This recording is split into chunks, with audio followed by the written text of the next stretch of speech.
haven't been able to get proper therapy. I could be reading a paper, I could get to the bottom of the page, and I have not absorbed a single thing, and I have to reread it like 3 times before I actually remember it. That adds to the time you need to absorb material in school and so forth. Yeah, it takes me a significant amount of time. Even though I'm smart, it's very difficult. And how does it affect your pleasure reading? Or do you do pleasure reading, I guess? Yeah, no, I don't even read anymore. I would like to, because I do enjoy reading. I like learning. Okay. Now, have you found any difficulty with talking about, strike that, have you kept up with some of your friends, people that you knew or know who have or had CRPS? Well, I did have one friend with CRPS, but she did pass away from it a year after my mom passed away. Your Honor, again, we raised the objection about discussing other people's medical care. I'm going to overrule that. But that's, yeah. Thank you, Judge. So, And we also object on relevance, Your Honor. Overrule the relevance. so what effect then, and how are you doing right now, by the way, in terms of pain and symptoms? I've had CRPS, since I got diagnosed with it, and it does fluctuate. I go through periods of time where it's better and then other times where it's worse. I think just with everything going on, it has been a little bit harder to cope with. The last week in particular has been a little bit more taxing than usual, and it's hard to make it through the day. As you sit here right now, though, because the jury's seen you in here, how would you rank your pain on a 1 to 10 scale as you sit here right now? Right now, I would say that it's probably a 7 or 8. But you don't grimace, you don't? No. Okay. So now, in terms of symptoms, do you have any symptoms right now other than the pain? Other than the pain, I have lesions and there's slight discoloration in my right leg exclusively. Is that where it started? Is that where the CRPS originated? Correct. Okay. Yes. All right. And I'm still getting those monoclonic jerks. Okay. Can you describe a little bit more for the jury what those involve? So with the monoclonic jerks, it's completely involuntary. It could be from my foot to the top of my head. It's not a specific area that I just twitch in. So it's not really dependent on anything. It could be anywhere. All right. So now, does this interfere with any aspects of your life? Strike that. Did this start? Strike that. When did this start? The myoclonic jerking. I noticed it after Johns Hopkins All Children's Hospital, and it's just progressively gotten worse. And I did meet with my CRPS physician, Dr. Kirkpatrick, and he said that it's likely to get worse and worse. Approach on this, please.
Continue, Mr. Anderson.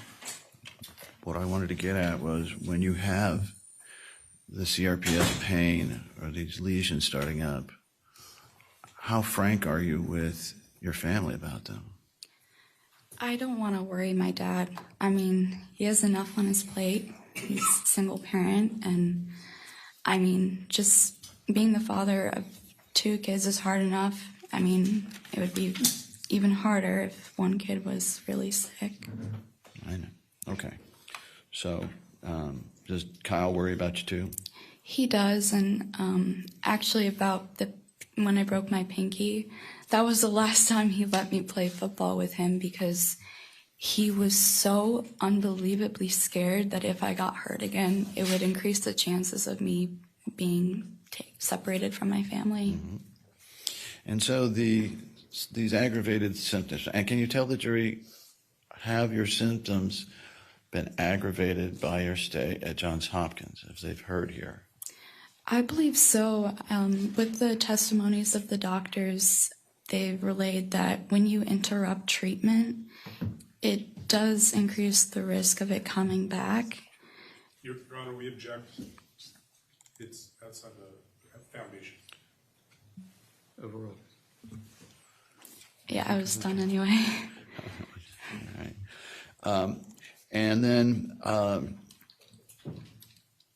the circumstances you're in right now, ketamine worked for you before, but can you tell the jury why, over this period of time since you got out of Johns Hopkins, and let's leave aside any legal, but just emotionally and from your own internal sources, why don't and haven't you used the ketamine? Well, besides the legal aspect of it, because I'm sure I can't get into that, but I mean, the stigma of ketamine in the medical industry for people who aren't familiar with CRPS has deterred me from seeking help again. And does it cause you any worry that the wrong statement about it, the wrong request about it might cause this to happen? Oh, for sure, yeah. All right, so with the increased stress you've been talking about, has that had any physical manifestations? I mean, obviously the CRPS, but leaving aside the CRPS, and we'll get into the psychological, but leaving aside the CRPS, do you have any physical manifestations when you get stress? Yeah, so the insomnia, and then another thing is I do have atopic dermatitis. It was pretty well managed for the most part with ointments. It was never really bad, but I want to say within the last year, it got to be a serious problem. My skin was just disgusting, so I went to the dermatologist for that reason.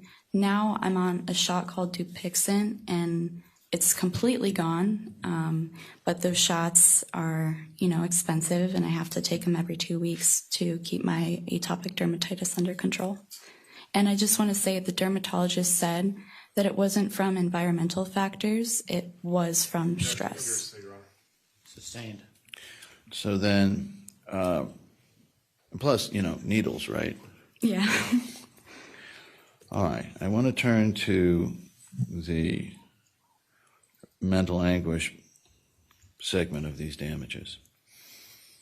You talked a little bit about the sleeplessness, but the jury needs to know more about the anxiety that you feel and what it's caused you in terms of the mental, anguish, the mental pain. I am quite fearful to even talk to anybody about my feelings. I don't know if I'm allowed to tell why, or because it's about the legal stuff, how it's been subpoenaed. Let's stay away from okay, right but now. I'm afraid to talk about that because. But then in the past at Johns Hopkins All Children's Hospital, I met with Dr. Lewis, who conducted a neuropsych exam, and he wrote down things that I did not say. So now whenever I go to a mental health professional, I'm scared that what their notes are actually not true with what I'm saying. Has it been hard for you to establish a bond with physicians and therapists? Certainly, it's scary. Well, what about Dr. Henschke? Did she help?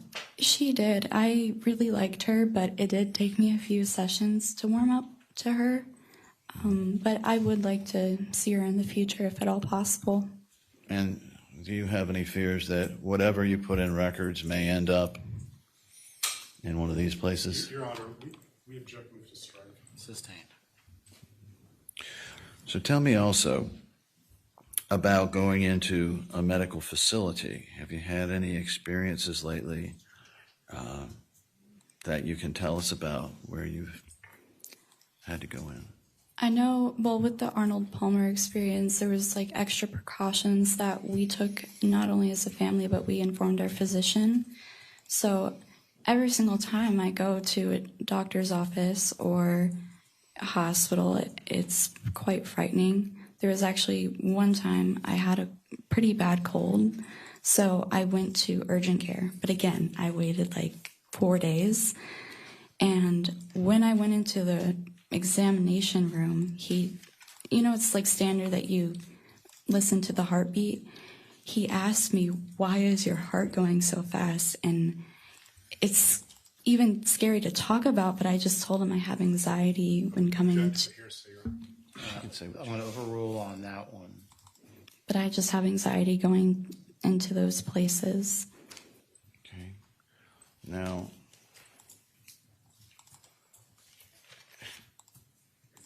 and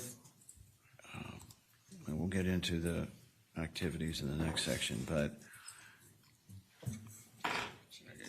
kind of dumb question. How often do you think about your mom? I think about her every single day. I mean, there's reminders all around. Anyone with blonde hair, I think of my mom. Anyone with glasses, I think of my mom. Certain colors she liked. Like Kyle said, perfumes. When I am at the mall and I walk by Victoria's Secret, I think of her because she loved going in there. Or like Telbots. I don't know, I see her everywhere, and it's a blessing, but also a curse. It's nice to be reminded of her, but it's hard. And have you seen photographs of your mother when she was your age? I did, yeah. Does she look a lot like you? Mm-hmm. So have you had any concerns about, as you grow older, looking in the mirror and seeing?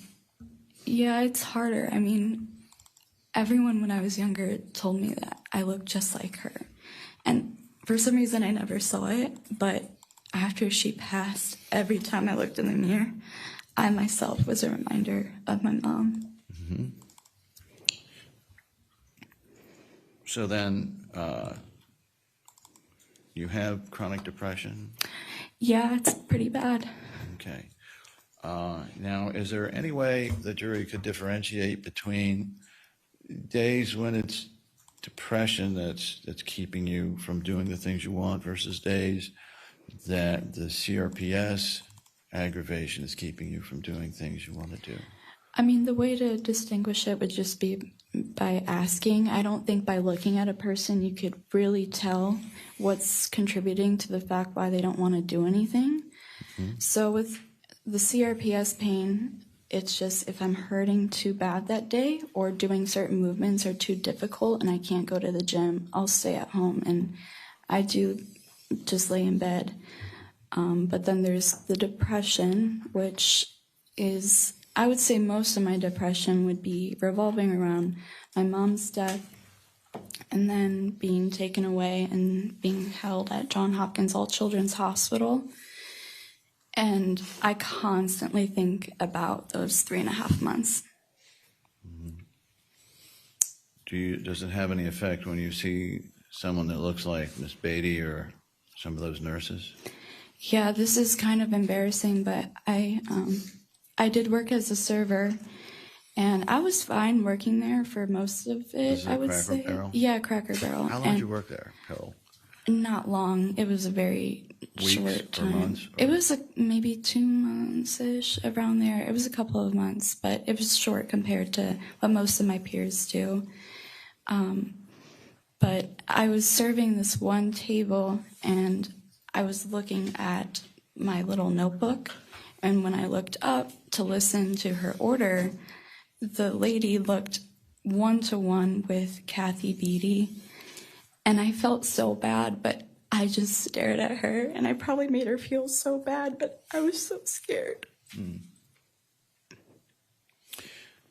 And so running into people that may look like some of the people that bothered you there, Yeah, how does that affect your desire to want to go out and do things? it's hard because, I mean, I'm a teenager, so I like to go out with my friends, but at the same time, I avoid a lot of things, and I've never told anyone about what happened to me until, now it's pretty public, but, none of my friends knew, so they probably just thought I was weird or being, dramatic, but in reality, I just have really bad PTSD. Yes. Teenage girls sometimes can be a little hard.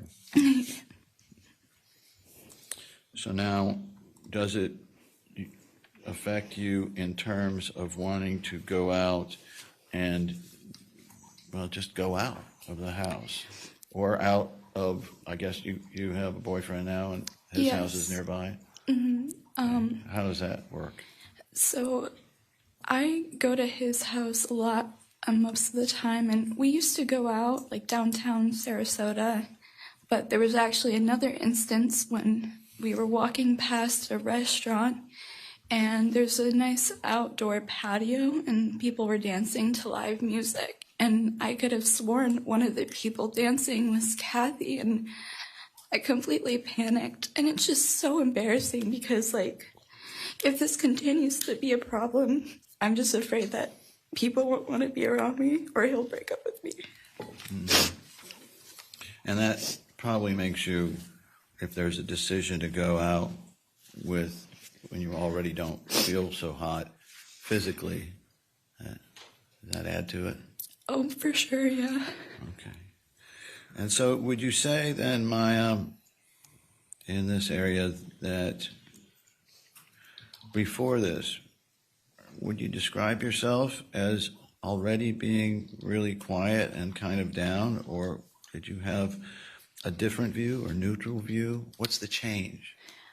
Before, I was very optimistic and really positive. I was very outgoing and I love talking to people. But I think now it's just easier for me to be kind of neutral or negative about things, and then I don't get disappointed. Mm-hmm. And do you have any flashbacks to certain incidents there where you are reliving them? All the time. I mean, there's little things as well that people might think are silly but are so significant to me. Unscented hand sanitizer, I can't. I refuse. I will not put it on my hands. It just reminds me of John Hopkins, because all the doctors, before they come in, one of the first things they do before even saying hi is they clean their hands with the unscented hand sanitizer.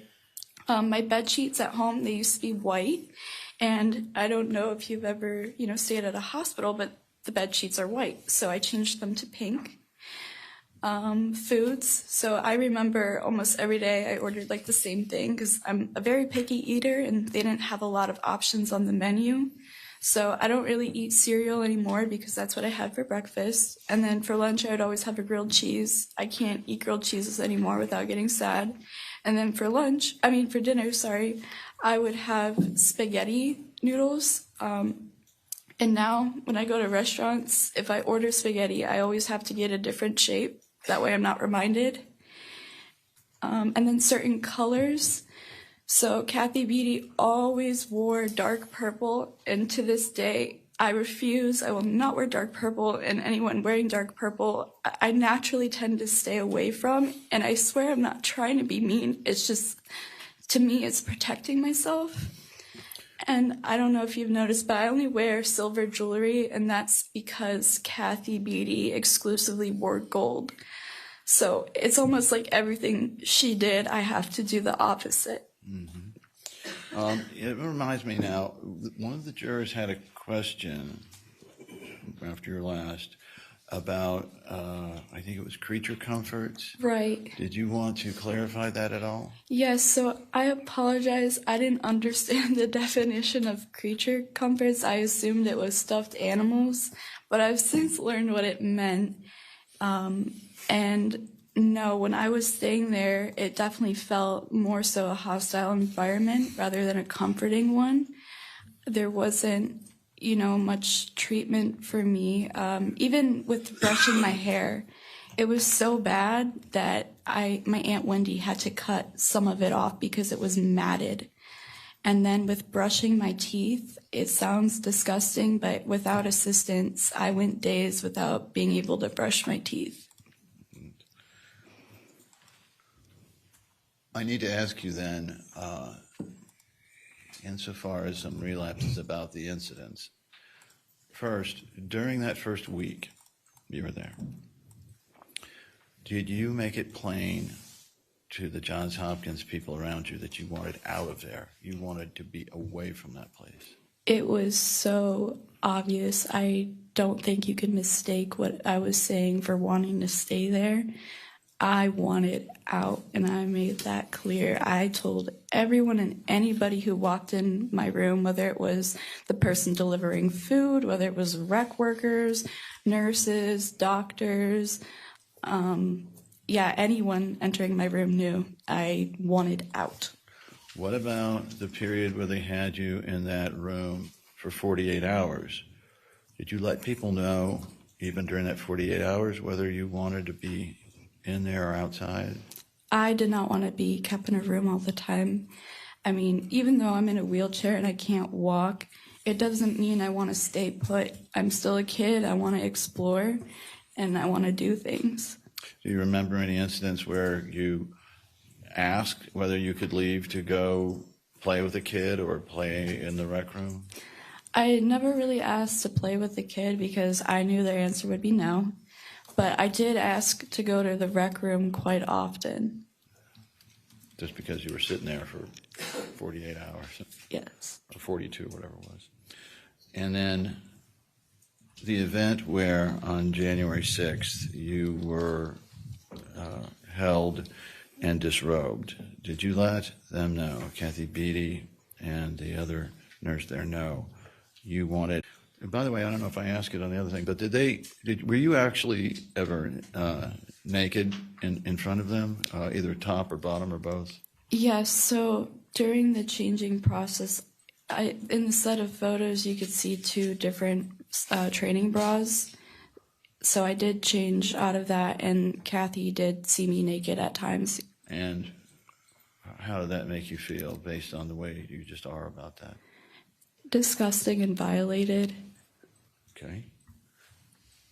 Now, you said that your mom is always with you, and now we need to talk a little bit about your mom's death. And the first thing I want to ask is, you heard the rest of your family's testimony, but what are the things with her being gone that you really liked to do family-wise that you don't anymore?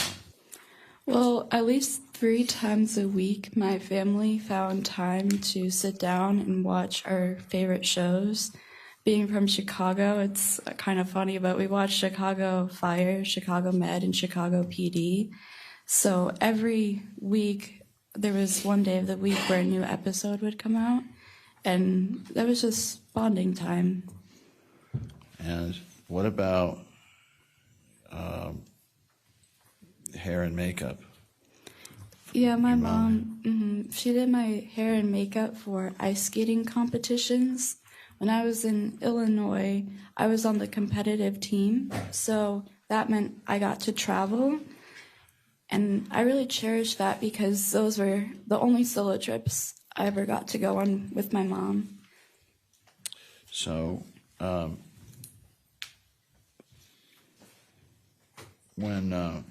are there certain phrases that your mom used that you either no longer use, or I hate this word, but trigger you? Yeah, there was a couple, and I mean, when I hear other people say them, I smile a little bit, but it hurts just because I wish it was coming from her mouth.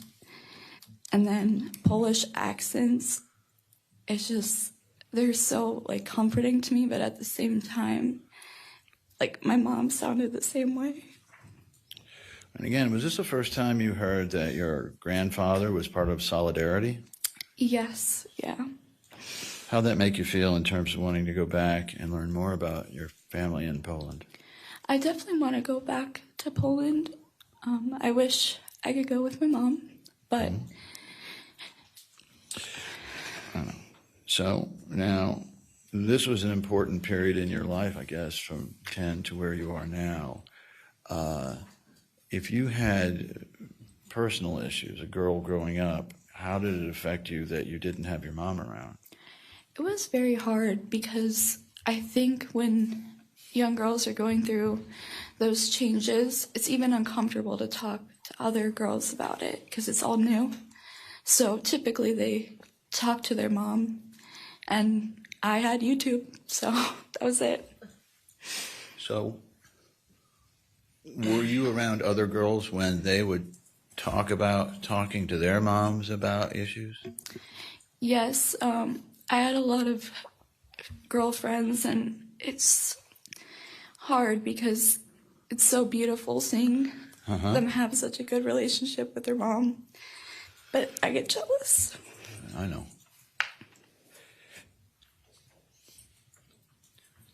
So now with these conversations that you used to have with your mom, what happens when friends of yours, or just girls that you know from around, start having conversations about going shopping and things with their moms? It makes me very emotional, but typically I'm very good at hiding my emotions. It sounds mean, but sometimes I get distant from them. Like I won't want to hang out with them as much anymore. Perfectly normal. So now, are you still in the same bedroom you were in when your mom was there? Yes. And what about that, if anything, is that a dumb question, but how is that a problem? It is a problem. I've changed my room so much. I've gotten a new bed, new sheets like I talked about. My dad has painted it a different color, and he's decorated it a little bit for me. But it's hard because I remember, the memories I do have of my mom, even though they're limited, I remember just laying in bed with her, and the nights when I was in pain, like screaming and crying, she obviously had work, but she would always get into bed with me and sit right next to me, try to calm me down. And she always had her laptop so she could do her work. Just to be next to you. Now, while we're on that topic, I wanted to ask you about conversations with your mom while you were in the hospital at Johns Hopkins. And from the first that you went in, as time went on, what, if any, changes did you notice in your mom's voice and, if you will, approach to you? Right. So I was granted phone call privileges with my mom at certain times, and I was very grateful for that. But you could just, when you know somebody, like you could hear when they're struggling.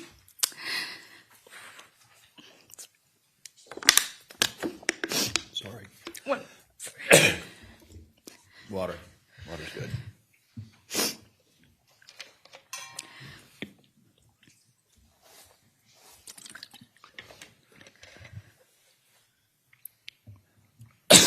So, during these periods of time, and I really want to go from the conversations when you first were in there, and then on as we get close to the time that your mom passed. At first, the conversations were, I would say, pretty good. I wasn't allowed to talk about certain things, and she wasn't either. And you could kind of hear that in the audio recordings because she's either redirected or she pauses and has to rethink about what she's going to ask. And there's so many like little filler questions because even though we couldn't talk about important things, just being able to talk was enough for me. But as time went on, you could just tell, like, she couldn't think of any more things to talk about. And she was desperate to know how I was doing. And she probably heard, too, like, in my voice that I was in pain and I was suffering. And it just got really difficult as we went on. And I could just tell she was falling apart. Did it seem to you that her stress was increasing over this period of time? Oh, for sure. Yeah, you could hear it in her tone. Mm-hmm. And these stilted conversations, could you still tell, though? And if so, how could you, that she was getting more and more deeply into wherever she was going? She does this thing, like, where she'll, in a way, like, sigh talk. Uh-huh. And when she does that, it's out of desperation, or if she feels, like, out of control, in a way, like, she doesn't have control over the situation, what she could talk about. And depression. You could just tell she was just so hopeless. What about, now you're a 10-year-old girl at this point. How did you have mixed feelings about even letting your mom know about what was happening to you? Yeah, I did. And why? Why would it bother you to tell her, to the extent you could tell her? Well, obviously you don't want to worry your parent, and she's always been the one to take initiative with taking care of my health because that was her expertise. So you're telling somebody like, hey, I'm hurting, but you can't do anything about it. You're far away from me, first off, and you know that the hospital workers aren't doing anything about it. Your Honor, respectfully, if we could briefly approach you this one. Sure.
in November, if you can recall back, were there calls where Kathy Beatty was interrupting you and your mom's calls? Constantly. How did that affect your ability to communicate with your mom and your mom with you? Well, it made it very difficult. There were so many restrictions as is about what we could say and what we couldn't say, and then you have...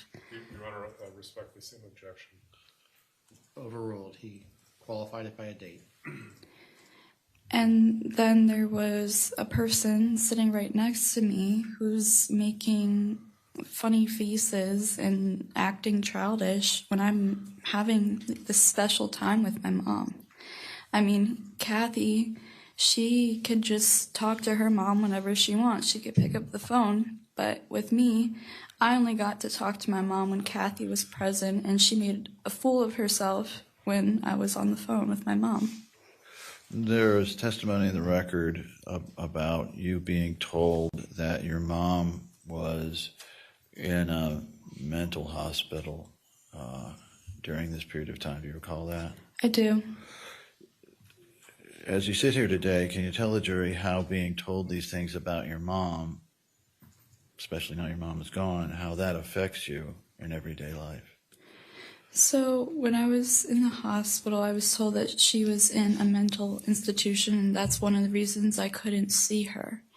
So the first thing I'm thinking is, why in the world would she be in a mental institution? You know, she's not mentally ill, she doesn't have anything wrong with her, and she hasn't done anything to our family. So it really did not make sense. When I was allowed to visit with my dad, I asked him, and he looked at me like, "What are you talking about?" And that's when I started to realize most of the things that these doctors were telling me were false. Does that, again, give you difficulty in certain situations trusting what someone is telling you? All the time. Suspicion, in other words. Yes, I really don't trust people. So now, on this, the post-traumatic aspect of things, I've testified before of certain places that bother you, but can you tell us a little bit more about just random things that bring back these feelings, these memories, these concerns? Yeah, so I mean, the most obvious one is St. Pete. And I didn't always, not like going to St. Pete. I actually went there with my mom quite a bit when I was staying at the Ronald McDonald House for easier access to get to my infusion center. My mom and I would go downtown St. Pete, and she would wheel me around. And there was this one gelato spot that we always went to, Pachugo Gelato. She always got coffee, that was her favorite, and we would just sit and have a good time. Even though I was hurting, we still found time together and to make good memories. And now the fear of running into somebody at places in St. Pete is greater than the potential joy I may derive from revisiting those places that I used to spend time with my mom at. I want to just mention some things. I don't want to take you back there, okay? So if this, I'm just going to, beeping noises. Yeah, so beeping noises are kind of like all around us. So when, you don't buckle your seatbelt, the little beeping noise goes off. Or if I'm backing up my car, the beeping noise. When I was at school, when I was going to school physically, the alarm in between periods. But those prolonged, rhythmic beeping noises really bother me because in a hospital, that's all you hear 24/7. So in a way, the whole entire world in which, I walk in, there's always going to be reminders, and it's hard because, right now I could walk outside and I could point out 15 things that remind me of what I went through. What about ticking of a clock? Oh my gosh. When I was in the PICU, that's all I looked at was the clock. It was right at, a little bit above eye level, and that's all I did was stare at that clock, and I was just waiting and begging, like, okay, this is what I did. So after it would reach 2 o'clock, for example, I would say, just 1 more hour, you could do it. And then 3, and I just thought that eventually I would reach an hour where they would tell me I could go home, but it didn't happen for 3.5 months after that. And because you were 10, you really didn't have the emotional development yet to deal with this? Correct. What about people in scrubs? I have random notes here, so I'm going to just say things. Yeah, so, I mean, people, work in hospitals, doctors' offices, whatever, and after work, they might go to the grocery store, or they might walk their dog, or they might go to, Sephora or the mall, and whenever I see people in scrubs, I'm, like, afraid of you. Like, I will not go near you. I don't know. I just can't do it. What about, maybe I covered this, public bathrooms, trying to... Yes, so this is a more awkward thing to talk about, but when I was staying at J Hatch, they would always have the door open whenever I was using the restroom. So I have like a hard time in public bathrooms knowing that somebody may be waiting for a stall, or if someone is in the stall next to me, I get really nervous because it just reminds me of the nurses who were like watching me urinate and use the restroom. So then, what about just everywhere? Is there anywhere you feel safe, Maya? No, and not even my own home. And for a lot of people, that's where they go to relax. And it's not anything that, within the home. It's just the fact that we've lived through so much. And during that time, we were staying at the house we are still in. Are you voting to move or not move? Oh, move. Yes, I would love to move. All right. So this takes us now to future plans. And back when we first talked, we talked a little bit about college, right? Yes. And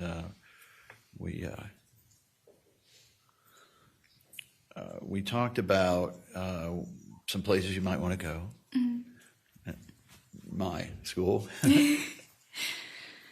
How have your plans changed, if they haven't? I mean, you talked about going to school in New York, or what steps have you taken lately to actually make this happen as opposed to wanting to? Well, again, the idea of college sounds really great. I mean, I'm a senior in high school, so everyone's asking me, like, where do you want to go? What do you want to do? Have you submitted any applications yet?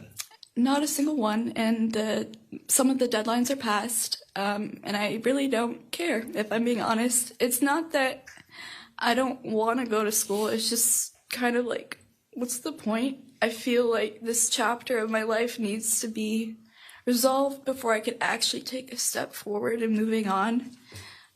In a lot of ways, I still feel trapped in, my 10 and 11-year-old body, because that's where my headspace has been living for the last 6.5 years. Well, given your obvious performance now, the schools you're looking at, they're going to be academically challenging? I would like to think so. All right.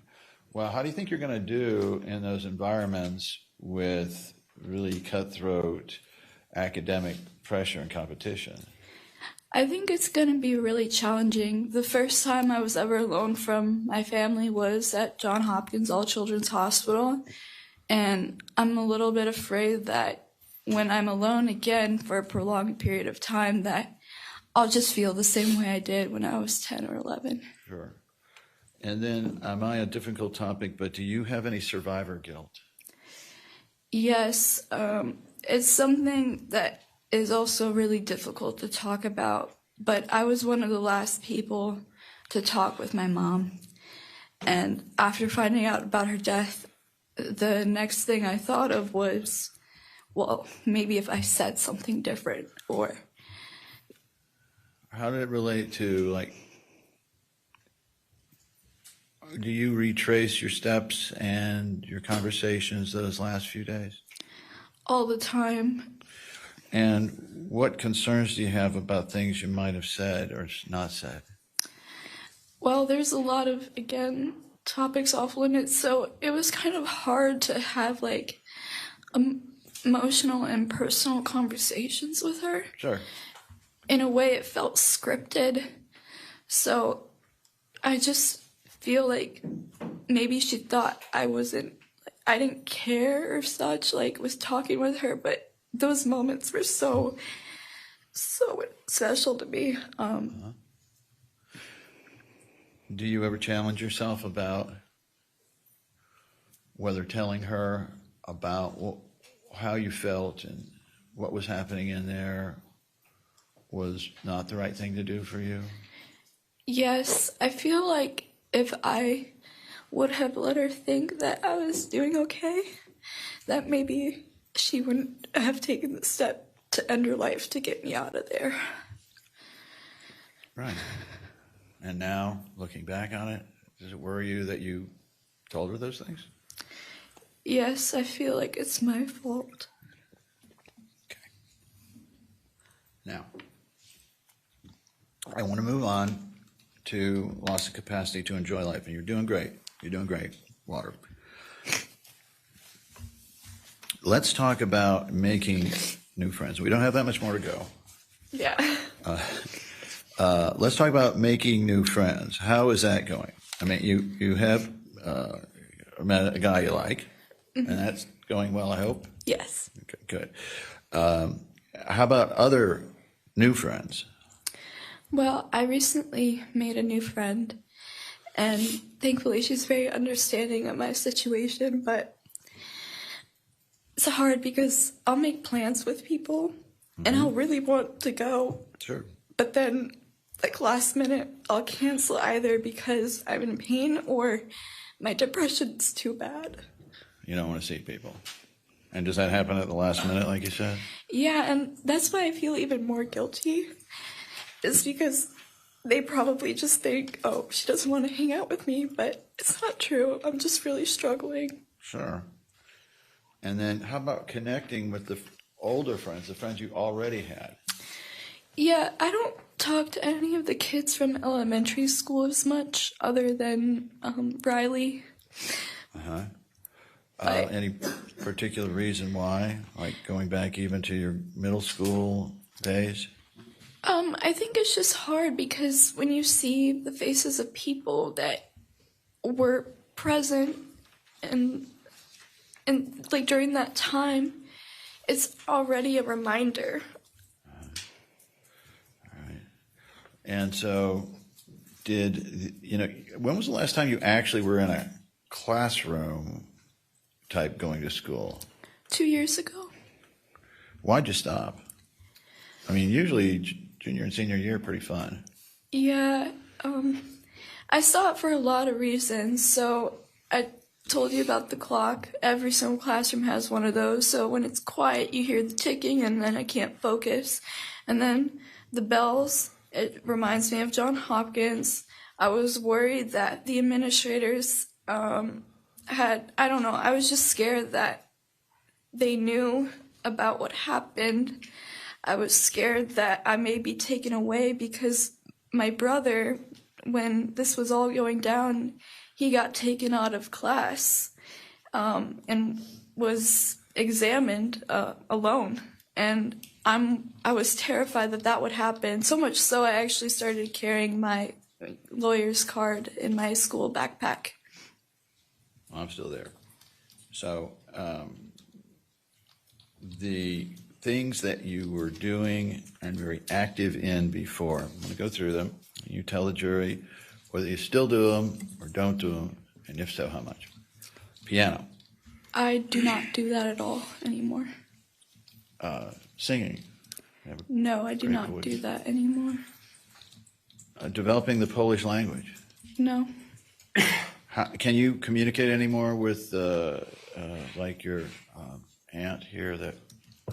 Barely, because thank God she knows some English, enough where I could actually understand what she's saying.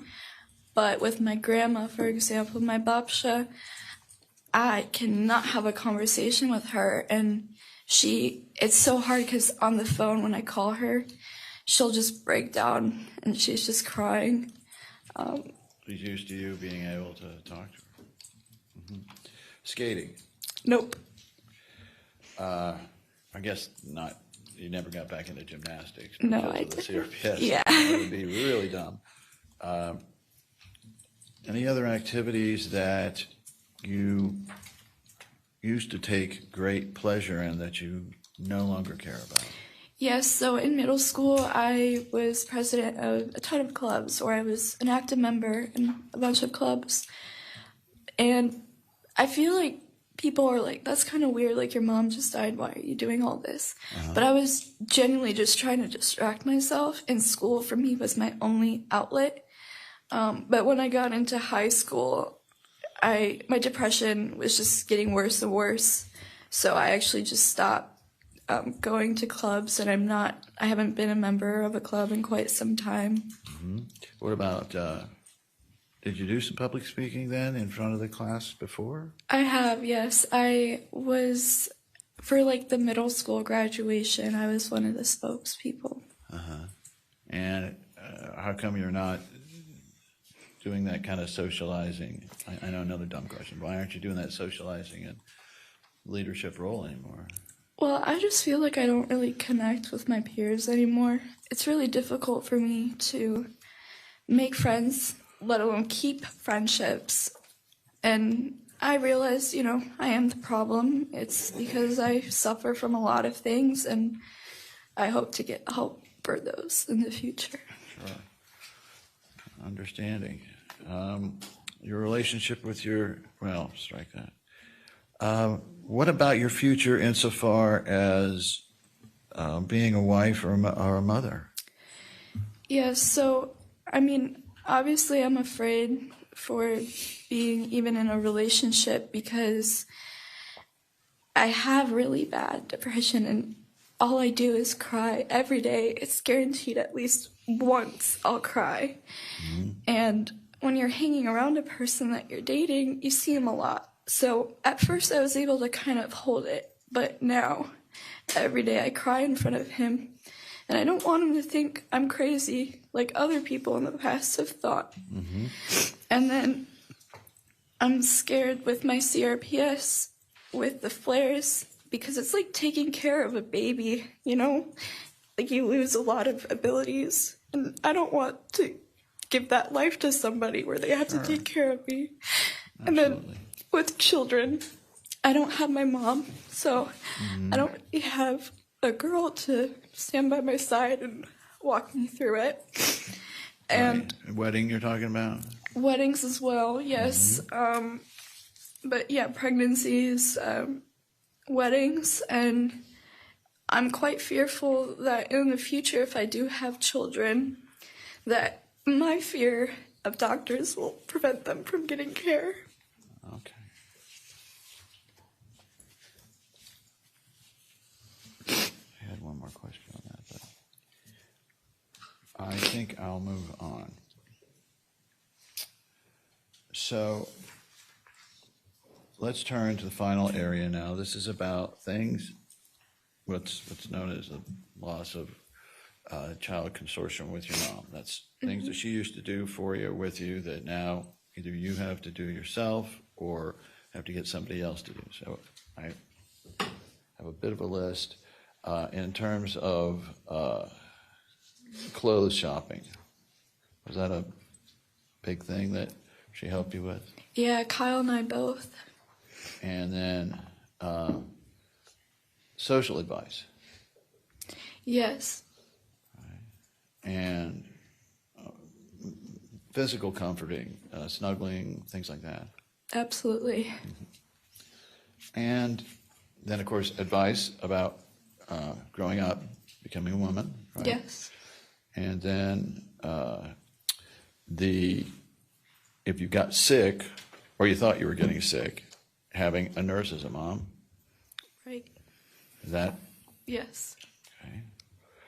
Plus now you don't want to go to a doctor. Yeah. All right. doing your hair. Right. She always did it for me. And of course, if you did decide to go somewhere, I guess she did split the chauffeuring around with your dad. Yes. Cooking. Yes, she always cooked. And the house pretty much stays spotless, don't it? Still? Yes, still. All right. Do you feel like you need to take care of your dad some now? In some ways, I try to do the laundry as much as I can. I try to help out with our little dog. And I try to help out with Kyle sometimes in terms of driving him and whatnot. And I don't really buy clothes unless if it's with my money. That's why I kind of got a job. Obviously, he still buys me things and whatnot, but I do feel guilty because, he's the only one bringing money. So I don't want to use it. All right. Tell the jury any other practical things they should consider in terms of things that your mom did for you or did with you to the point where it was, you won't do them anymore. I think the other thing is just travel, But you have been out of the city Yes. a couple times. Good. Hopefully do more, right? Yes, hopefully. Okay. So before this, did I ask you to assist the jury in giving them some ideas, some quantitative data, if you will, on time that this affects you? Yes, you did. All right. So physical, emotional pain and suffering. How many hours on a single good day? If you have a good day, how many hours do one or more? Does this affect you? The aggravation of your CRPS and the PTSD and depression. I would say about 12. Okay. And then on a single bad day, including sleep time. 15. Okay. And then mental anguish and what we talked about, all those things. On a good day, how many hours does it affect you? I would say like around 10. And then on a bad day, how does this, what we discussed, affect you? 18. So 3/4 of the day. Yes, I don't really sleep much. Okay. Loss of capacity to enjoy life. How many hours on a good day? 11, 12. Okay. And then what about on the bad days? That would be, again, around like 17, 18. Okay. Now, if we could kind of combine these together to the good days versus bad days in the week. And I know it's mixed, but can you give us an idea of how many days out of the week are good days and how many days are bad days? I would say it really does depend on the season. I mean, right now it's actually a little bit harder than usual because October is the month that I was taken. But I usually do have more bad days than good. I would probably say 5 out of the 7 days are bad. All right. And that's taking into account the 3 categories for that. Correct. All right. And then about the effects of the loss of your mom. Let's talk about how many hours on a single good day that this substantially affects you. And I'm not talking about just a passing thought. I'm talking about whether, it's substantially affecting your life. Right. I would say about 7 hours. Okay. And I had you think about this before. Correct. All right. And how about on a single bad day? That would be like 9, 10. Okay. All right. So then how many days out of the week are good versus bad on average? I mean, I think about her a lot, and her death has severely, impacted me, and I would argue that that's probably like 6 out of the 7. Okay. So 6 bad to 2 good. 1 good. And finally, Maya, are you worried about the future at all with the challenges that life brings? Relationships, jobs, things like that? Yes, the first job I had, I held for a week. And then the next one, just over, a couple of months. So I obviously don't really know how to hold a job without it either triggering my PTSD, depression, or CRPS. And then I am worried with my relationships, as I said, with friends and even my boyfriend. Okay. All right. Nick? Anything else? Thank you, Maya.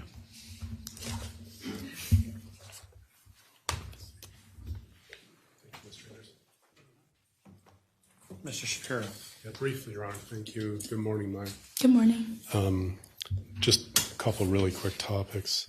So I know before you had your ordeal at All Children's, you did have some therapy before, I think, with Rebecca Johnson. Correct, to cope with the diagnosis of CRPS. And did you find it helpful?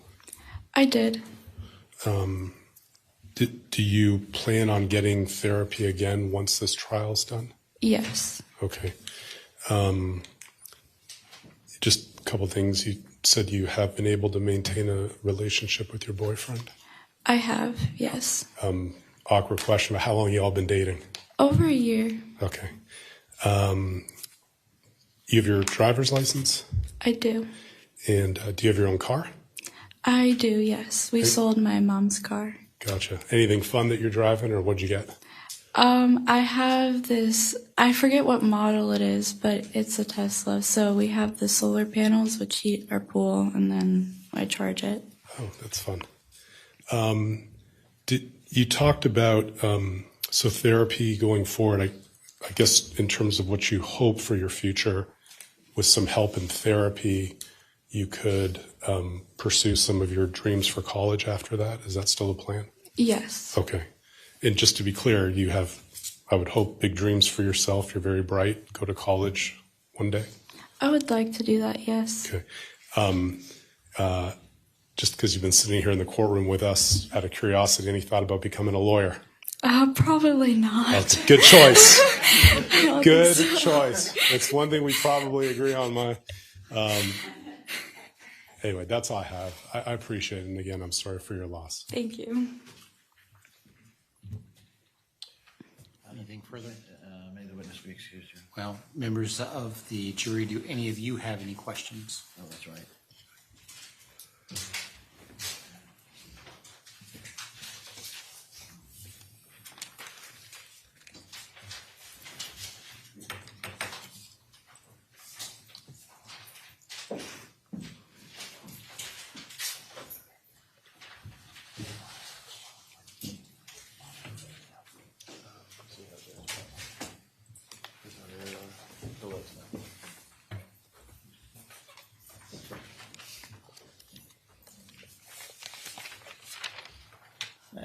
I think you probably all need to go. Do not discuss this case amongst yourselves. Do not do any investigation and receive no information. All rise, jurors exiting.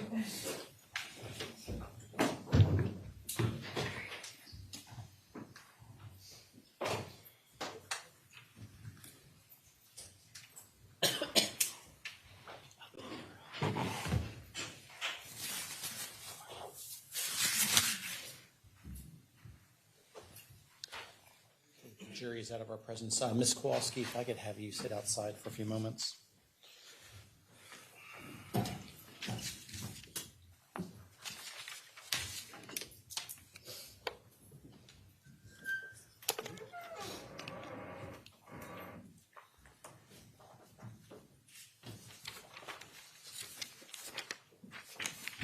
Okay, the witnesses out of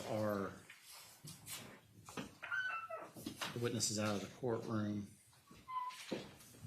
Red number 1, top left. Now there's, I think, at least 7 questions on this first sheet.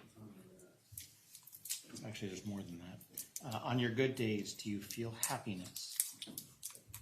In J Hatch, was it long periods of time between phone calls or visits? Were you where you were by yourself? And was that super difficult and lonely? Next question, tell us more about the lack of, quote, creature comforts, end quote, or care that you did not receive. For example, when Sally Smith came in the room, your dad was cleaning you up. Next question, other than Jessica, guardian ad litem, did you have any other people to help you on phone calls, or did it end up only being Kathy Beatty? Next question. How often did you see Kathy Beatty? Next question. What made you hate her the most? Have you found a good psychotherapist? Next question. Do you think you can get a new job? Here's the jurors' questions. Hand it to the lawyers. So, That's basically the same as what you testified to, but I don't have any problem with it. the one that I do worry about, and I hope it was inadvertent, but again, the concern I have about the question. Thanks for that first one. You can't go by the numbers because there was more questions at the top. I thought I saw something about, have you found a good psychotherapist? I have concern about that question only because, and I'm not saying it was intentional, but the blurting out of, I would, but my records are under subpoena, I think can be very damaging to the parties here. You know, I just think that opens up a very dangerous door. I mean, she's testified to this.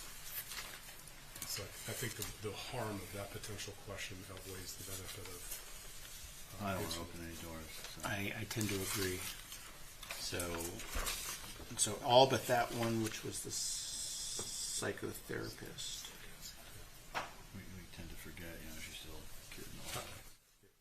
Okay, so moving on to the next one. Red number 2.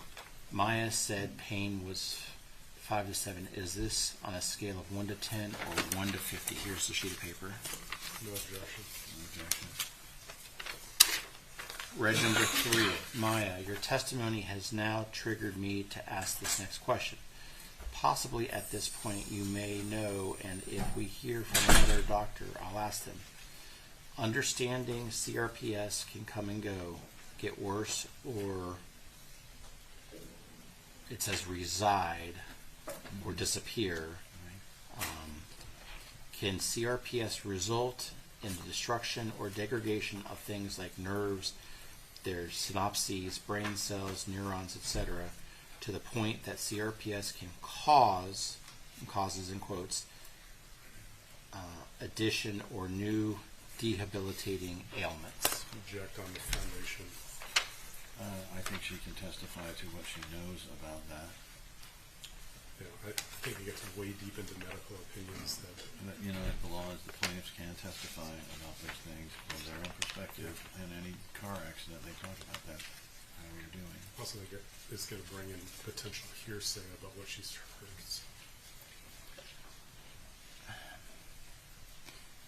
It goes to her understanding and what she's thinking and how it impacts her life.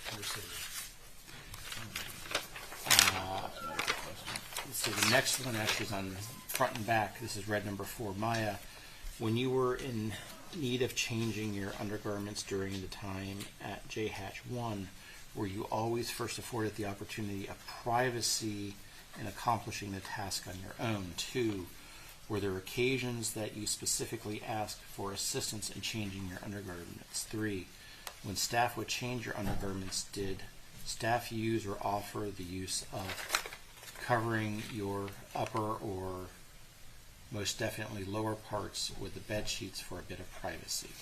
Here's the sheet of paper. No objection. No objection. Red number 5, Maya. While at the hospital in October, November, December, and January, it says 216 and 217. But I suspect they meant 215 and 216. Was there ever a time staff clearly made available to you or asked if you wanted to use or would like assistance in getting to the usual room's built-in restroom? Was an open view potty chair placed all those months, and that was understood that to you as being your only option? Lastly, whether it's on 2 pages. Lastly, whether assisted or under your own strength was some kind of rolling movable screen or curtain made freely available to you once seated, you could afford yourself a level of privacy. Here's the sheet. Again, it's on two sides. Pretty factual. No objection. No objection. Okay.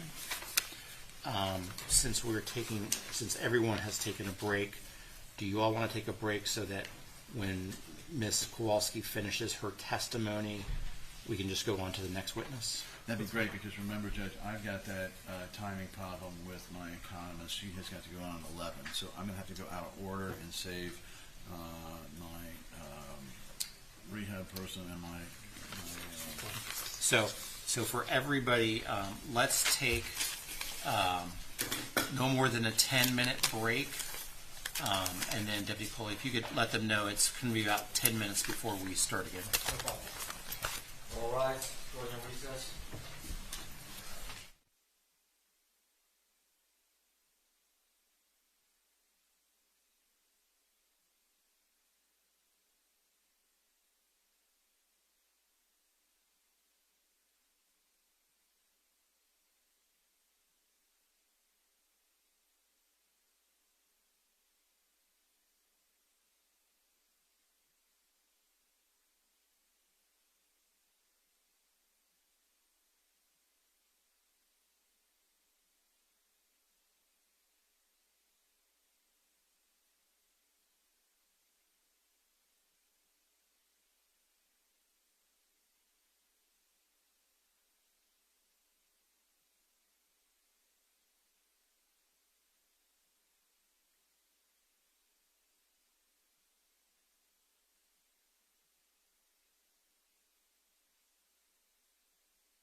seated, we could go get the.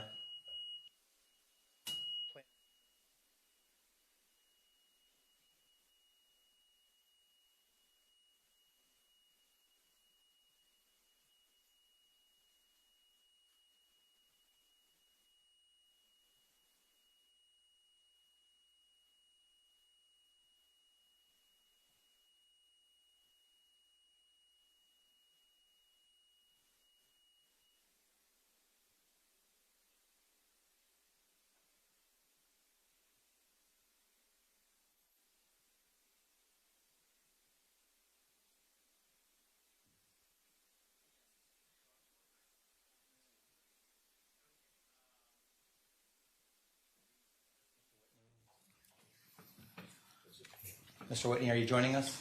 Yes, sir. My apologies. No worries. I just wanted to make sure. And let's bring in the jury. And if someone can go get Ms. Kowalski. Judge, should we talk for just one Oh, moment? hold on a second on the jury. I just want to let you know, we have Christy Kirby. She's ready, so we could go with her. She's the economist, but she's being taken out of turn.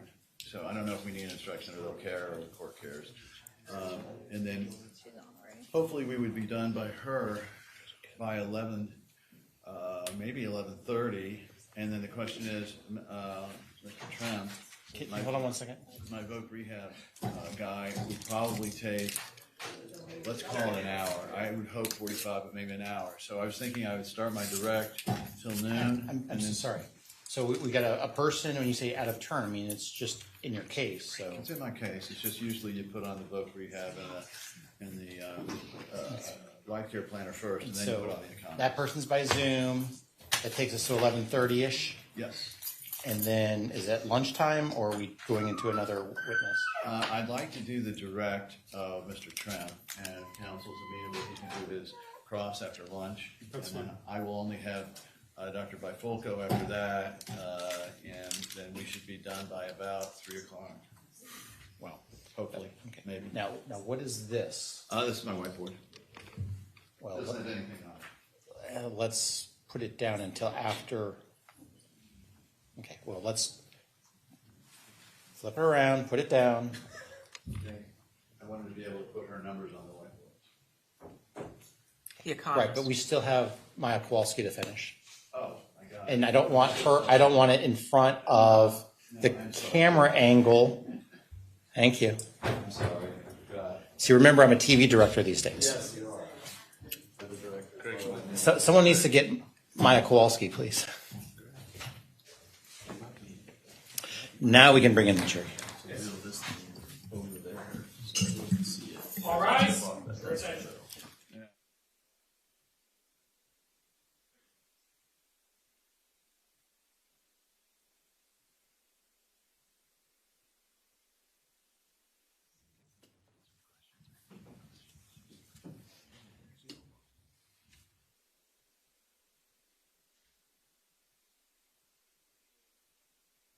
Everybody. Members of the jury, I want to confirm while you're away, you did not discuss this case amongst yourselves. You did no investigation and received no information. Is that all correct? Ms. Kowalski, I need you up here, please. And while you're away, you did not get approached by anyone about this case. Is that correct? And have you seen any media about this case since your last back? Have any of you set off the security alarms? It's all you, Deputy. It's all good. Okay. Members of the jury, I have reviewed your questions outside the presence of Maya Kowalski, and I'm going to be able to answer or ask almost all of them. Okay, so it's going to be a few minutes, Ms. Kowalski, but the jury wants to know, on your good days, do you feel happiness? I still feel happiness, but I don't feel the joy that I once felt in life. Like, people still make me feel happy, and I'm still able to, like, be happy at certain points, but it's not the same. Okay. While in Johns Hopkins All Children's Hospital, was it long periods of time between phone calls or visits where you were by yourself? Oh, yes. Yes. And was that super difficult and lonely? Absolutely. I mean, even being there alone and then without the phone calls or visits, it's like torture. Okay. Tell us more about the lack of, quote, creature comforts, end quote, or care you did not receive. For example, when Sally Smith came in your room, your dad was cleaning you up. Right. So, I mean, my privacy was violated like a lot. Like I talked about the bathroom, how the door had to be open. I talked about the razor, so I wasn't allowed to shave, which, I mean, again, you're growing up and you're a girl. It's like kind of typical that you start shaving around that age. And I felt like unclean with myself a lot of the times. Showers had to be supervised. There was a point where my dad was allowed to bring, I believe, shampoo, the like good scented ones. But other than that, I had to rely on the hospital, like little bottles. And then when I was in the bed in the PICU, my version of a shower, they just took like a washcloth and they would clean me up that way.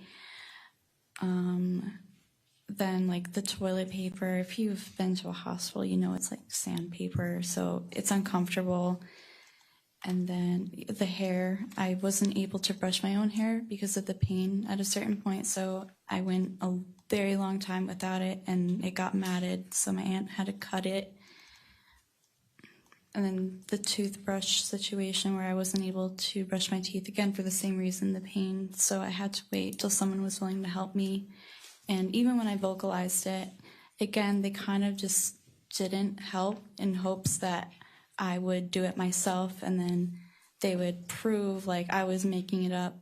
But instead, I just sat there unclean and uncared for.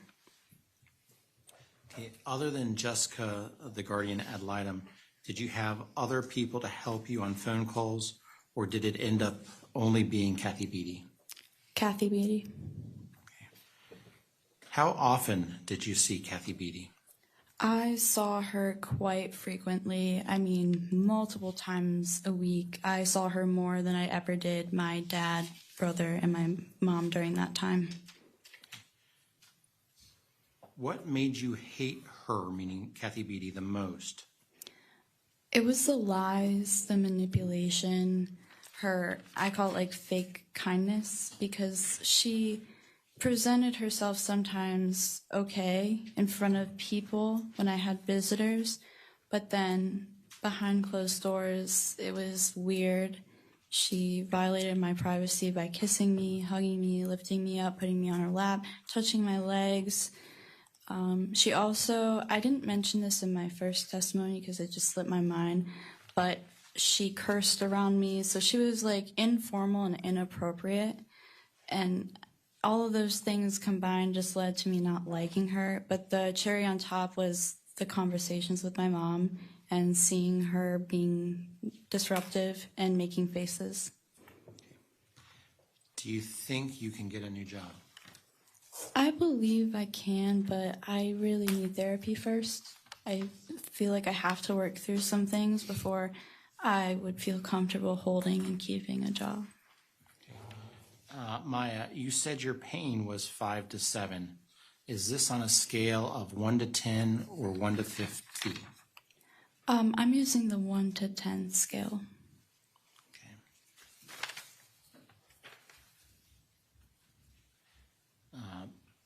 Maya, your testimony has now triggered me to ask this next question. Possibly at this point you may know, and if we hear from another doctor, I'll ask them. Understanding CRPS can come and go, can get worse or disappear. Can CRPS result in the destruction or degradation of things like nerves, their synapses, brain cells, neurons, etc., to the point that CRPS can, quote, cause, end quote, addition or new debilitating ailments?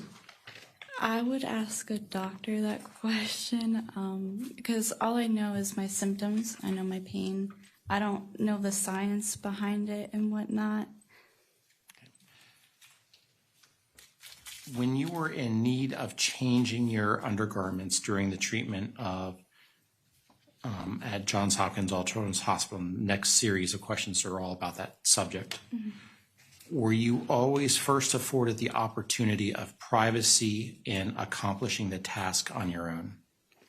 Well, because of my physical limitations, I was not able to do the task alone, so I knew I needed help. And with my parents not there, the next best thing is a nurse. But some of them really did respect me. They would look away as much as they can, or they wouldn't intentionally make me feel uncomfortable. But the whole situation with Kathy was very different, and that's why I brought it up. The other changing instances, I understand that was necessary, and they did their best to remain respectful. Okay. Were there occasions that you specifically asked for assistance in changing your undergarments? In the mornings when I would change into new clothes, I would ask the nurse. When staff would change your undergarments, did staff use or offer the use of covering your upper or most definitely lower parts with the bed sheets for a bit of privacy? Not really that, but again, they just kind of tried to look away. But I mean, again, it wasn't, what's important is when I complain about privacy and whatnot, it's normally when it's out of their duties. So a social worker, Kathy Beatty, she's not supposed to be there. Or a doctor, for example, a doctor alone, that's not okay. Stuff like that. Not so much as nurses, and that's part of their job. Okay. Maya, while at the hospital in October, November, December, January of 2016 and 2017, was there ever a time staff clearly made available to you or asked if you wanted to use or would like assistance in getting to the usual room's built-in restroom? Sorry, could you repeat that one more time? Was there ever a time that the staff clearly made available to you or asked if you wanted to use or would like assistance in getting to the room that you were in's usual built-in restroom? Yeah, so I had to have assistance, so I'd use the call button. But in the PICU, I had nurses who weren't as quick, so I would end up, peeing on myself or worse. And they would get frustrated with me when I did that. But again, I know, that's part of their job to take me to the bathroom. So I wasn't obviously doing that on purpose. It's just as embarrassing for me. So when I was able to move up to floor 7, some of the nurses, I think, remember the Daisy Award. I nominated one of the nurses because when I asked her to use the bathroom, she was there as quickly as possible and took care of me. Okay. Was an open view potty chair placed all those months, and that was understood to you as being your only option? That was, I believe, just when I was being surveillance without my consent. All the other times, there's bathrooms connected to the room that you're staying in, and those are much more private. They're out of the view of the door and the window of the door. They're off to the side, and there's another door that keeps people from looking in, and there's no windows on that one. But yeah, the only time I had to use the commode was during that 48 hours. Okay. And lastly, whether assisted or under your own strength, was some kind of rolling, moving screen or curtain made freely available to you once seated if you could afford yourself a level of privacy? No. Mr. Anderson, do you have any follow-up questions based on the jury's questions? Yes. Maya, at this point, you were 10 years old. Would you describe yourself as an innocent 10-year-old or a more worldly, older in knowledge of things? No, definitely innocent. And was it explained to you that one of the reasons that they limited things like allowing you your shampoo or soap or any liquids or things like that from home was this fear that your family or friends were spiking it with? Hold on a second. I'm going to sustain the objection Mr. Shapiro is trying to make on that question. Yes. Okay, let's go to the next question. All right.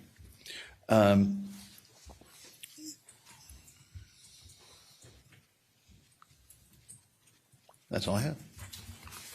Very briefly, Ron. Sure. Maya, just about the visitors. So the teachers, they came to visit you?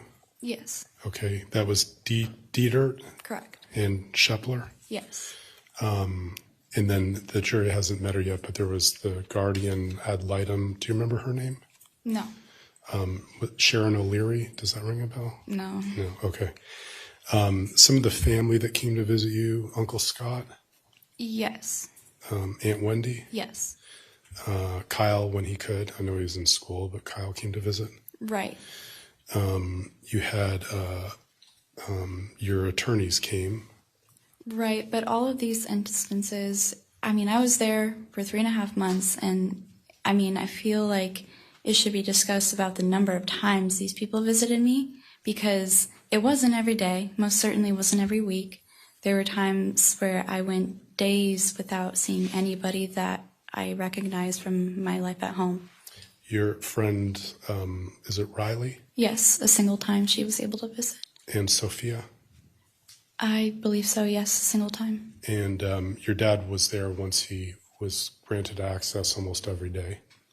He tried his best, but there's Kyle as well, so he has to take care of the family. Okay. Thank you for your time. And just so everybody knows, Ms. Kirby just joined us by Zoom, like within the last 30 seconds. So, Ms. Kirby, I'm going to place you into the waiting room for just a moment. We'll call you in just a couple of moments. Anything further? Maya, when you did have 1, 2, 3, 4, 5, 6 people visit you, were these on a limited basis? Oh yeah, it's not like they could stay the whole day. There was a time restriction. There were sometimes supervisors, actually most of the time there were supervisors, and there was a lot of difficulties with, in respect to my friend Riley getting in. Anything further, Mr. Shapiro? No, thank you, Ron. Members of the jury, any further questions? Okay.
Okay, members of the jury, unfortunately, that's not a question I'm going to be able to ask.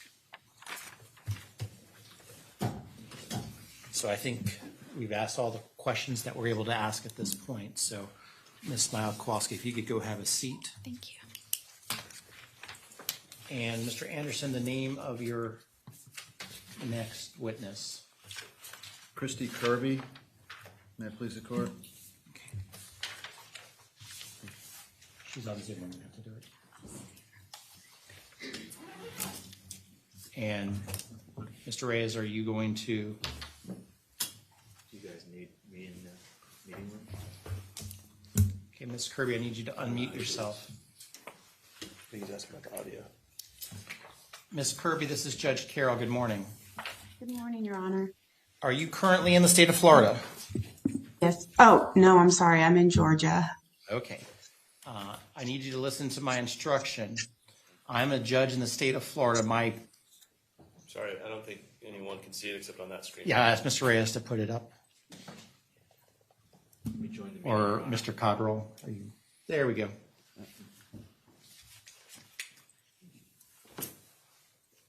Okay, Ms. Kirby, since I'm a judge in the state of Florida,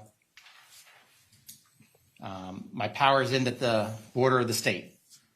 So Okay. you are actually seated in Georgia right this second, but you're testifying. Just a moment, Your Honor. The echoes because of Mr. Reyes' computer.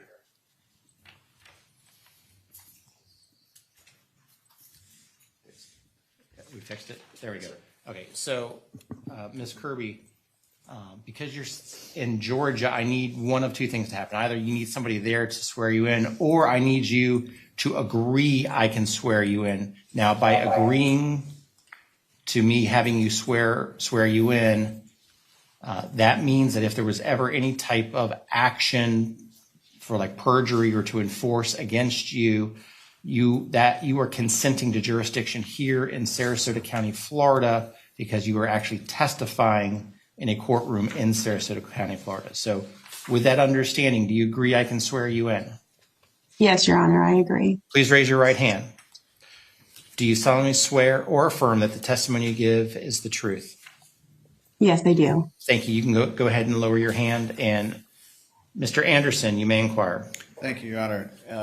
May I inquire as to whether Mr. Whitney, if there are numbers here, can write them on the whiteboard at the same time?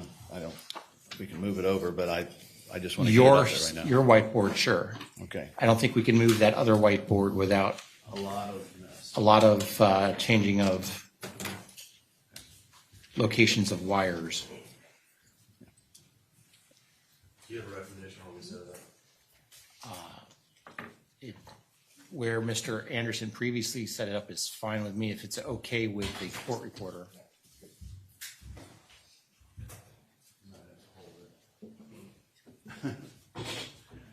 Please state your name for the record. Yes, it's Christy, Kristi, Kirby, Kirby. And Ms. Kirby, have you been asked here as an economist to evaluate the economic damages of the Kowalskis? Yes, I have.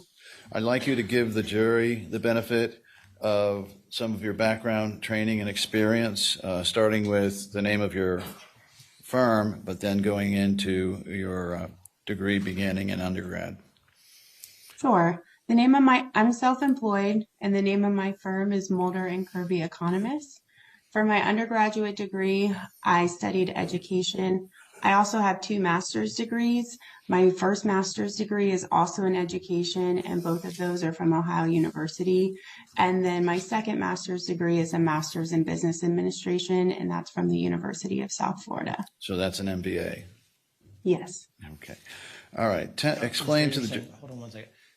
Members of the defense, if one or more of you want to relocate over to where Mr. Whitney is, so you'll be able to see when he writes, I'm fine with that.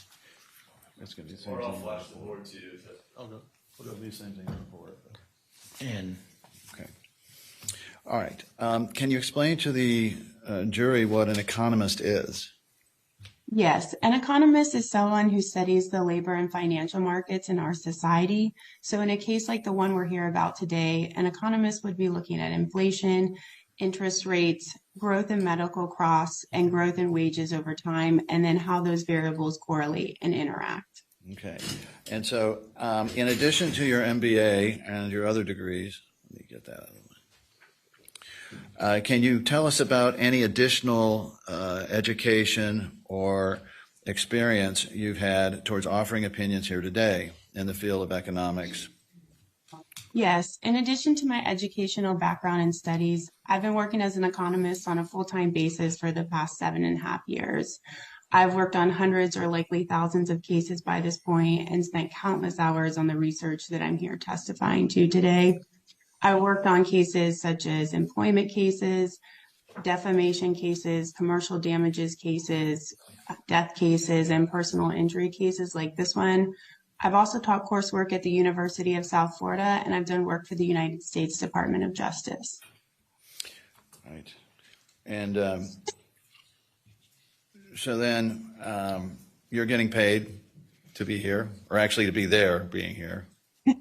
Yes, I get paid for the work that I do. My initial retainer is $1,800.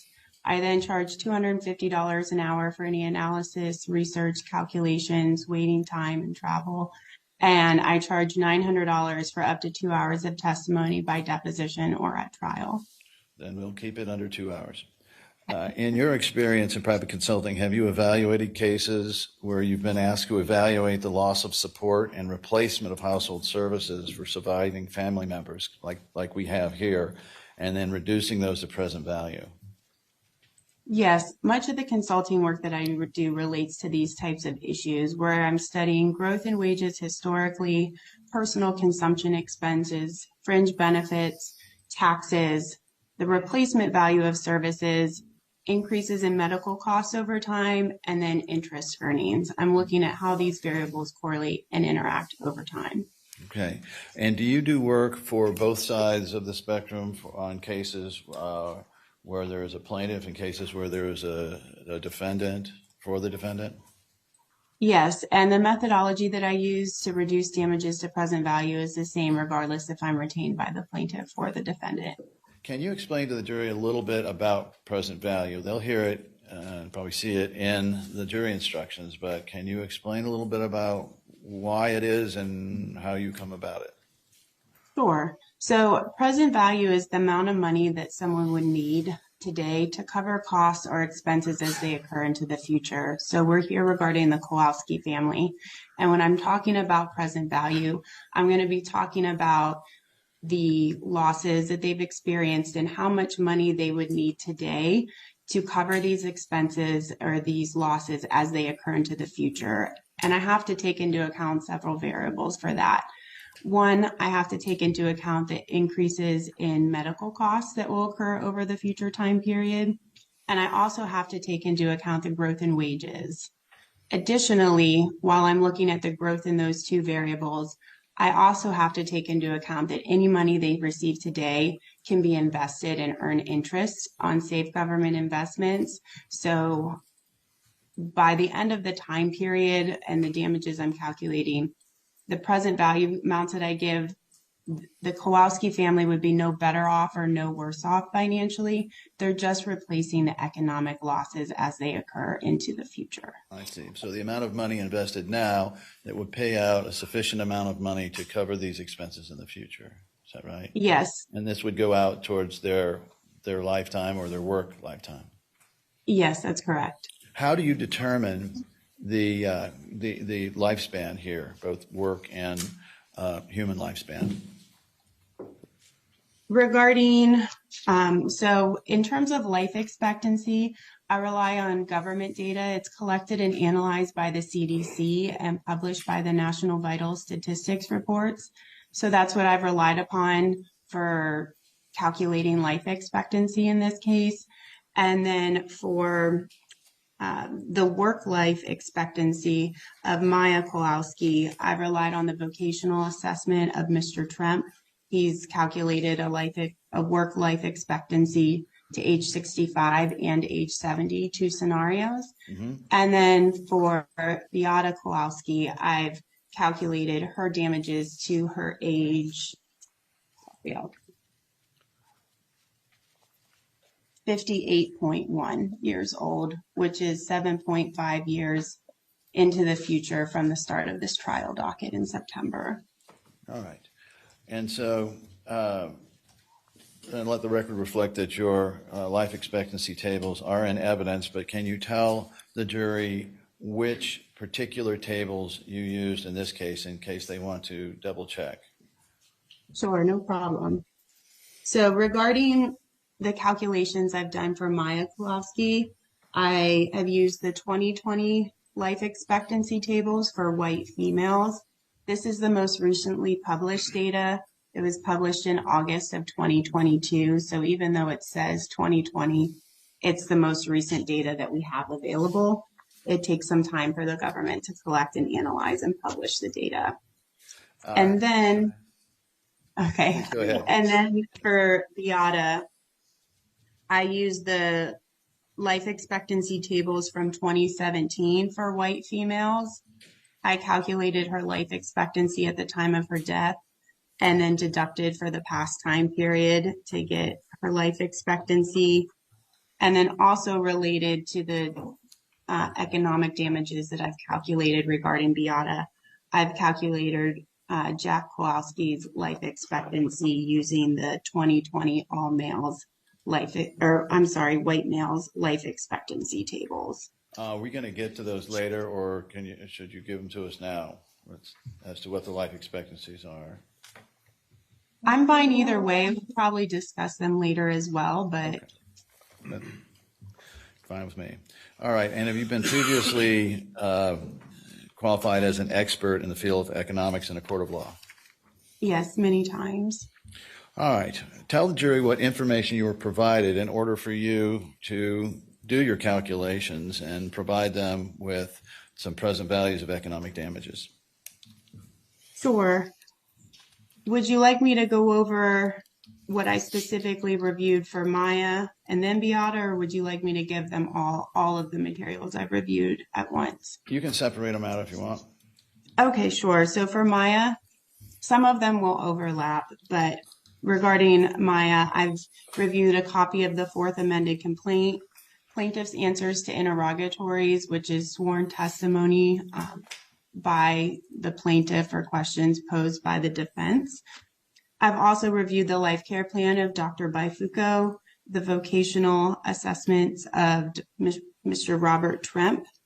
I've reviewed the Aetna summary and medical liens regarding past medical expenses, and then the deposition transcript of Maya from March 12th, 2022, and the deposition transcript of Jack from November 6th, 2019.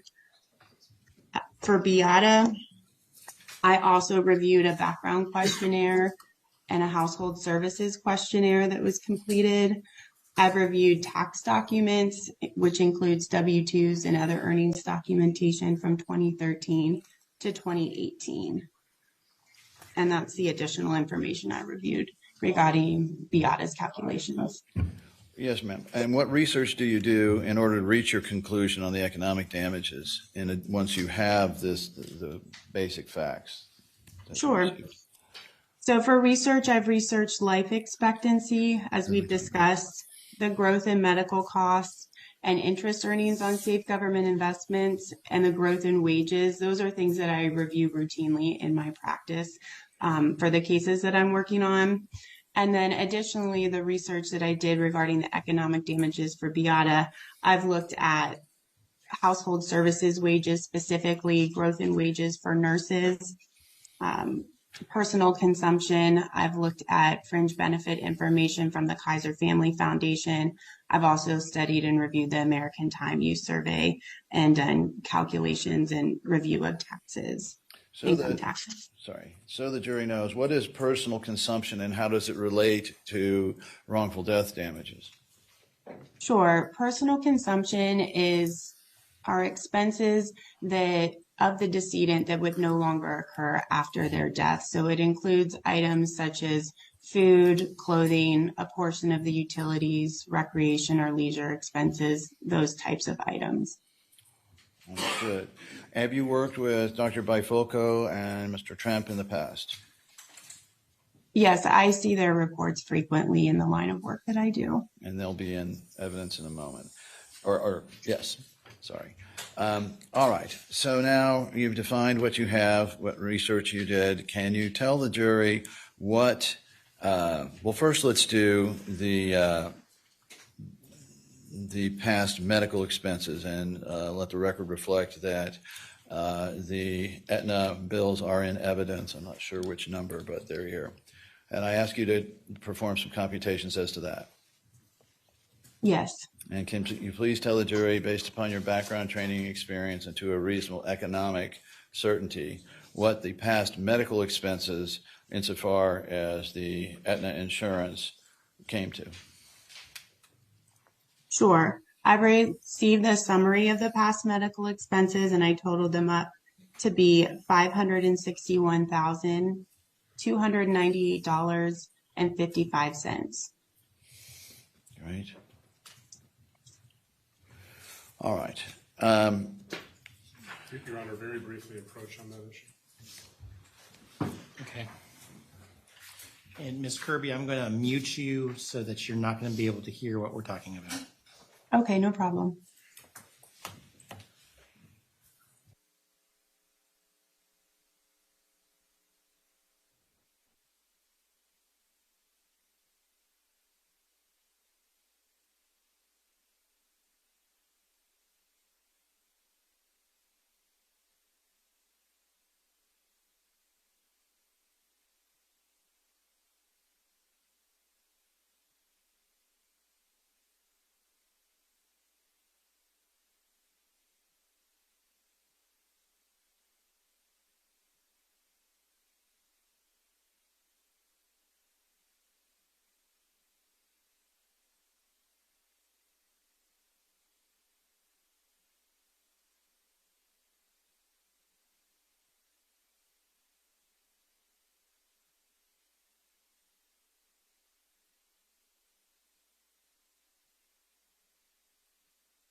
You may continue, Mr. Andrews. Oops, wait. I gotta. Can you hear us again, Ms. Kirby? Yes. There you go. Yes. Ms. Kirby, the reason for all that was I think either I misspoke or you did, because I asked you for the amount of past medical expenses billed, and I think you said lien, but it's the same, but it's the number is correct. I believe I indicated in the items I reviewed, I also reviewed some liens, but the number I provided was only the Aetna billing. Got it. All right. And were there additional claimed amounts and let's just go down then, was there an additional amount for $375?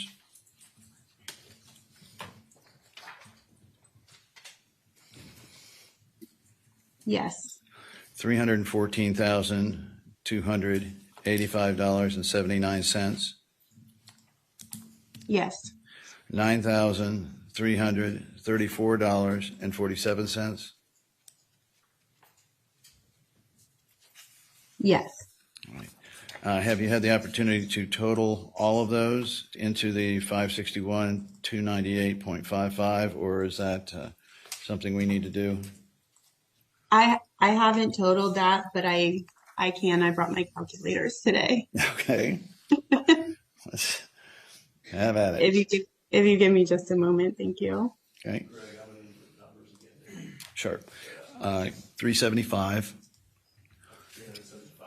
Right. $314,285.79.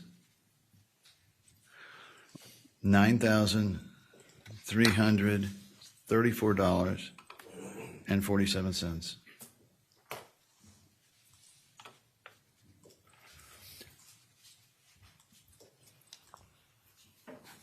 I'm just double checking it. Just a moment.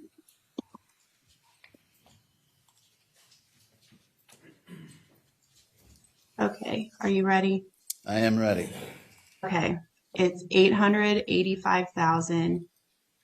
$293.81.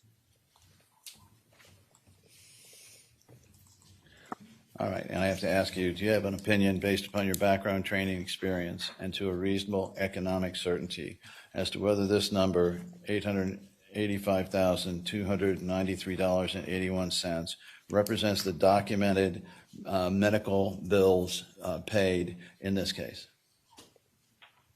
I can say within a reasonable degree of economic certainty that the addition that I just did regarding the numbers that were outlined are provided. But that's the best I can get there. And then let the record reflect that the Aetna bills are at Exhibit 2017. All right. Now, you used a term before called earning capacity. What do you mean by that? Yes, a person's earning capacity is their ability or their capacity to demand wages in the open labor market. It's based on their education, talent, training, skills, and experience. Where do you get that information? Or do you rely on Dr. Bifulco or Mr. Tremp for that? Well, for the definition of earning capacity, that's general knowledge in the field that I work in and in a vocational assessment, but I've relied on Mr. Trump regarding the figures that I have used for earning capacity. Right. All right. So now on that, can you explain how you did your calculations regarding the present value of Maya's future loss of earning capacity? Yes. I've relied on the vocational assessment of Mr. Trump. In his vocational assessment, he indicated that Maya's pre-injury earning capacity was $1,883 per week, which is an annual amount of $97,916 per year. Go ahead. No, please. Okay. He began these calculations when she turns age 28. It's my understanding to allow for time for her to complete collegiate level coursework.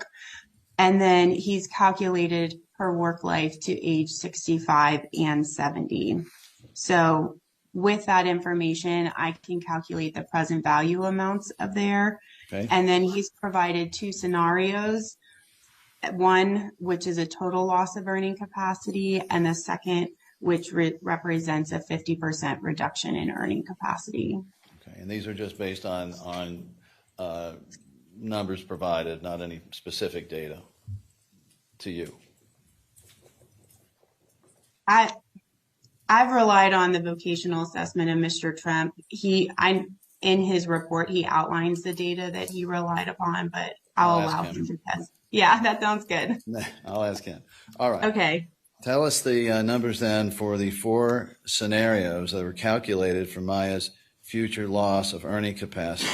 And if you would, can you tell us, before you say them though, are these calculated with a reasonable degree of economic certainty? Yes, they are. All right, so these are the present values. And if you would tell us what those are. Sure. So the first two items that I'll give will be the present value to age 65 for first the total loss and then the 50% reduction. And then I'll go on and give the present value numbers to Maya's age 70 and at the total loss and then the 50% reduction. Okay. So the first number, and I provide my present value numbers in the form of a range. Okay. On the low end of the range to age 65, a total loss would be $3,015,765 to the high end of $4,358,011. Sure. I think she said, well, go ahead. Could you repeat them, please, for Mr. Whitney? $3,015,765 Right. to $4,358,011. And what accounts for the range here as opposed to a specific number? Those are based on the assumptions I make when calculating present value between growth in wages and interest earnings on safe government investments. Understood. All right. And so then with a 50% reduction to age 65. Sure. The 50% reduction on the low end is $1,507,883 to the high end of $2,179,006. So these are the amounts of money, if invested now, would pay out sufficiently to make up for lost future wages or diminished earning capacity. All right. So let's talk about 70, age 70. Sure. Age 70 for a total loss on the low end is $3,344,625 to the high end of $5,079,783. Okay. And that's for the total loss. And then for a 50% reduction. Sure. On the low end is $1,672,313 to the high end of $2,539,892. Now, either from your own experience or from your research, has it come to your attention whether statistically more people are working past 65 and into 70 than, say, 30 years ago? I would say people tend to work longer now, but the minimum Social Security retirement age is 67, but if you wait a few more years, you can technically collect more if you retire at age 70. I see. And was that one of the bases for your calculation, the assumption that folks would retire at those ages? No, I just relied on Mr. Trump for those two ages. Those are the ages he outlined. Okay. All right. Are there other ways to calculate present value other than the ones that you've explained? Yes. So the methodology I discussed, I'm looking at the relationship between growth in wages and interest earnings on safe government investments. And when I look at the data historically over time and smooth it out, it falls within a net negative 1% to a net positive 1% relationship between those variables. On the low end, what I've given, and I'm just giving this to give some context to these other methods so you can see how it all fits in. Right. But on the low end, the net negative 1% reflects a situation where, for example, your growth in wages or medical costs are being outpaced by interest earnings on safe government investments. So you're earning slightly more interest, an average of 1% more than the growth in these other variables over time. And that's why you need less money. The opposite end, the plus 1%, reflects a situation where your growth in medical costs and wages are outpacing the interest earnings by an average of 1% per year. And that's why you need more money, because your interest earnings aren't quite keeping up with the growth in those costs over time. And that shows my range. And Go ahead. Go ahead. No. Okay. Another methodology that you asked, one is called the forecasting method that some economists use. Mm-hmm. And that's where they use a growth rate to grow these expenses into the future. And then they choose a discount rate where they discount it back to what's called present value. So they grow it to future value and then discount it back to present value. My calculation takes into account both of those variables at the same time. But when you use the forecasting method, you just arrive at one number for the present value amounts. And then the offset method, this is the easiest method out of the three. It's called the total offset method.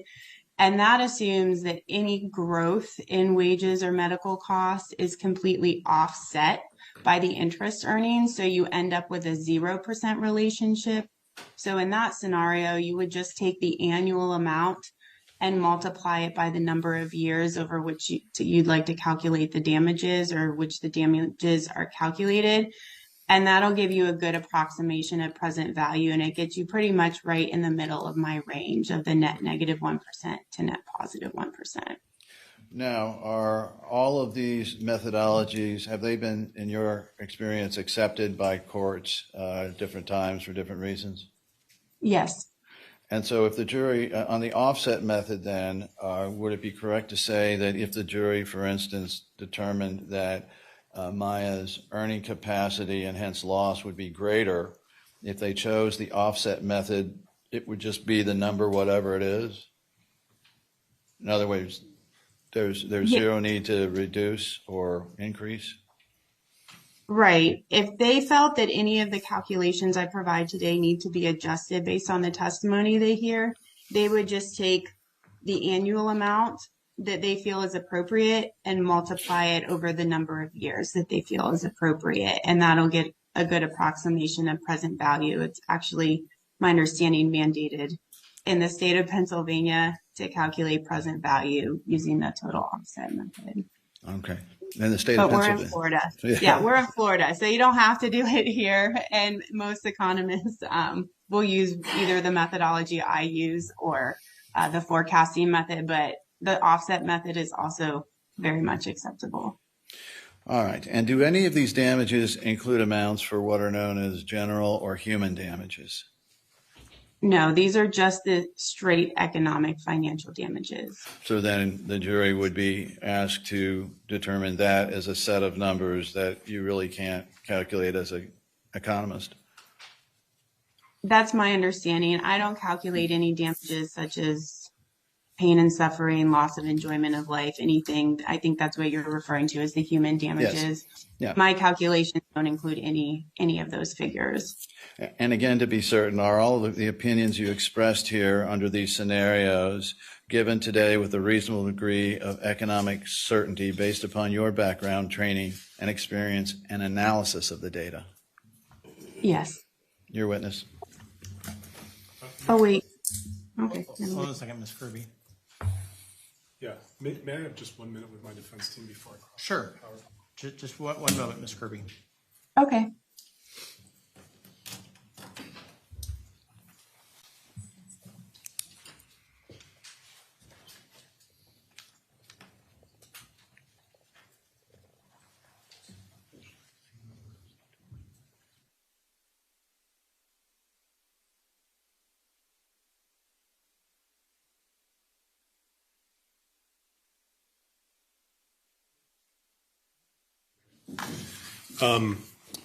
Good morning, Ms. Kirby. Yes, it's still morning. Good morning. How are you? I've made that mistake before. I'm doing well. Thank you for asking. So a lot of big numbers, but let me just make sure that we and the jury understand your role. What you're doing here is the math, right? You are 100% right. Yes. All right. I'm on a roll. Let me see if I can keep it going. Oh, okay. All right. So, and what that means is you're not here telling this jury that your opinion is, for example, Maya will never work again, right? That's correct. That's not my opinion. Okay. I'm just doing the numbers. I have no opinion on that. Gotcha. And just to be crystal clear, you're not here to tell the jury, you're not endorsing any of this. You're just saying if they believe what, for example, Mr. Trump is saying, here's what the calculations would be. Is that fair? Yes, the present value amounts. Okay. So let me talk to you a little bit about the present value amounts of the disability, what you calculated, and I heard a number that approached 5 million. That would imply that Maya will never, ever work again. Is that what that means? Based on what Mr. Trump has outlined as far as her pre-injury earning capacity, yes, that number is the high end of the total loss to age 70. Okay.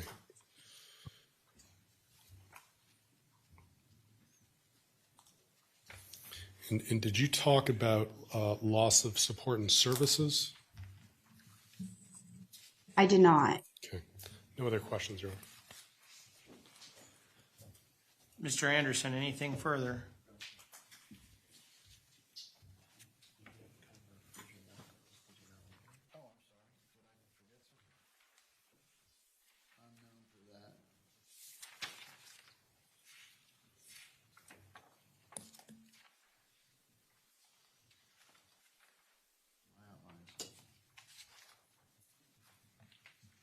I'm sorry.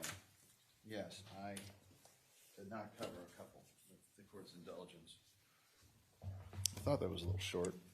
All right, what other calculations have you prepared at our request? Have you, for instance, past support calculations for Beata Kowalski? And what is loss of support? Sure. So I've also done additional calculations for Maya regarding the life care plan of Dr. Baifuko, if we're to go over that. And Yep. then I have done calculations regarding economic damages related to Beata Kowalski for loss of support and services. All right. Can you first give us those for Beata? Sure. So I believe your question prior to me saying the damages I haven't calculated or provided yet, you asked me what loss of support is, and loss of support is the money that would have been available to the survivor. So that's referring to the wages that Beata was earning and the support that would have remained from the wages she earned to go to her family. Right. Okay. And any other factors involved in that calculation? Yes, I've also allotted a value for fringe benefits. Those are additional benefits provided by an employer to supplement the employee's earnings. They can be paid for in full or in part by the employer. I've also deducted an amount for unreimbursed business expenses that Beata was spending related to her work. And then I've deducted for personal consumption. We've discussed what that was earlier. And then I've deducted for taxes in this calculation so that the end figure is the loss of support to her family. All right. And the loss of support for household services, can you give the jury an idea of what that generally entails? Sure. I'm calculating the replacement value of these services. So household services typically includes items such as housekeeping, cleaning, food preparation, laundry, other items such as shopping for grocery items, household items, and then it can also include items such as maintenance and repair work and yard work. So these are all the things you would have to go out and hire someone to do that Beata did or was Yes. capable of doing. Okay. Can you tell us your calculations in that regard based on your background training experience into a reasonable economic certainty? Sure. So for the past loss of support for Beata, what I've done is I've calculated that from January 8th, 2017 through the beginning of this trial docket, which is September 14th, 2023. And that's a 6.7 year time period. I relied on her 2016 annual earnings, which was $61,460 per year. I then added an amount for fringe benefits at 15% of her wages. I deducted an amount for the unreimbursed business expenses at an average of 13.6% of her wages. Her personal consumption allowance, that's calculated based on total family income using national survey data based on the total family income and family configuration. That's at 11.1%. And then I've deducted a level of taxes at 13%. So that yields a net loss of support of $39,712 in the base year for a total past loss of support over the past 6.7 years of $266,070. And then Regarding the future, please continue. Okay, I was then going to go to the past replacement value of household services. Right. That I've done an average of 4 to 5 hours per day. So that in part is based on the household services questionnaire that I reviewed that was completed by Jack Kowalski, and he outlined the items and average number of hours per day that Maya spent doing the items of household services. Right. I also did research on the American Time Use Survey and reviewed the deposition transcripts that I named earlier. So I allocated 4 to 5 hours per day, and that's valued at $20.10 per hour over the past time period.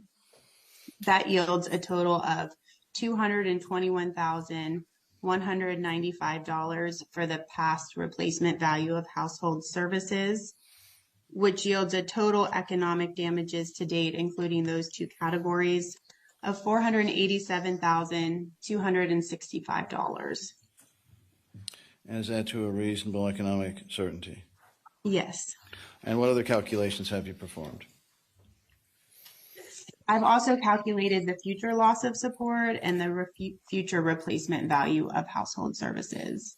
All right, you've defined that. Now, how did you go about the time period for the future? Sure. So as I stated earlier, I calculated Beata Kowalski's work life to age 58. That was based on an interview I spoke with Mr. Kowalski, and he indicated that likely around his age 70 is when Beata would have retired and they would have, potentially, hopefully enjoyed their retirement together. But he felt that that wasn't a reasonable time period, because I wanted to inquire, due to their age difference, how long Beata planned on working. So that would be her age 58.1 at the time Mr. Kowalski turns age 70. So that's a 7.5 year time period into the future. And then the future replacement value of household services, I've calculated to Mr. Kowalski's life expectancy, which is 19.4 years into the future, because his life expectancy is shorter than Beata's. Right. And what was your opinion? Sure. Opinions. Yes. So the future loss of support, I grew Mrs. Kowalski's wages in commensurate with the growth in wages for nurses in the Florida, Northport, Bradenton, Sarasota area. Mm-hmm. So I raised her wages to $75,550. And then I also grew Mr. Kowalski's retirement benefit, that he testified that increased at an average of 3% per year. So I grew that as well over the past time period for their total family income. And then I followed the same formula that I did previously. I added a value for fringe benefits, deducted the unreimbursed business expenses, deducted taxes and personal consumption based on total family income. And then I made adjustments as for when Maya turned age 25. So the total present value of the future loss of support on the low end is $361,773 to the high end of $387,606. And then the future replacement value of household services, I've calculated this based on a loss of an average of 3 hours per day into the future for the next 19.4 years. And I value that at $24.87 per hour, which is the current average hourly wage in the services industry. Mm-hmm.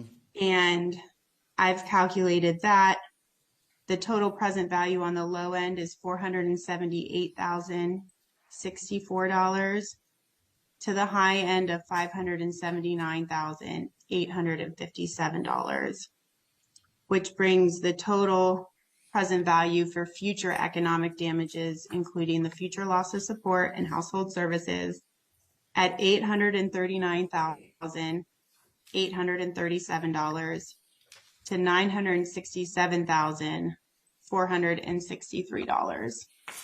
All right. I think we're homing in on it now. Have you performed any calculations as to future medicals and life care plan? Yes. Explain to the jury what those are and what you did. Sure. So in this situation, to the future medical expenses, again, I've relied on, in this case, it's Dr. Baifuku. He outlines the cost, the frequency, and the duration of each future medical item that's recommended in Maya's future. Mm-hmm. So I then can calculate based on that information. I work as the calculator, and I can calculate the present value amounts of those medical expenses. And he's outlined 3 different scenarios that I've calculated. And again, you used her life expectancy for part of these, or is that? Yes, many of the items are calculated over her life expectancy. There are some items that are calculated over a shorter time period, and for those items, I've calculated them over the appropriate shorter time period that Dr. Bifulco has outlined. Just out of curiosity, what is Maya's life expectancy? Maya's life expectancy is 63.6 years. Right. And I'm sorry, it's always awkward to talk about somebody's life expectancy with them in the courtroom. Especially when you get to be my age and it's nowhere near that number. Sorry. Luckily, I haven't had to calculate my own yet. All right. Can we then have your numbers then for the futures? Sure. For the best case scenario for the future medical expenses, the low end is $1,824,652 to the high end of $3,434,706. And then for worst case scenario, there are two alternatives. One includes private hire for attendant care, and one includes agency hire for attendant care. So I've totaled those up separately. Okay. The worst case scenario for private hire, the low end is $5,276,372 to the high end of $8,780,443. And then the low end for the worst case scenario agency hire is $6,604,703 to the high end of $10,247,747. And Mr. Trump and Bifulco are going to explain those out? Yes, very much so, is my understanding. Okay. And just so the jury knows, what is the difference between agency and the other one, the private or agency? Private hire is where the family would, or Maya would hire a person privately and then have to pay employer taxes, such as contributions to FICA and that extent. Dr. Bifulco has outlined in those report what costs he's included for that. And then agency hire is when you hire an agency to provide a person. So they do the background checks, they find a replacement person if somebody can't show up, they handle those administrative duties. So the costs are higher to hire an agency than if you were to private hire. Okay. Now, just to be sure, have I missed any calculations? I don't believe so. I think we've got them all now. All right. Sorry about that.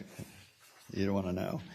All right. Your opinions expressed here today to a reasonable degree of economic certainty based upon your background, training, experience, and examination of the record. Yes. You're a witness again. Thank you. For the record, I try to get everyone an early lunch. Okay, so let me go back through some things here. Okay. A lot of numbers are getting thrown around, so let me see if I can kind of separate this out for the jury. We're going to talk about two different categories. One, the first one you were talking about was what would have gone to Jack Kowalski but for his wife's death in terms of what she earned and provided to him. Is that fair?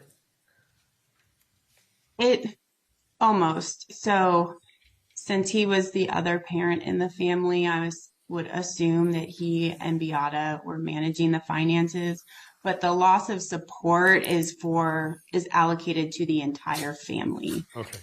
Until Maya would reach age 25, and there's a short time period in the calculations for that, but otherwise it's for the entire family. And those calculations are yours, right? Yes. Meaning, because earlier we were talking about you're relying on Tremp, and then we're going to get to the second report where you're relying on Bifulco, and you're going to look at me and say, hey, Shapiro, I'm just doing the math on those. I'm not endorsing anything. For these ones, for the support and services, this is based on your numbers, research, and recommendations. Is that right?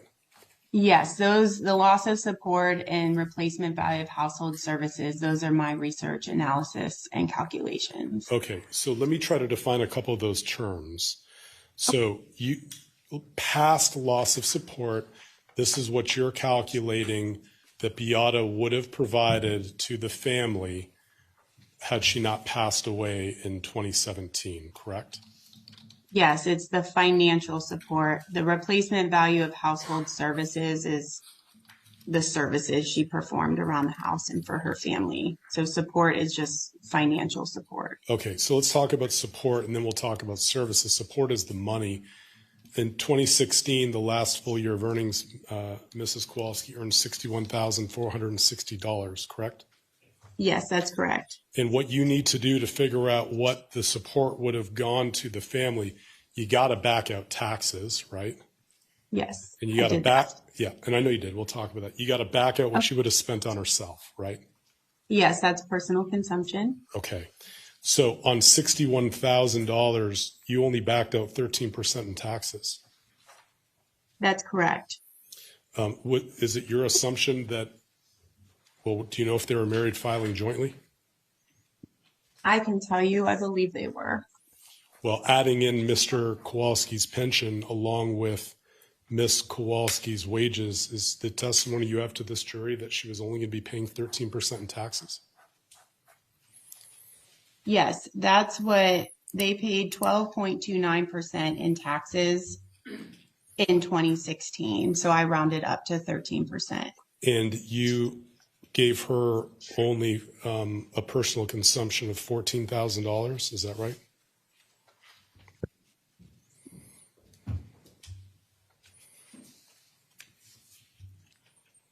$14,618 based on a total family income of $131,692 in 2016. So the replacement costs of the services, you said that's like laundry and cooking and things like that? Those are some of the items that is included in that category, yes. Okay, so let me talk to you about the future ones you have in here. So if you look at your report for future replacement of household services, is what you're telling this jury that, for example, Mr. Kowalski should be paid $25 an hour, $75 a day to do laundry, cooking, and cleaning now?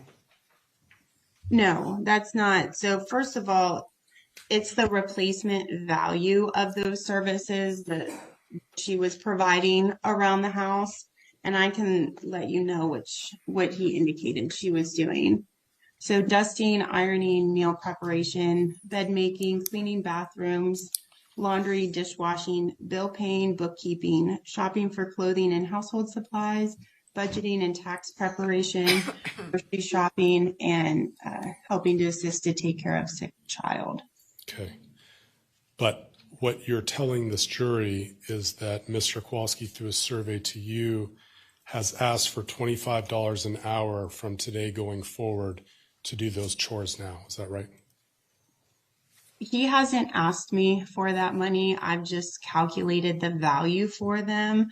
And I did that in conjunction with the American Time Use Survey. So this 3 hours per day is very reasonable and in alignment with what women report doing in the house with no children under age 18 and at various levels or at various ages, and if they're married. So I'm looking at the value of those services, the things that she was doing around the house to assist. And it's my understanding that her children have a claim into these services as well until they're age 25. So I have calculated it to Mr. Kowalski's life expectancy of 19.4 years, but there's a portion of the time in the future that both Maya and Kyle would also be entitled to some of the value of those services. Do you know if the Kowalskis have had to hire anybody to perform those services? I don't know specifically, but that wouldn't impact my calculations. I'm just looking at the economic value of those services Whether they go undone or they're done by a family member doesn't impact the calculations. I'm looking at their value. So talking about the future medical losses, now we're back in a scenario where you're not saying this is necessary, you're just doing the numbers. Is that fair? Yes. Okay. I'm going to make Maya feel better. When you said 63.6, that's additional years from today, right? Yes. Okay. Just so no one got scared here. Okay. I didn't want anyone to get worried. No. From what you have here, you're projecting Maya to live a full life compared to averages, right? It's population data, so it includes all comorbidities into that data, but it's the 2020 data for white females age, I believe 17 to 18. Yeah, I'll short circuit it just in the interest of time. Okay. You're predicting, well, you're not predicting anything on this. You're pulling the Social Security data, and for white females who are now age almost 18, they expect to live till about 81. Is that right?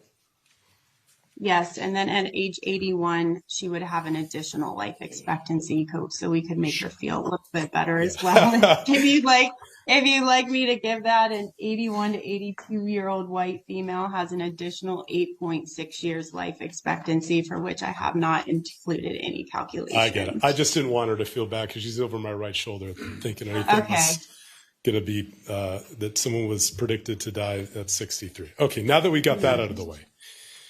Your future economic losses include up to $3 million for Maya to have somebody with her 24/7 starting now, right? Let's see.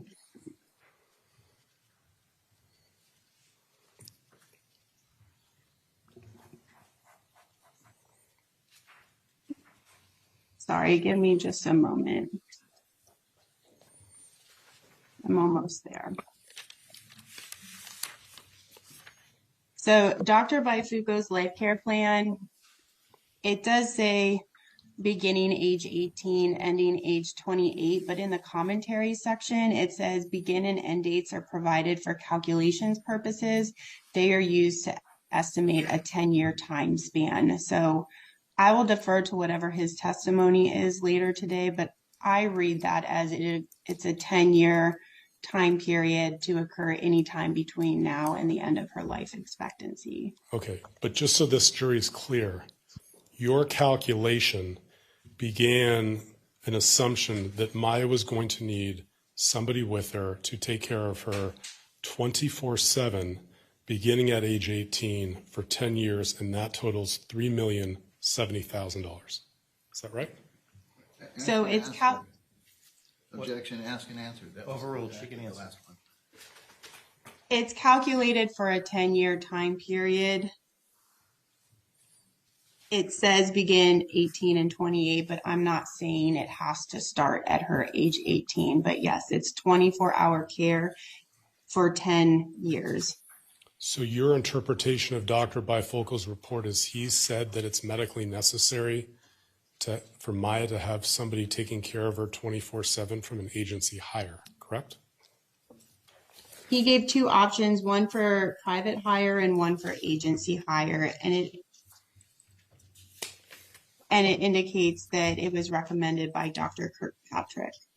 Let's talk about that also. So it was Kirkpatrick recommending that Maya was going to need somebody with her 24/7 to take care of her starting at age 18 for 10 years. True? Again, I don't know if it necessarily needs to start at age 18, and I'm going to stay out of the medical testimony recommendations. I've just done the calculations. I will refer to Dr. Baifuko and the other medical testimony. I was just reading Dr. Baifuko's report, but I'm just calculating here. I have no medical opinion whatsoever. Well, your calculations have $5,297,715 in ketamine. Did I get that right? Yes, that's the high end range of the worst case scenario. And those numbers also came ultimately from Dr. Kirkpatrick, right? Let me see. Yes, it indicates in Dr. Bifoucault's report that Dr. Kirkpatrick recommended those, but I will defer to the medical testimony in Dr. Bifoucault's. Right. And I promise you, I'm trying to be fair to you. Again, Okay. you're just running the numbers. You're not saying that this is medically necessary, but the numbers provided to you calculated of all of these damages up to almost $5.3 million in ketamine, which would envision Maya starting ketamine immediately and going until she's 80. True? It's calculated over her life expectancy of 63.6 years. It's an average of, he indicated 5 sessions per year at $12,000 per session, so that's $60,000 a year. Okay. We'll ask Dr. Bifulco about the rest. I do appreciate your time. Thank you. You're welcome. Thank you. Mr. Anderson.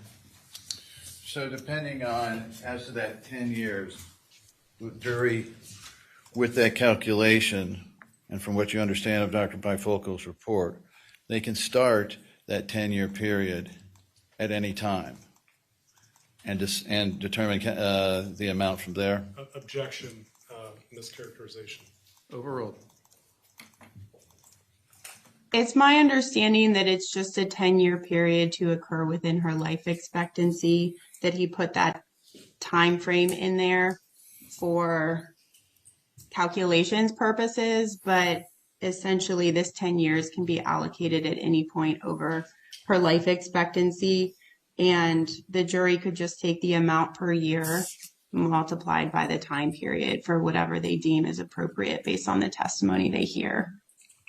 So depending on the testimony they have heard and hear of when the onset of these problems are most likely to occur, they can then take those numbers and apply them? Same objection here. Overruled. She can answer.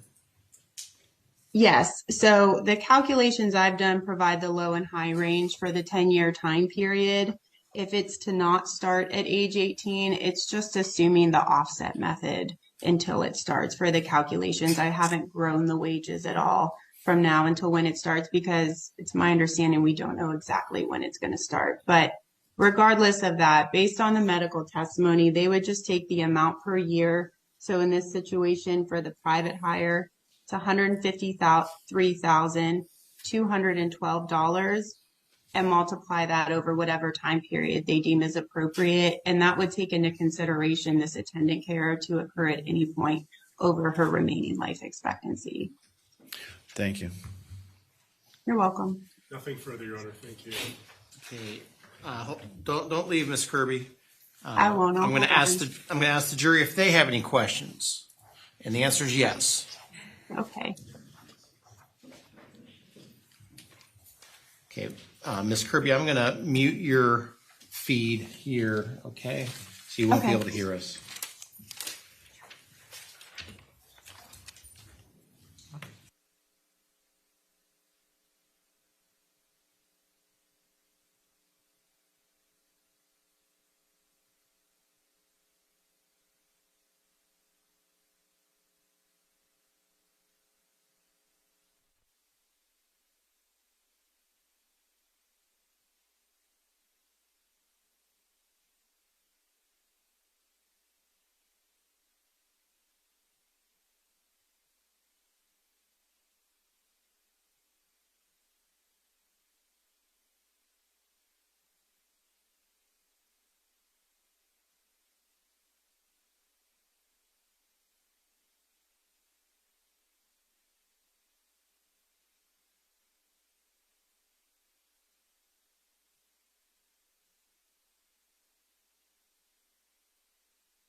Ms. Kirby, can you hear us now? Yes, I can. Great, thank you. And members of the jury, there was a note I received during the questioning. Will we get a copy of that? And it was at the time of the discussion of the medical bills. The answer is yes, those are in evidence, and you'll have those with you back in the jury deliberation room. Next, or the first question for you, Ms. Kirby. You have covered multiple calculations and the theories used to arrive at final figures. All this is well and fine using Maya in this example and treating Maya like a, quote, stock, end quote, traded on the stock exchange.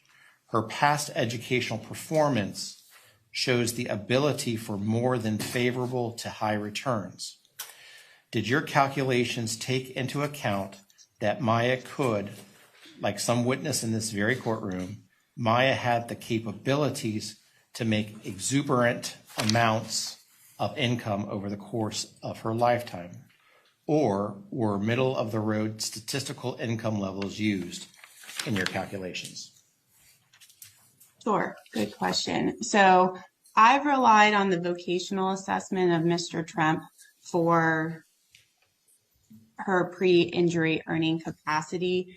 And based on my review of his report, he will defer, or he will explain that later, how he has allocated the $97,000.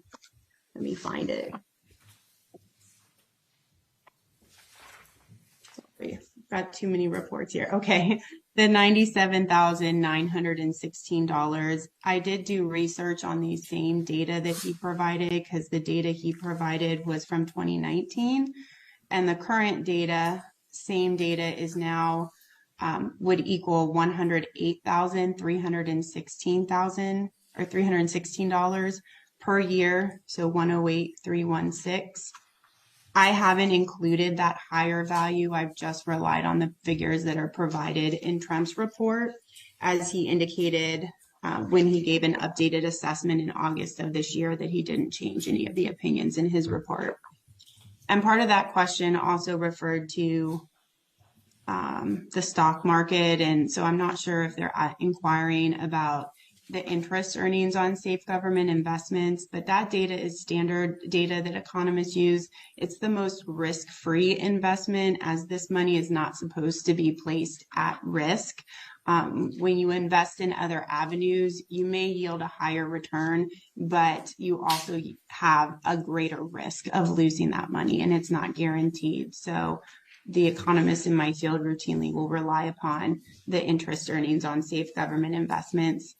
I haven't made any adjustments to the vocational assessment that Mr. Trump has provided and the figures that he outlined. Next question, Ms. Kirby. I may have missed it while scribbling my other question.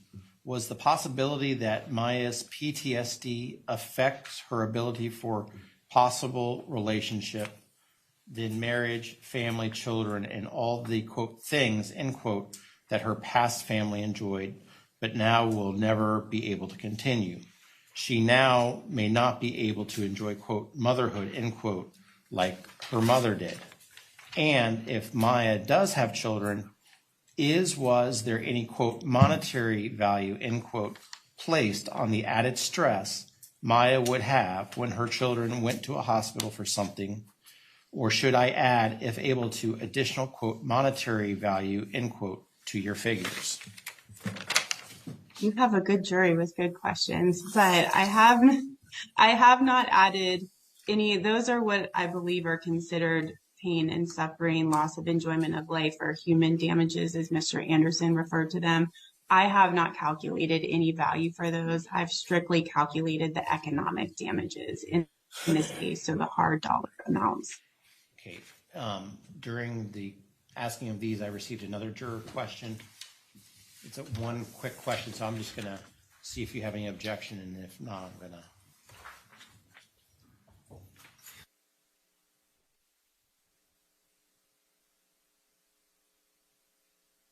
Okay, there was no objection. Okay. Ms. Kirby, what is the average statistical income of a 28-year-old at this time? Well, I didn't bring that data with me, but I think that would be, there is data out there regarding that. I think that would best be a question for Trump to answer, as he's outlined all of the research data and how he's looked at the earnings for that. I was trying to look in his report real quick to see if there was something we could add to that. So the data, and he'll speak to this, but just for a little bit of clarification, it says the data are for persons age 25 or over, and it has the median earnings at $1,883. That's the median average earnings. So in the middle in 2019. Again, I spoke about the current data is a little bit higher than that, but Mr. Trump will be able to speak more thoroughly regarding that information, I believe. Mr. Anderson, or do you have any further follow-up questions? That $1,883 is per week, not Yes, per annually, week. I trust. No, not annually, and I'm sorry if I misspoke. It's $1,883 per week, or $97,916 per year. Nothing further. Members of the jury, any further questions? Seeing none, Mr. Anderson, Mr. Shapiro, may Ms. Kirby be excused? Yes, Your Honor. She may, Your Honor. Thank you very much, Ms. Kirby. You're free to go. Thank you, Your Honor. Kick me out. I'm going to kick you out of the Zoom. All right, thank you. Have a There you go. Must be lunchtime. Okay, members of the jury, given the time, we're going to go ahead and take our lunch break. Do not discuss this case amongst yourselves. Do not do any investigation and receive no information. Deputy Coley, if I could have them back at 1:45, ready to go at 1:45. All right.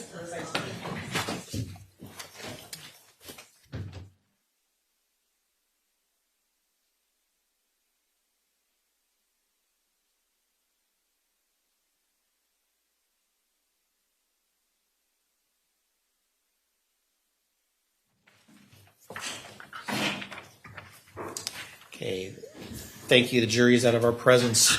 Are there any issues we need to address before we go? Everyone feel free to sit down. Any issues we need to address before we leave? Your Honor, I did not attempt to put the economic report into evidence based on the court's prior ruling. Does the court, I know you don't like give advisory. I'm going to object if that helps. I figured. All right. We'll go with the board. See, it's like I didn't even need to be here. Nothing further from the defense, Your Honor. So if we are back at 1:30, so about an hour and 12 minutes from now, is that enough time for you all to prepare for the afternoon and have lunch and all that? When did the court want to take up the rest of the exhibits? Well, I'll have 15 minutes starting at 1:30. Cool. 1:30? 1:30. Okay, everyone have a good lunch. See you back at 1:30. Thank you.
Ready.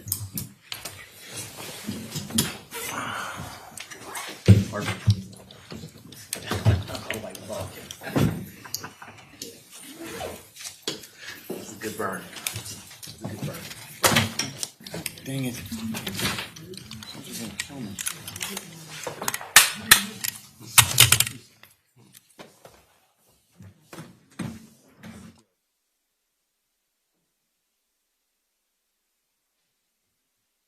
Hey.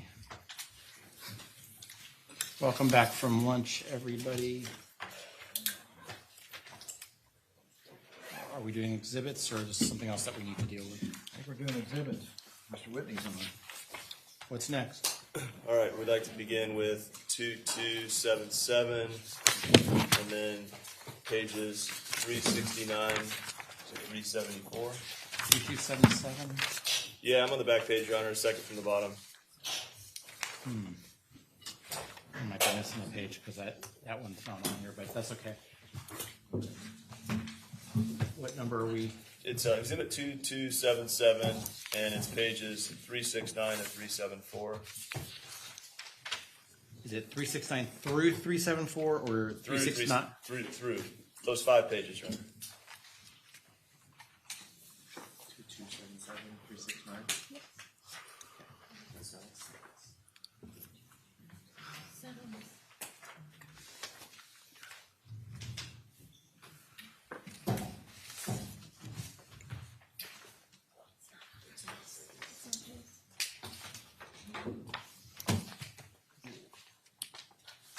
This seems to be a dependency issue.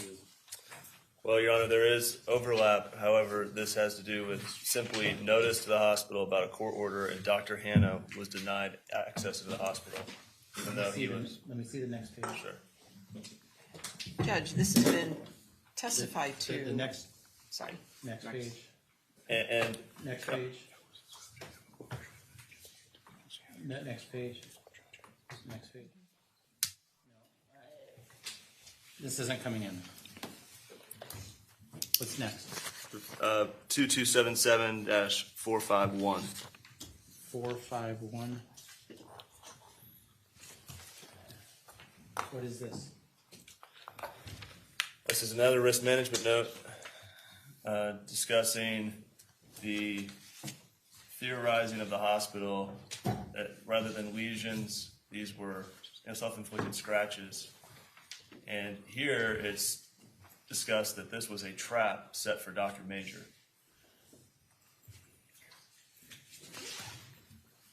There's no predicate laid. There's no foundation laid. We don't know who wrote it.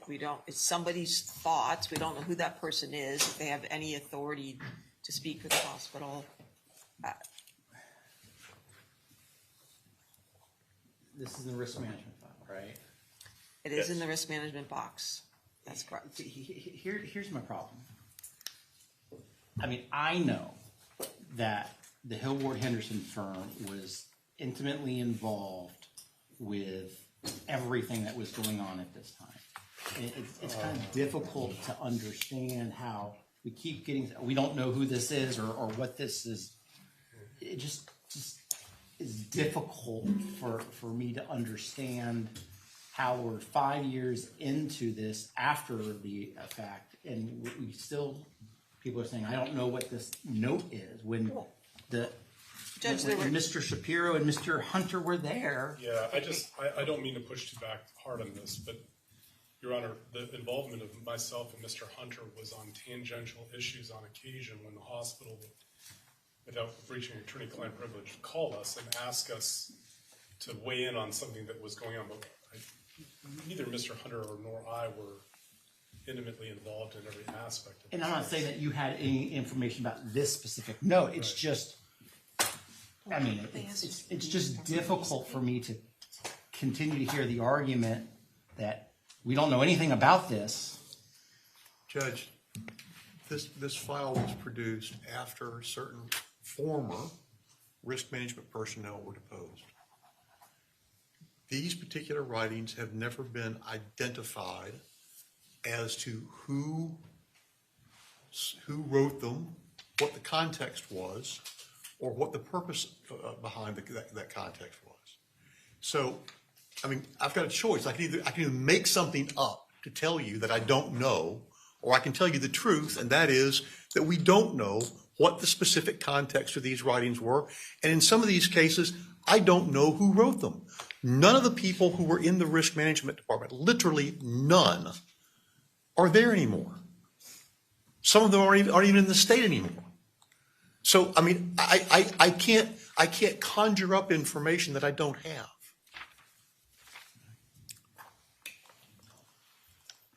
It would seem, though, that it's a note that a risk management person, apparently unidentified, took on presumably December 30th, 2016. And, you know, I don't see why it's not relevant to this cause of action. Well, it seems also you made a note regarding a potential claim that's being made, and why isn't that an internal note regarding the claims that are being made? Why is that relevant or even admissible?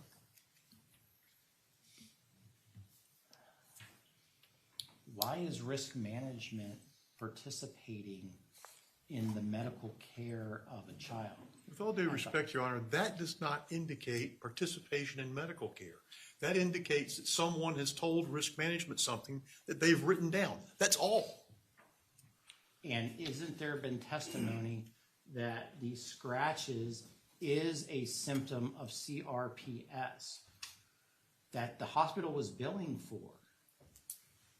There are lesions, certain types of lesions that can be symptoms of CRPS. They are sometimes confused with other skin lesions, eczema, scratches, other types of things. There's a whole host of things like that. I know that when this happened, when this notation got made, there was concern that some of the lesions that were observed were self-inflicted.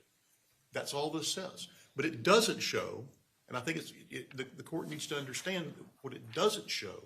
It doesn't show, unless one speculates about it, it does not show that risk management was taking any active role in patient care.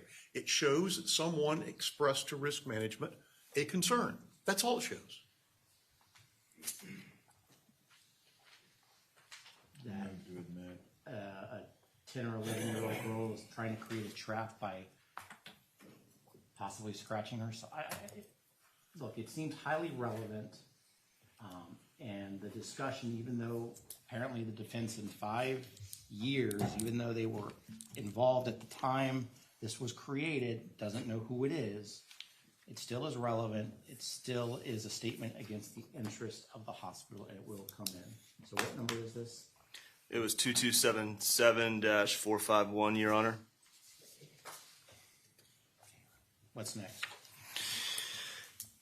There's several policies at the bottom there, but I'm going to skip those for now in the interest of time. I'm going to move to the first page. We're at Exhibit 2278, pages 036 to 37. 2278. I don't see that on the first page. I don't see it either. First page, third from the bottom. So It's on the second 36 to page. 37. I think it's on the second page, Judge. Didn't you say 36? I must be on a different list. I think you have the list from yesterday. That's okay. I can adjust. Yeah, second page, second from the top, 2278, 36 to 37. What? This is the corrective action notice. The corrective action notice of Catherine Beatty. It's been discussed at some length. Highly relevant. At the time, her anger management issues during Maya's hospitalization. You want to take this outside?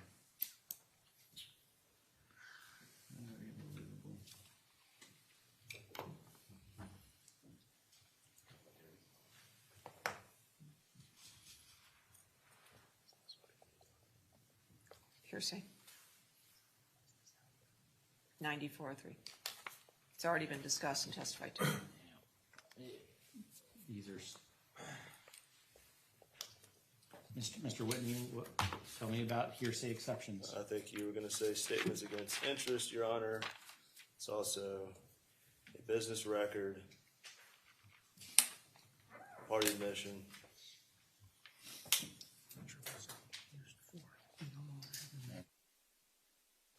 Yeah, Judge, also relevance, I'm not sure what, there's no negligent hiring for Kathy, there's no negligent retention for Kathy Beebe. Court's going to go ahead and admit 2278-036037 over the defense's objection. What's next? 2123, pages 639 to 642. I'm sorry, say again, please. Yes, ma'am. 2123, pages 639 to 642. On the list that everyone else is looking at but me, it's on the first page, 4 cells down. What is this?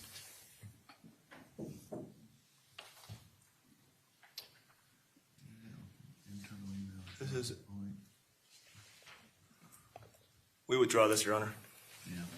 What's next?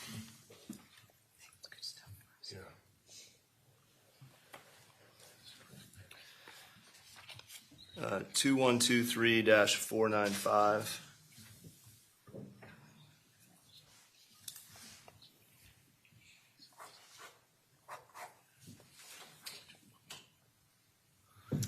Judge, my objection was it needed 496 for completeness and perspective.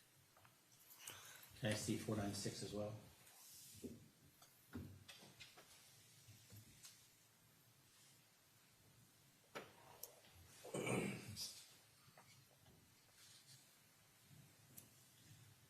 Haven't I already seen this one? Honestly, don't remember. I don't Judge. believe so. I think there's been testimony in her deposition about the massive update. It's familiar to me, Your Honor. But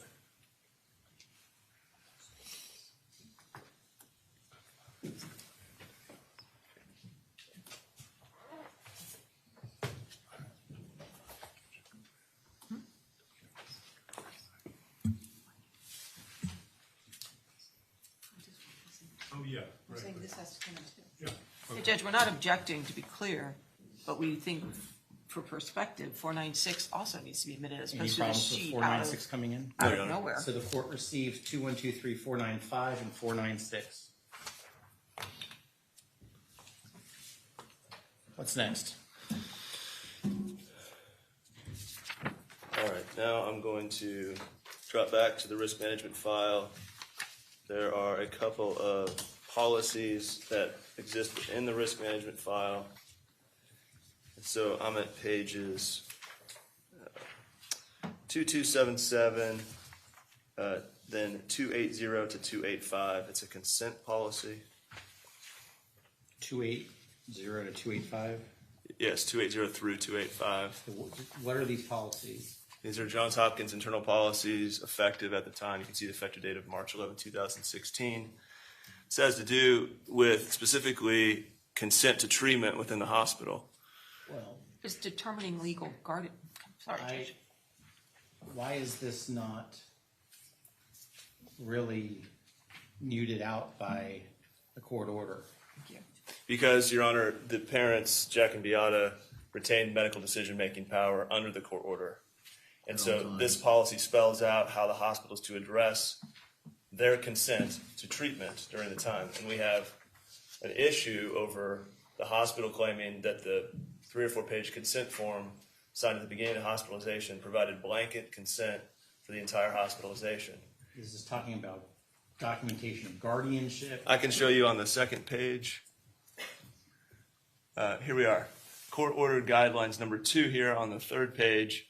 If you look at Roman numeral 2 under here, parents consent, DCF sheltered, it discusses specifically how to operate in this environment where a child is sheltered within the hospital, and it spells out that despite the child being sheltered there, the parents still have rights to consent, and it further spells out that if the parents do not consent and they move forward with some treatment without the consent, it has to be documented in a certain way. and those entries are absent from the medical record. So we need this to show that they did not actually have consent under that consent form. Scroll down a little bit more for me. If you look at the third bullet point there, Your Honor, says, the minor child's medical record should reflect, and it lays out 1, 2, 3 different things that it needs to lay out if they proceed without parental consent for alleged treatment.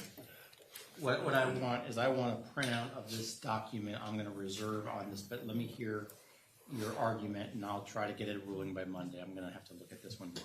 Well, Judge, frankly, I think I have to look at it a little more carefully too, but my concerns are, this is a document.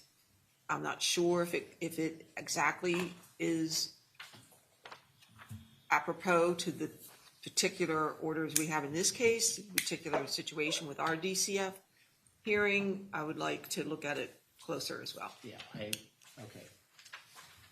Can someone just get me a physical printed out copy so that I can take it home with me over the weekend? Yes, Your Honor. Thank you. Okay. What's next? Next is same 2277, same exhibit number, then pages 289 to 291. It's the risk management policy in effect at the time. You can see the effective date of February 18th, 2016. And it discusses responsibilities of the risk management department and the risk management committee, highly relevant to this action.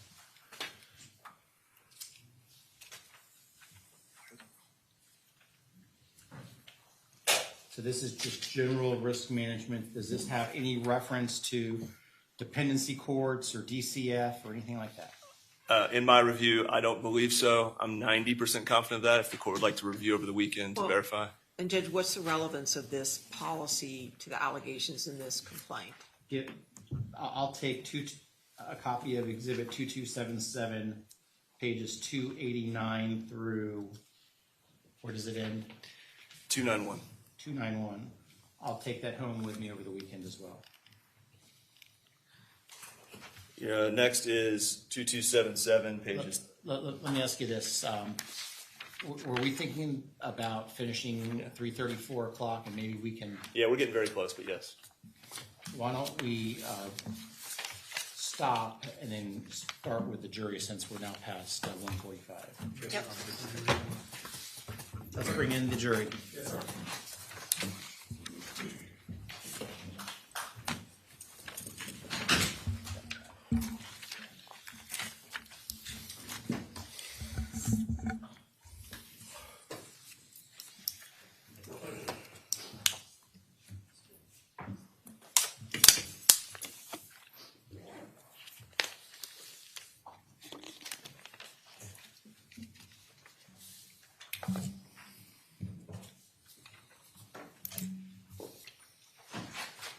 All rise. Jury entry.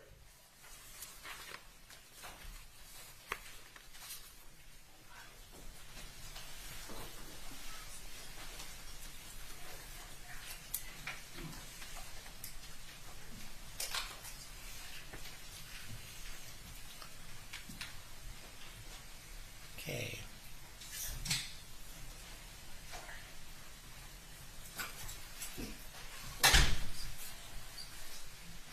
There we go. Everyone, please be seated. I loved how you came out in a little different order. You're trying to see if I'm keeping track, huh? Yeah, I appreciate it, members of the jury. I want to confirm that while you're away, you did not discuss this case amongst yourselves, you did no investigation, and you did not receive any information. Is that all correct? And that no one has approached you about this case since you were last with us. Is that correct? And have you seen any media coverage since the last time we were together? ESPN? Well,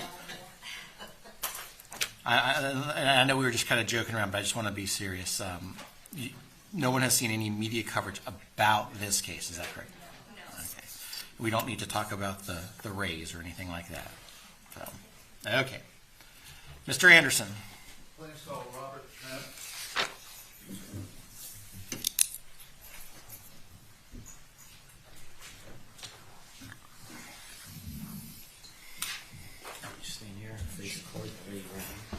solemnly swear or affirm the testimony you're about to give will be the truth, the whole truth, and nothing but the truth? Yes, ma'am, I do.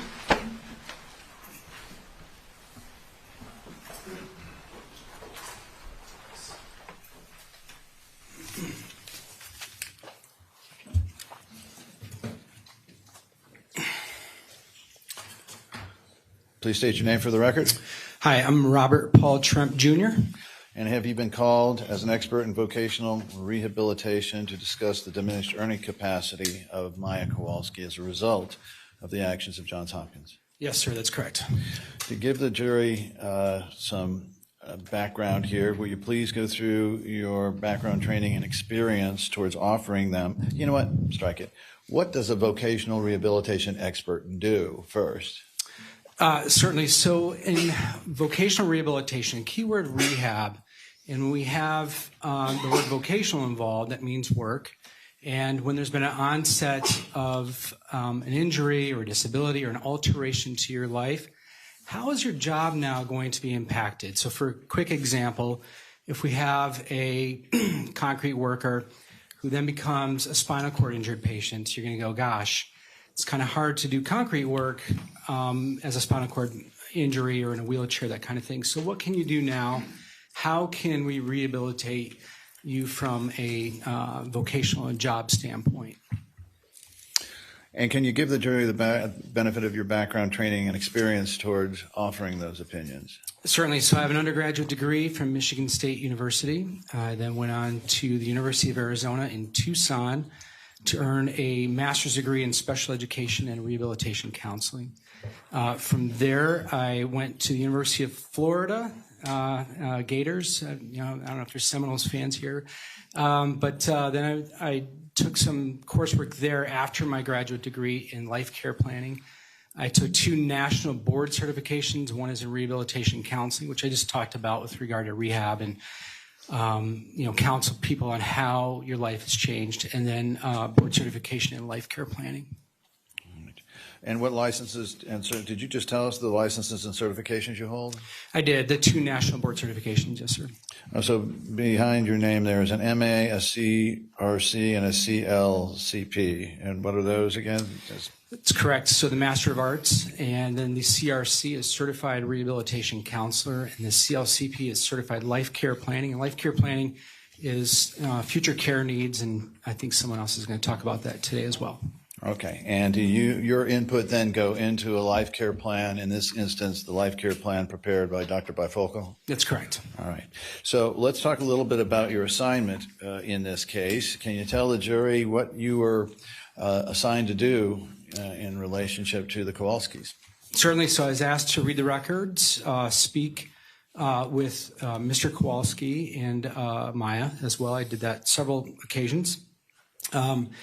And then to look at all the evidence and develop what Maya's future is going to look like from a school standpoint and from a work standpoint, and also a future care standpoint. It's very important that there is a life care plan involved here, which is going to actually help her, and that came into my decision-making as well. So you have then had interviews of Maya and her father, and then reviewed what else? Have you reviewed medical records, or what do you review it? Yeah, I reviewed thousands of pages of medical records, deposition testimonies, spoke to several experts in this matter to get a really good idea as to what the future does look like for her. We always work on a team basis, so we incorporate a lot of collateral source information from other providers. So we have a really good understanding as to how to formulate the future and the treatment plans that we develop for her. We just can't do it alone or just impulsively. We do need to reach out and do some due diligence and see what's really going on here. So what, if anything, was significant about Maya Kowalski's diagnoses as it affected the opinion you will offer? Well, we have PTSD. I talked to Dr. Brewerton at length about that, and I also talked to Dr. Kirkpatrick and others about the CRPS, and I think by this time the jury's probably heard a lot about both. So to have a quick answer, those 2 diagnoses is what we're looking at for long-term future care. And is there an interplay between those 2? I don't expect you to get into the medical opinions, but from the vocational rehabilitation standpoint, are the combination of these significant? Yes, we try to look to see how the patient, in any case, our spinal cord injured patient, for example, how do we get them better? What does their prognosis look like? And in this case, when we have the complex regional pain syndrome coupled with the post-traumatic stress disorder, especially at the age of onset with PTSD, where, Dr. Kirkpatrick talked about, our neurotransmitters, as our brain is developing, we have different pathways as we develop. And so when there's trauma that happens at a young age, you're going to develop in a much different way and trajectory than you would have had the onset happen after your brain is fully developed. So we have a rather perfect storm here because CRPS is anxiety-ridden, it's pain-ridden, it's emotional, it's the unknown. Gosh, when is the next flare-up going to happen? Then we also have the PTSD issue coupled with that, and it just goes around and around, and they chase each other. And so it's a very, very difficult and very guarded prognosis for the future. All right. So when we look at the vocational damages here, did you apply any particular statistics? And if so, explain how and the source of the statistics. I'm going to do my glasses on and off. I was playing basketball with my daughter over the weekend, and my regular glasses were broke. So I'm going to try my best here with these Walgreens glasses. So I looked, nothing wrong with Walgreens, they're very good glasses. So I looked at government data to see what we would look like for her based on the trajectory that she was on as a student, as a young child. We've all heard how well she does in school, piano, figure skating, Polish as a second language, her being recruited by Duke University at a very, very young age.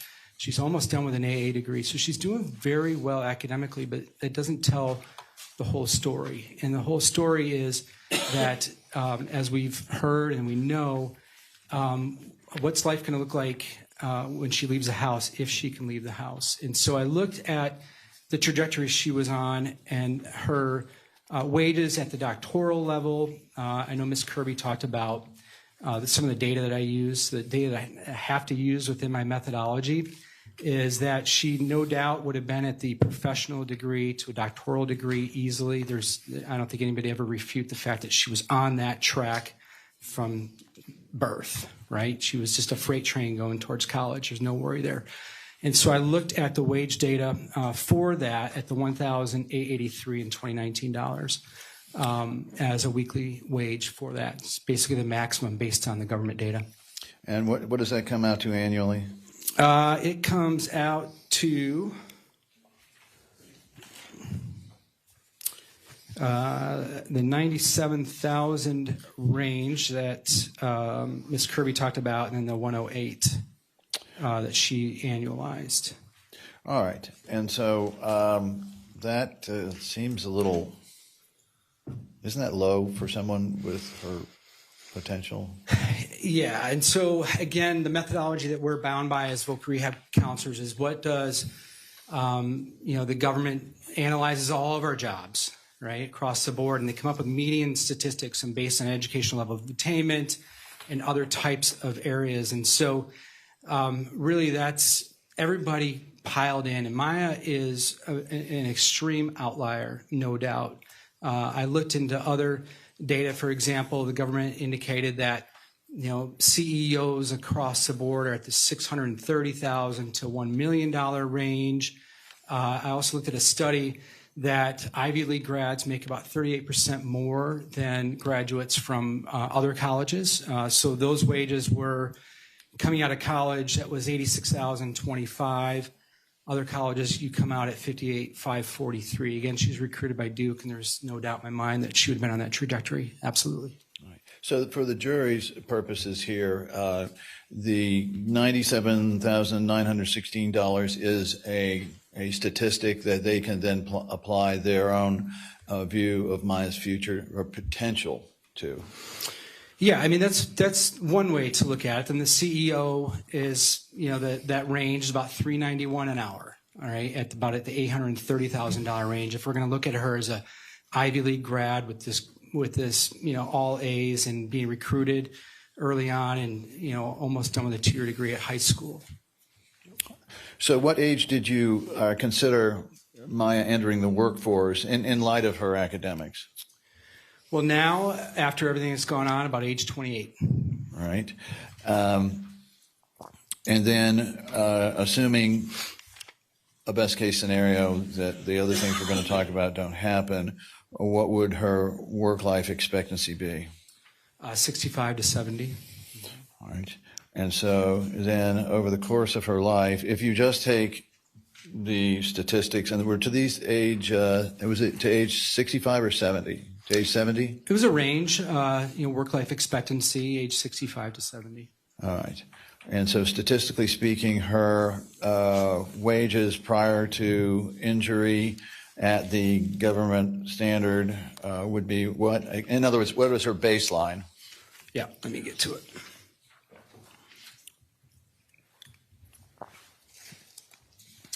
To age 70, it would have been $3,622,892 to age 65, age 70, $4,112,472. All right. And did this take into account then a control, that is a properly treated and medically controlled CRPS as part of this in the baseline?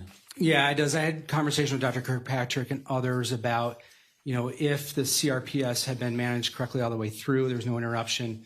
There's literature out there that, as well as the doctors, indicated that very important to get immediate care for CRPS and get on it right then and right now. Any delays can be very, very difficult and make things all the worse. So I asked the doctors, what was her trajectory like if she had... Experts are allowed to comment on hearsay. Overruled.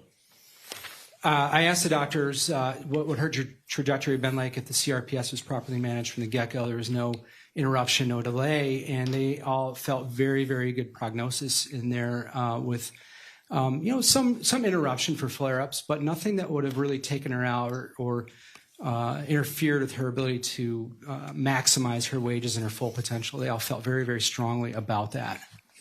All right. And were these opinions based upon your background, training, and experience, and to a reasonable degree of probability within your profession, useful as a baseline for Maya Kowalski with her CRPS, but in a controlled and well-medicated, I hate to use that term, but well taken care of manner?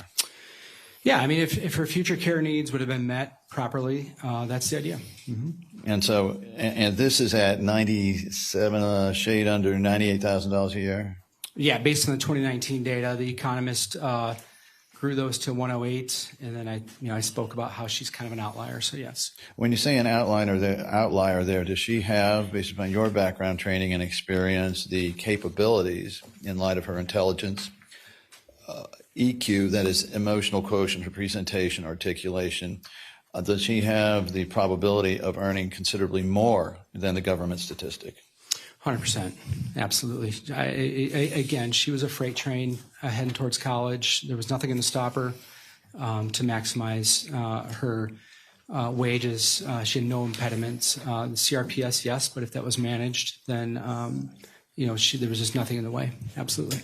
And so then let's talk about post-abuse and trauma earnings. So tell the jury now what you went through to try to figure out Maya as she is now.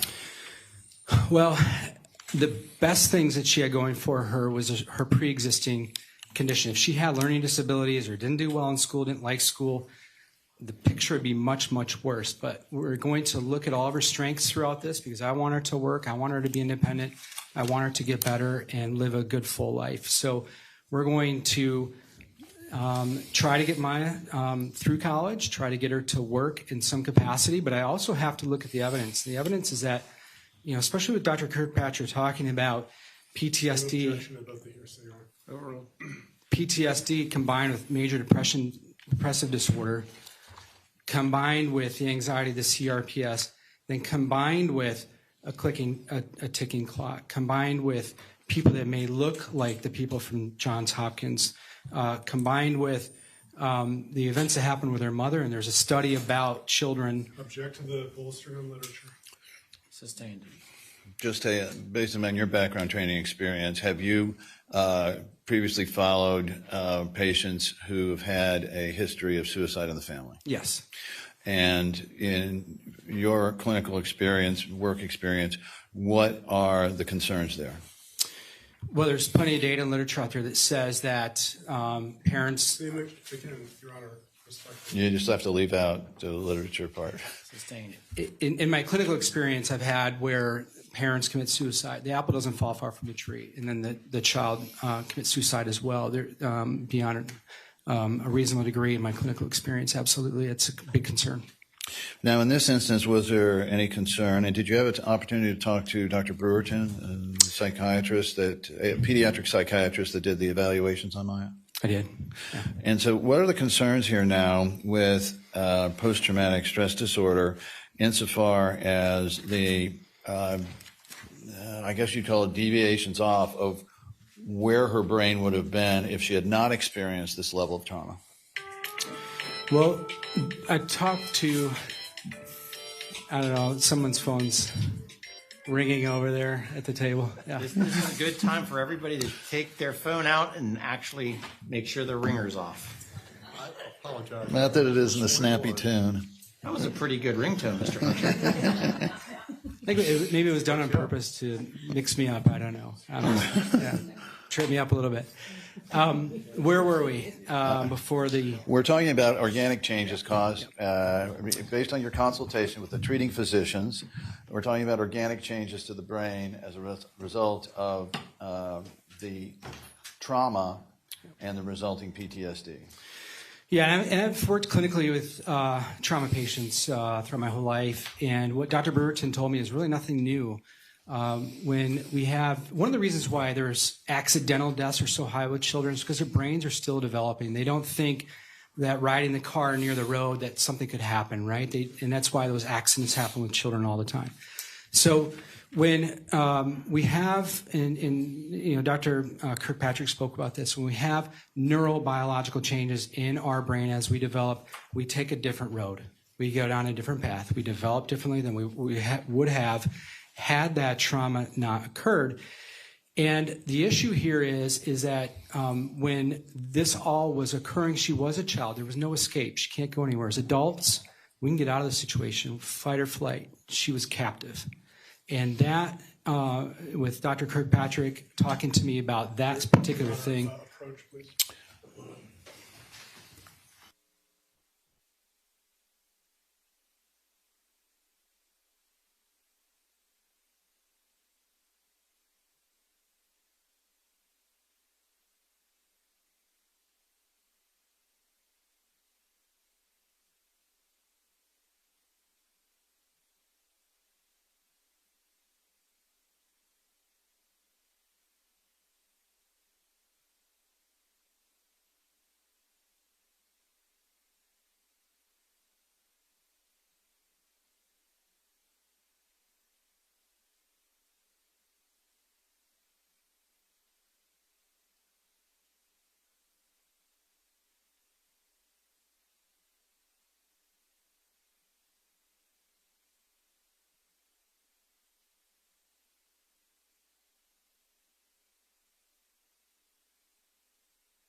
You were saying that she could not escape. We were talking about Kathy Beatty. She had no way of getting away from her, and that abuse that ended up causing this.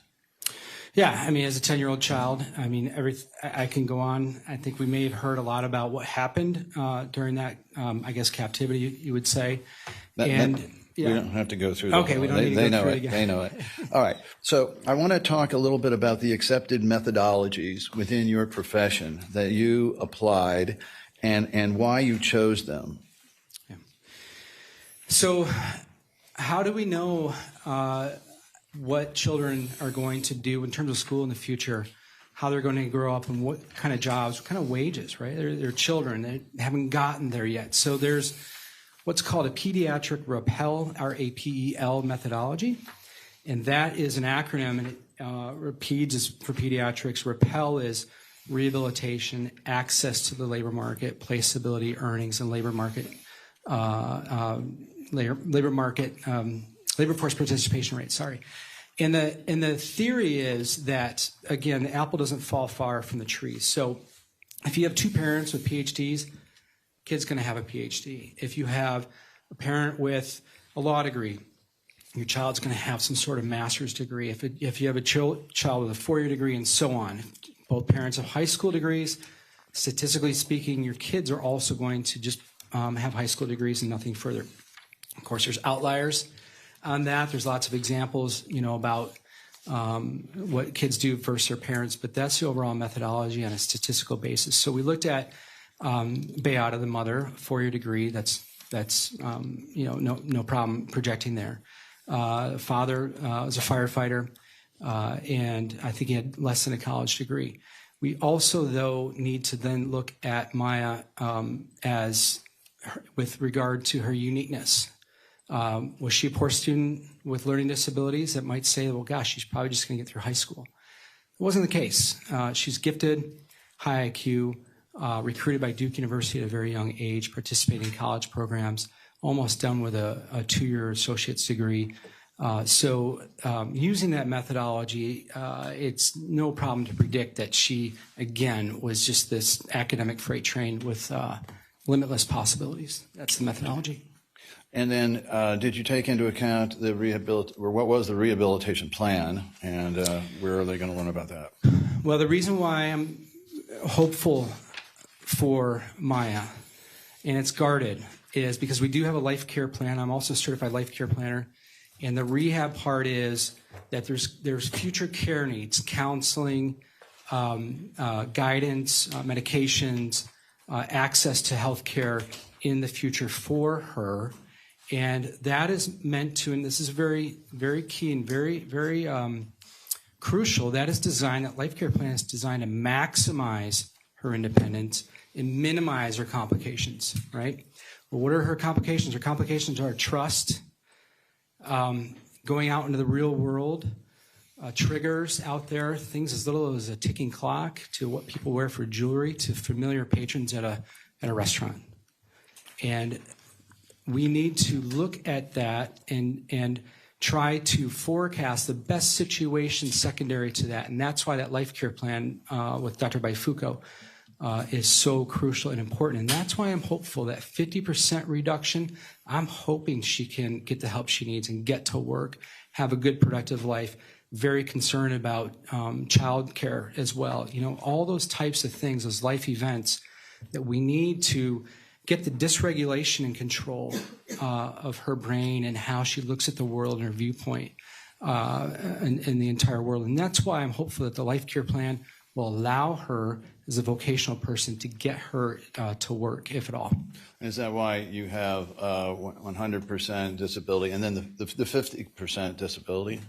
It is. So 100% is a total loss of earning capacity. But that doesn't necessarily mean from day one. It means it could kick in at different times? It could. I mean, the total loss is she ever going to work? And I hope that's not the case. I really hope that's not the case. I hope that the life care plan works and she can work. I want her to go to work, earn wages. Work is very therapeutic for her. Is she going to get out of the house? Can she get through college? Can she fight off all of the outside sensory that we can't control in our world, right? We can't control other drivers, other coworkers, bosses. We can't control that. So can she get over that and get going on some kind of work? And that's what we're aiming for. The best case scenario is that. All right. And then you also talked about, and I want to hit the highlights here, and if I'm missing something that is important, let me know in your analysis. But you also talked about placeability. What is that? Placeability, where is she going to, how will she be placed in the labor market? An easy way to kind of look at that, we have Zoom jobs now, right? Right. That's an option. And I've thought about that. Can she be a Zoom worker? might be therapeutic for her, might also not be, because I want her to be out in the world and not have to depend on never leaving the house. So placeability is very key. We all have jobs that you work in public, you work by yourself, you work in a closed environment, open environment. So the placeability is very key for her. And labor force participation. Yeah, labor force participation is full-time, part-time. Really with my 100% loss is no time, 50% is part-time. And so labor force participation is 2,080 hours a year, or 40 hours a week. So you were looking for all of the available options for Maya, given her circumstances? Yes, sir. Yeah. All right. And then I wanted to talk a little bit. Let's get the opinion. Do you have an opinion based upon your background, training, experience, and to a reasonable vocational rehabilitative probability as to the losses more likely than not to be sustained by Maya Kowalski? I do. Yeah. All right. And there seems to be 4 different scenarios, or?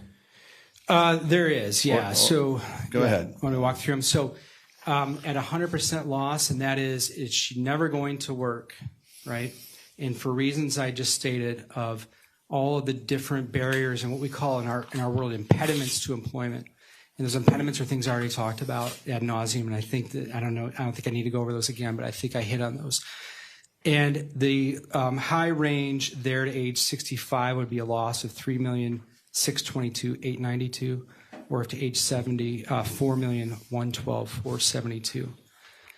The best case scenario for her, again, if the life care plan is afforded to her, which is the future care needs, counseling, home care, things that we've already touched upon, if that's afforded to her, the hope is she'll get better. And we want her to get better. We know this is a permanent thing for her. It's lifelong, but there are things out there, there's tools out there that can work and get her better. So the best case scenario for her is to age 65, a 50% reduction in her earning capacity is $1,811,446. To age 70 is $2,056,236. And we'll have those numbers up in a moment. Now, should the jury decide that Maya's actual earning capacity could be a multiple of this, 2 times, 3 times, 4 times, and based upon your analysis, background, training, and experience, are those within the probabilities that she could earn that or would earn that with the right care? Yeah, absolutely. Again, my numbers are based on $97,000 a year. All right? So that's the median. That's 50% make higher, 50% make lower of everybody in the governmental study. Big national data. And that's what that's what I'm kind of bound by in terms of methodology. I have to look at government data to support these opinions. Then we look at the individual person. We might go, gosh, does that make sense? Would that person make $97,000 if they had, a severe learning disability, right? So we can look at it from that spectrum. We can also look at it from the other outlier spectrum is, again, and I'll be quick, all A's, Duke University, 2 languages, overachiever. So she would be on the higher outlier of wages for the future. So let's say the jury did, in their deliberations, come to a conclusion that her abilities would earn a multiple of this. How would they go about using your formula to compute that? Well, other than simply doubling or tripling, or I mean, you can look at it as a times 2, times 3, times 4, times 5 multiplier. I leave that to the jury.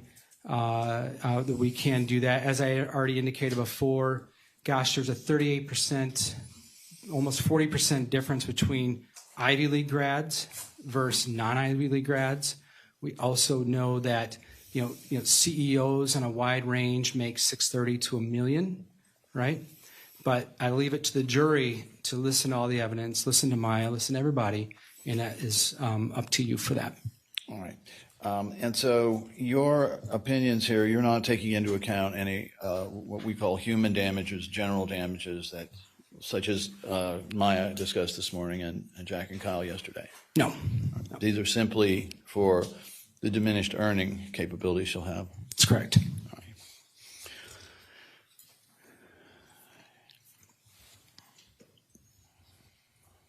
And again, your opinions here are to a reasonable vocational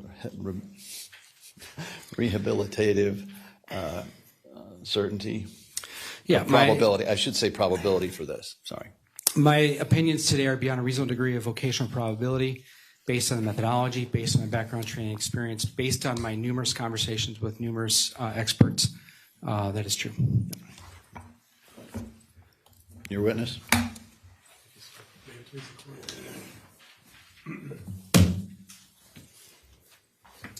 Good afternoon. Hi there.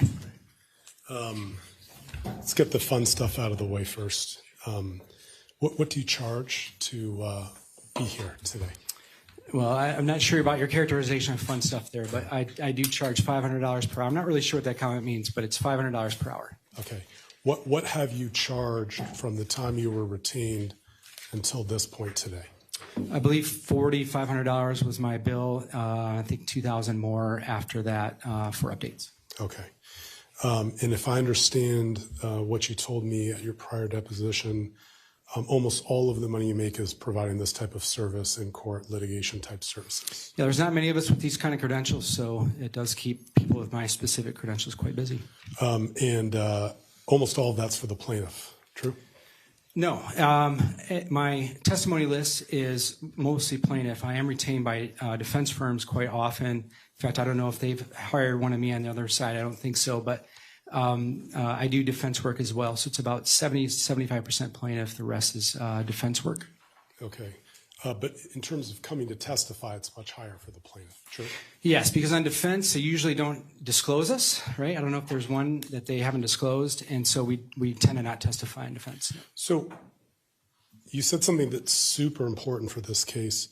You're here to try to analyze what Maya's diminished earning capacity, if any, was as a result of the actions at my client's hospital. Fair? In part, yeah. Well, meaning, don't you have an obligation before this jury to separate out how Maya was doing before she came to All Children's and compare it to how she did after? Yeah. Mm-hmm. Okay. And I think one of the words you used, so I'm gonna parrot it. You said, if I have it written down right, she was a runaway, was a freight train heading towards college. Yes, sir. Okay. Yep. Let me show. And you've spoken to a number of people. You've reviewed a number of medical records. Is that right? That's correct. Okay. Let me ask you about a couple of medical records.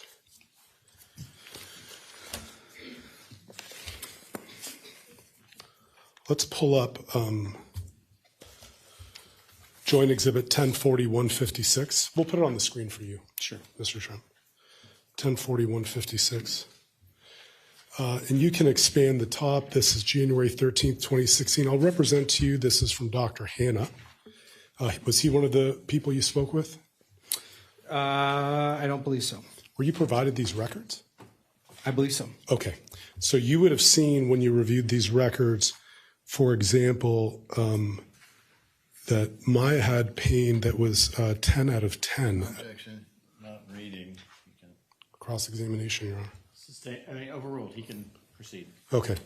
You see in this record that at the time Maya presented about 10 months before she came to my client's hospital, she was in 10 out of 10 pain, correct? That's correct. Okay.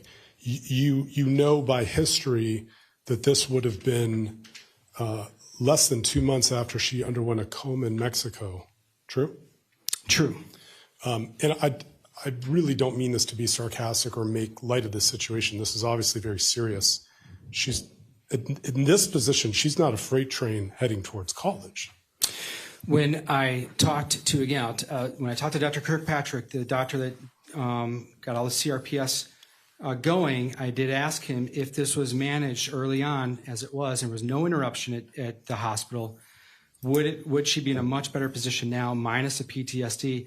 He said, absolutely. And I even indicated to the doctor that when we have kids that have disabilities early on in age, they learn to adapt over time, and they have no choice but to go to college because they cannot work a physical job. And then they excel that way as long as they're managed. So I was very clear because I know this question is probably in everybody's mind, what would have been like just the CRPS, and that's why I wanted to clarify that with Brewerton and Dr. Kirkpatrick. Okay, Kirkpatrick hadn't seen her since 2015, September. True? He's seen her after that. That's not true. That's getting into court's ruling. The last time, Okay.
So going back to my question, based on the document I showed you in January 13th, 2016, you would agree with me at that point, Maya is not in a condition to be, quote, as you said, a freight train heading towards college in this condition.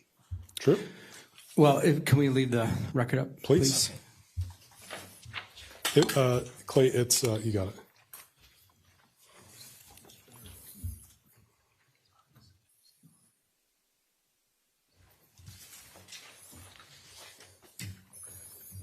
Above it, it says the pain has been gradually worsening and described as severe, correct? Yes. Yep. Okay. And I'm just trying to establish with you at this state, you're not telling this jury that Maya Kowalski in this condition, hypersensitive, 10 out of 10 pain, wheelchair bound for now almost a year, 2 months post-ketamine coma, is a, quote, freight train heading towards college, are you? Absolutely, for reasons already stated. Because this is a treatable condition, certain protocols needed to be in place on an acute basis. It's very clear that this type of condition needs to be handled in the very beginning and without disruption. And there was a disruption.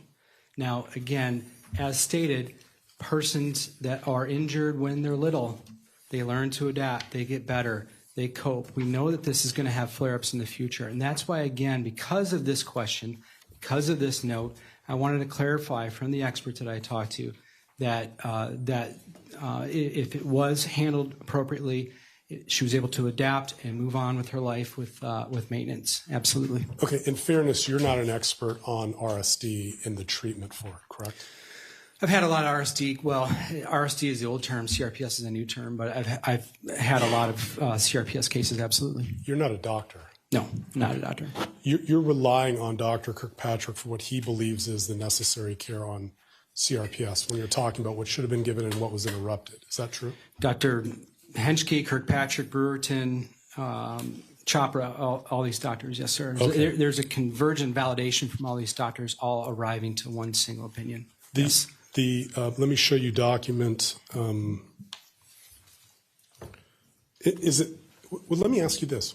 What was it that she wasn't getting at All Children's? Was it ketamine? Are you saying that there was an interruption of ketamine? Or do you know? Well, that does call for a medical opinion. I tell you, she was also getting a lot of other things at that hospitalization, too, if you want to ask that question. Well, what I'm trying to get There's a lot of things she got there that she shouldn't have got. Yes, sir. No, you made a very specific statement to this jury that her CRPS therapy was interrupted and that if it had only continued, she would have been better than she was, right? Do you remember telling the jury this? Yeah, and that's based, again, on my conversations with the doctors in this case. Okay, yeah. So let me ask you about 5 months later, Joint Exhibit 104067.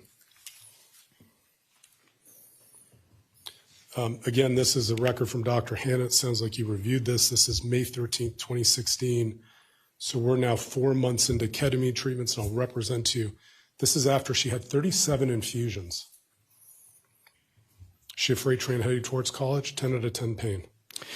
Again, based on my conversations with the doctors, it's very clear that she had uninterrupted care and didn't take this big diversion of this captivity, if you will, at the hospital where she suffered all that abuse there. That is the opinion from the doctors that she would have been just fine in college, just fine in work. Mm-hmm. And so you notice on the weight, she hasn't put on any weight. She's at 60 pounds. She was 60 pounds at the first appointment with Dr. Hanna 4 months earlier. Is that a positive sign? Well, I mean, is it age and height appropriate at 60 pounds? I mean, it does call for a medical opinion. I see your point, but I don't know what her height and age was at that time. Okay, well, let me turn to the next page of this 104068. Obviously, if somebody's underweight, it's not good. Okay. I mean, I'll stipulate that.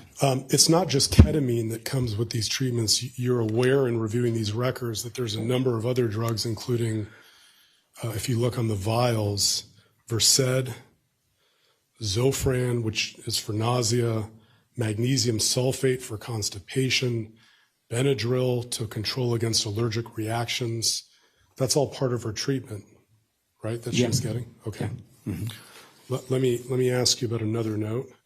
Let's fast forward a couple months to 1040-0040. She's still 60 pounds. You see that? I do. Yep. This treatment's working? Is that what you think? Well, you're asking me if the treatment is working. It does call for a medical opinion. Okay. Well, let's fast forward to the records just before she went to All Children's and see if you still see her as a freight train heading towards college. Let's pull up 1040-20. This is now 2 days before she went to All Children's on October 5th. The patient stated that her weekend was rough. She didn't sleep due to pain and had a great deal of nausea and vomiting. Is this a good sign? I mean, if you're saying she's not, if you're making, you seem like you're formulating an opinion that she was not on a good trajectory. I'm saying that she was. There's no expert on your side that's refuting what I'm saying. I talked to the doctors. They were trying to treat her with this. We know that in working with pediatric children, the earliest you get to them is, and they can adjust to their disability long before college and get them on the right track. That is the point. So yes, I still stand by that she had everything going for her. She didn't have learning disabilities. She loved school. She had all this stuff. Despite all these things that she was dealing with, she was still progressing. She wasn't in school. In October, she wasn't in school. I'm aware, sir, but she's been through school from a young age all the way through. Right, but from the time of her disability on July 3rd, 2015, into now this point where we're what, 17 months later, she's been out of school the whole time and in a wheelchair, right? And look at her now. Look what It's misstating facts. Overall. About school. Look at what she overcame. She missed school. She's been through it all, and now she's trying to get through college, 2 years of college as a junior in high school. So, the freight train analogy is alive and well. You will get no argument from me, sir, that once she got off of these dangerous, unnecessary medications, with perseverance becoming a freight train heading towards college after the hospital, that's when she started doing this. Well, that's your conclusion. You're making a medical conclusion, dangerous and unnecessary medications. I don't know if her expert doctors would say that or treat to that, but that does call for medical conclusion. Again, my analysis of this based on 4 or 5 experts in this case all have a convergent validation, meaning all opinions are converging into one opinion, and that is uninterrupted. She was on a really, really good trajectory. I don't think anybody can dispute that. Well, let me ask you about 1040-0233. 2 days before she goes to All Children's, is this a good trajectory? She's non-functioning. You indicating a measure of function for people with pain. She stays in bed all day, feels hopeless and helpless about life, and yet what has she proven? She's overcome so much. Absolutely. Even more so. I mean, you're almost bolstering my opinion because you're pointing out all these things that knocked her down, and she kept getting up. She keeps getting up, and she keeps fighting through all of this. So again, her power to go to do whatever she wants was limitless, and nothing was getting her down at all. The reason why I'm bringing this up to you, Mr. Trump, is because your testimony from this jury was that this course of treatment from September, when Dr. Kirkpatrick started dosing her with ketamine, among other drugs, followed by a coma, followed by 2 boosters in Mexico, followed by 60 extremely high doses of ketamine given by Dr. Hanna, was the right treatment. And if only that continued for a couple more months. Objection. Counsel's testifying. Cross-examination. Let him finish the question, and I'm going to overrule it. And then if only that continued for another month or 2 and wasn't interrupted, she would have done this. Is that what you're saying? You can answer. No, you can answer. Yeah. Well, you said coma. It wasn't medically induced, medically supervised coma. It wasn't just a coma. Again, she did progress after that. She did better after that. And then we just won't know because she was, again, separated from her family for 97 days. Well, we'll talk about that in a moment. After she got out of All Children's Hospital in January, you talked about her perseverance, her drive, all of those things. Those are To this day, yeah. amazing qualities. Yeah. Nobody's disputing it. So To this day. that, her recovery, where she was able to go back to school by August with only warm water therapy, physical therapy, perseverance, and time. That's how she got to that recovery, true? You're asking me how she got to that recovery. Again, that does ask for medical opinion. What I know about that is CRPS comes and it goes. It flares. It comes out of nowhere. It's why it's so anxiety ridden, because you just don't know when your next episode is going to be. So yeah, it's a good thing that she was able to get back to school. But how are we doing emotionally? What's left out of that question is the emotional component. He's asking about the physical act of being able to go to school. That's one thing. Okay, we can all show up to school. What's the emotional component of all of that? That's the other part of this. Well, you read the deposition of Mr. Kowalski, did you not? I did. And you saw that he testified in November 6, 2019, that he saw no evident signs of CRPS, correct? And that's part of the disease. Now, at that point, she's a freight train heading towards college. She's #1 in her class, right? Absolutely. And she was able to resume figure skating for a while? She's no longer doing that or piano, and she's no longer speaking Polish. Okay. As of 2022, she was figure skating, playing the piano. True? Fair. Yep. And she's driving? Yes, she's driving now. She has a boyfriend? Yes. She had a job. Well, I'll let her speak to that. Yeah, I don't. I'm not going there. She can answer that. She had a job at Cracker Barrel? Yeah. She did you ever get her school records? I don't recall. You don't know what her school records say? I'd have to look. Well, I got a lot of records. I mean, not much to really see. She's doing pretty well. Yeah, I mean, I guess not to belabor it, she was, may still be, but at least for a while, she was #1 in her class.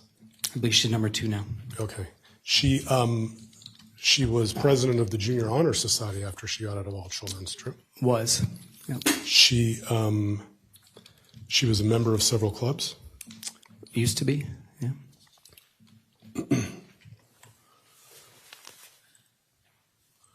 You, in order to prepare your vocational report, you had to interview Maya and Mr. Kowalski, right? Yeah, several times, yes. Okay.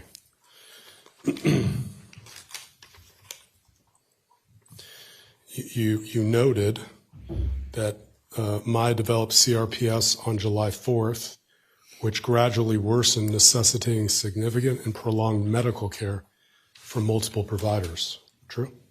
That's true. You noted in your report that Maya had taken the SAT. Yes. You noted, at least at the time of your report, she had already gone to Stetson College in DeLand and participated in the science program. That's true. You noted in your report, when you asked her about her career thoughts, she was thinking about becoming either an orthodontist, a private investigator, or maybe going into psychology. Is that right? That's what she said then, yeah. Now she doesn't know what she wants to do. I'm still thinking about what I want to do. No comment. Yeah. You interviewed Maya. This is as of February 10th, 2022. Did she tell you that she started her days at 4:30 in the morning and working out? Yes. And she was going to school? Yep. She would come home and help with chores? Yep. Okay.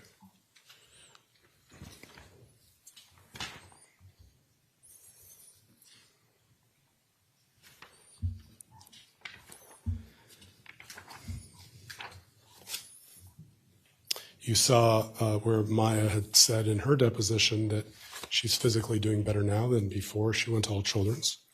Yes. Let me ask you a couple of your opinions on, well, let me ask you this. Were you aware of someone applying for Social Security disability benefits for Maya before she went to All Children's? I don't recall.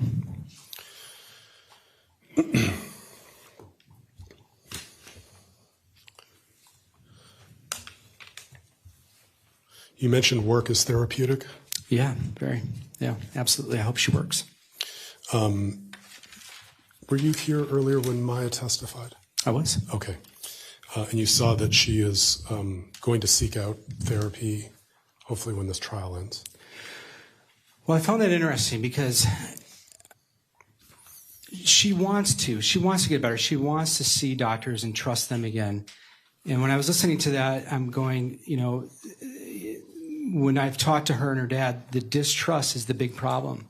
And that's why I'm so guarded about her future, is because she's smart. She knows she needs help. But can she get out the door and go get it? And that's the problem. Is it just going to keep re-victimizing her, secondary to the trust issue? Does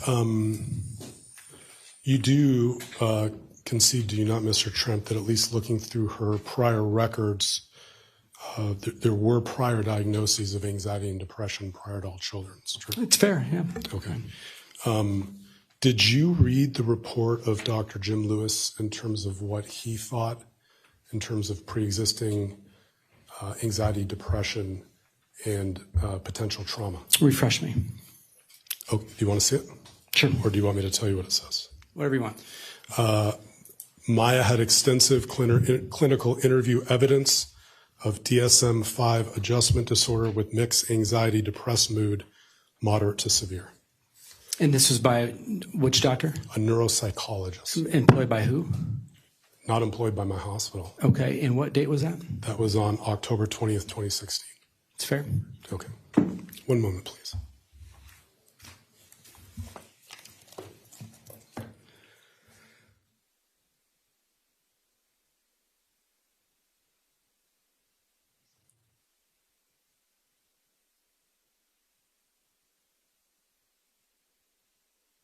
Appreciate your time. I don't have any other questions at this time. You bet. Thank you. Sure. Just one second.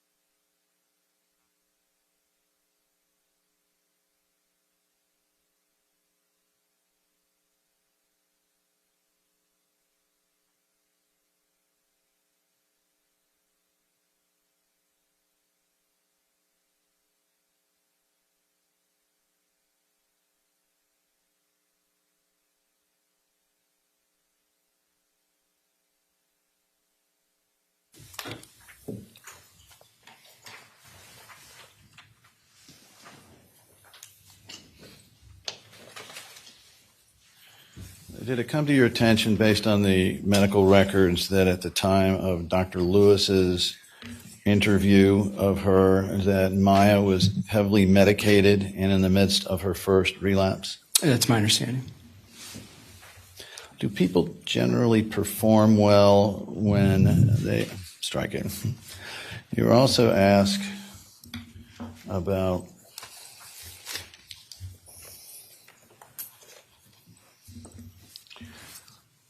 the effort she made 2-3 years ago.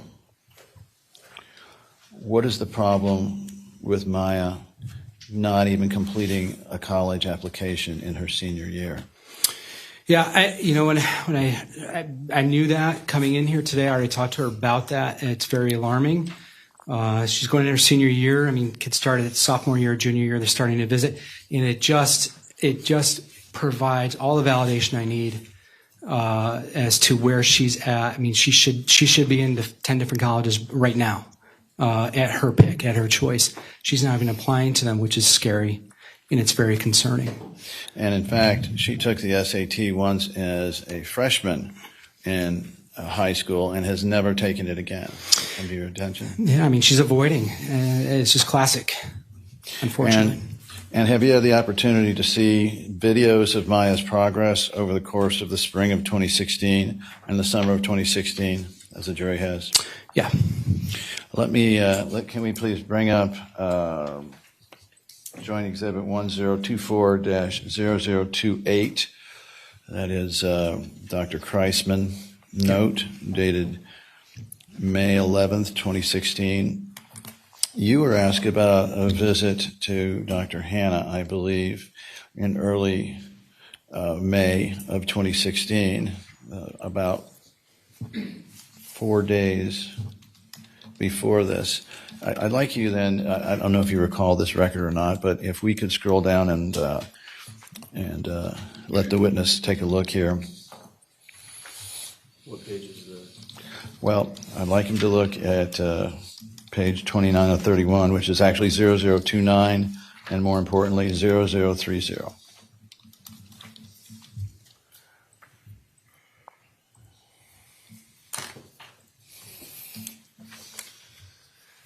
And I'll direct your attention to the physical examination.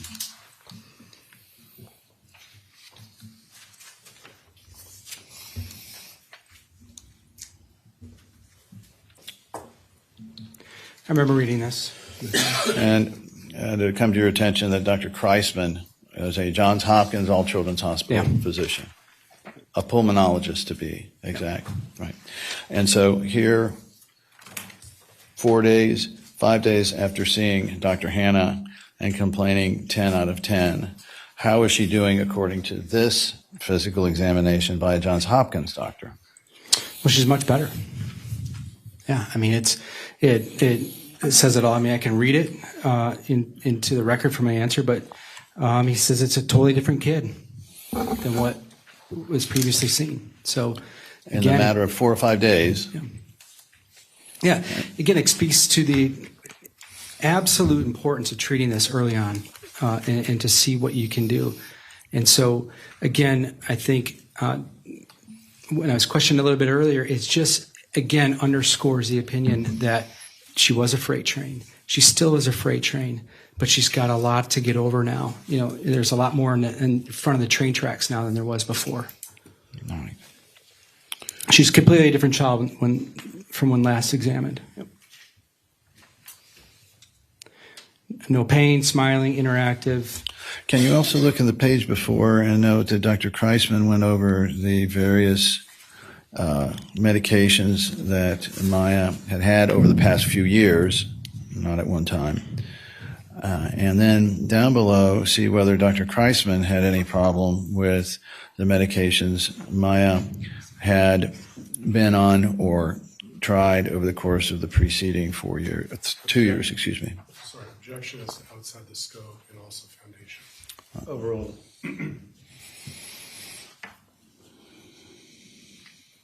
You're asking about the efficacy of the medications? Is that what you're asking? Right. Does he doesn't put up, he doesn't question the use of any of these, does he, in his report?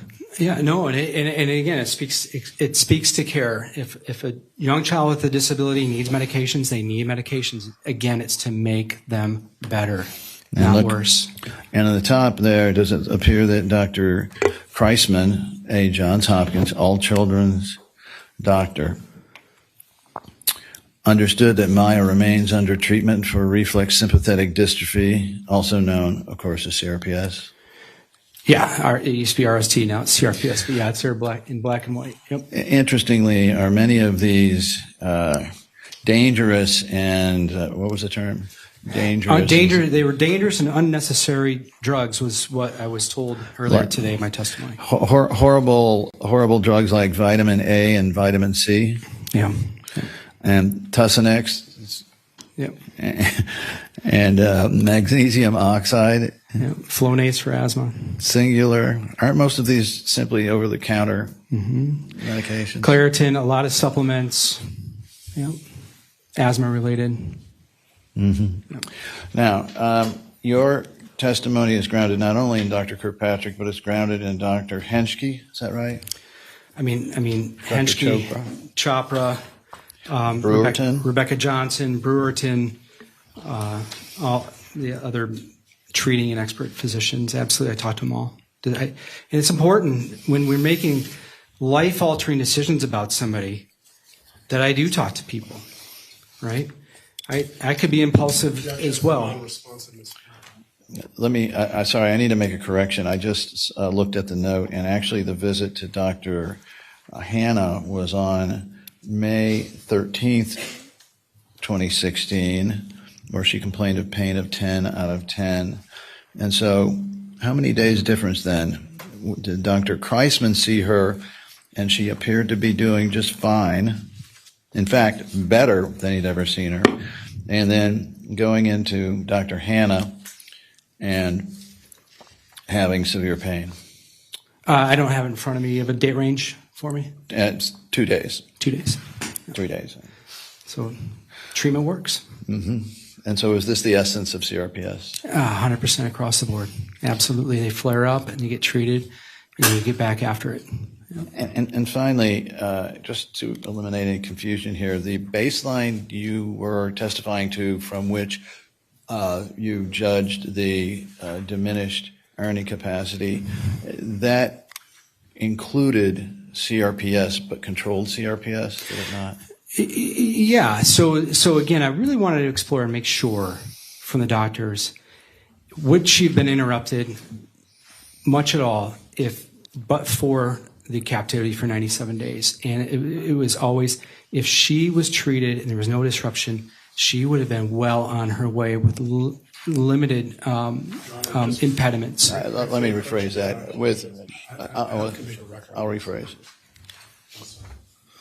Approach.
Okay, I've been handed a note from the jury that they want a break, so we're going to take a break. Members of the jury, do not discuss this case amongst yourselves, do not do any investigation, and receive no information.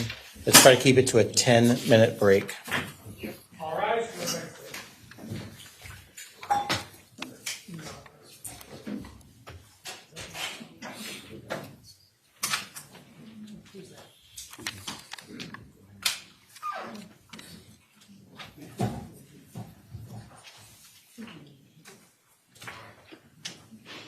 The jury is out of our presence. Any issues we need to address before? Hey, sir, hold on a second. Don't go. Any issues we need to address before we go on a break? No, Your Honor.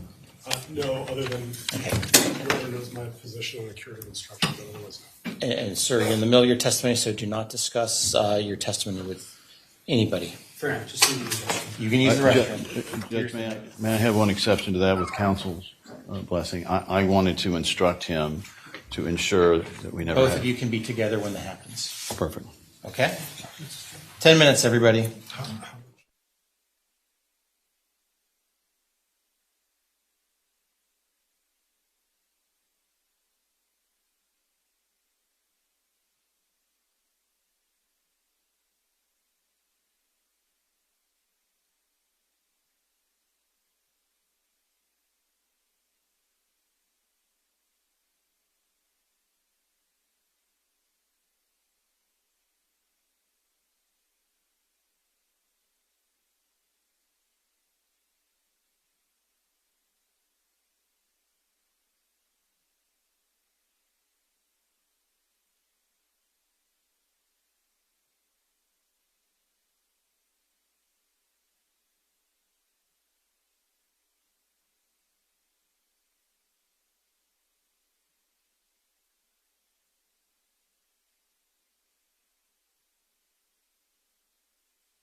Fantastic, thank you. Yeah, they're stapled together, but they're back to back.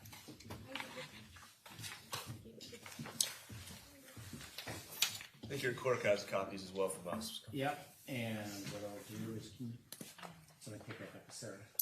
Thanks, both of them.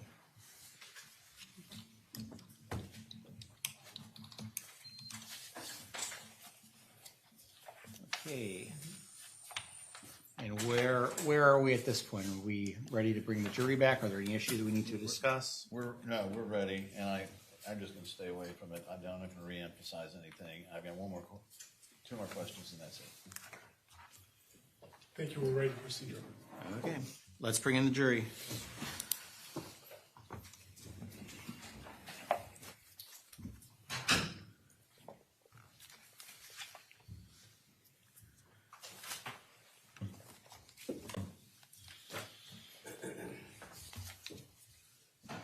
All eyes, present.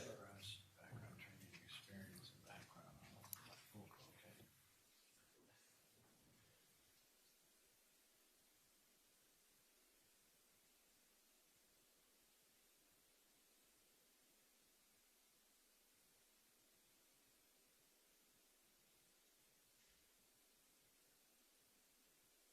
Ready. Members of the jury, I want to confirm while you're away, you did not discuss this case amongst yourselves, you did no investigation and received no information. Is that all correct? Correct. Mr. Anderson, you may continue.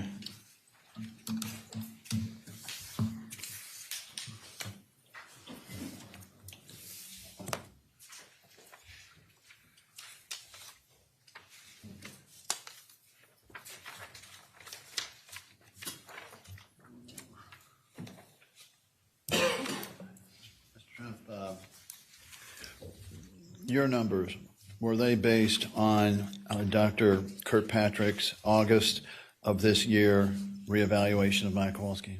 In part. Yep. And in terms of determining whether this freight train is going to stay on track, can you tell the jury what problems there might be given Maya's expressed fear of hospitals and even just certain medical providers?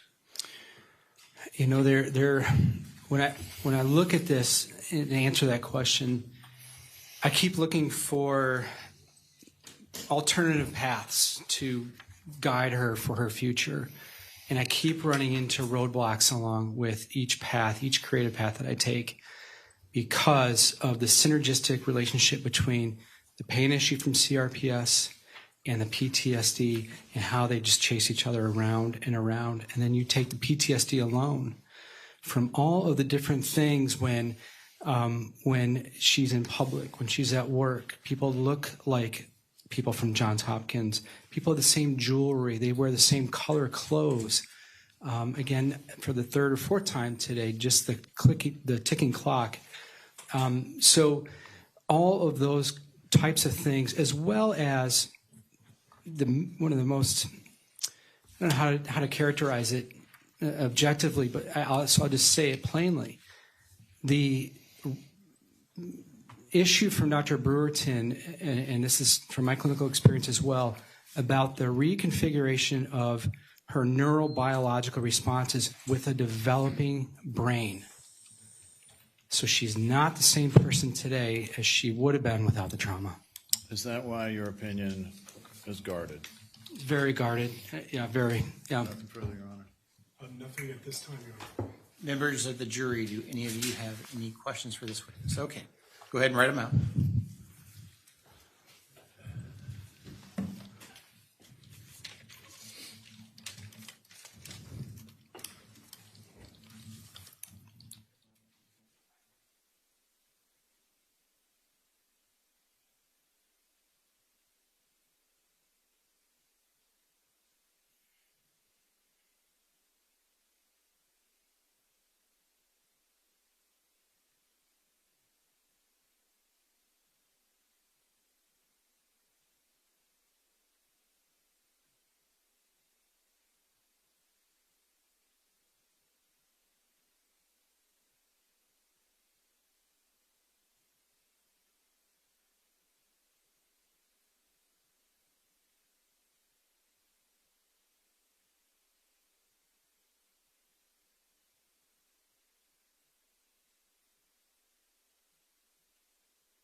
So the jury, let me go ahead and ask the questions.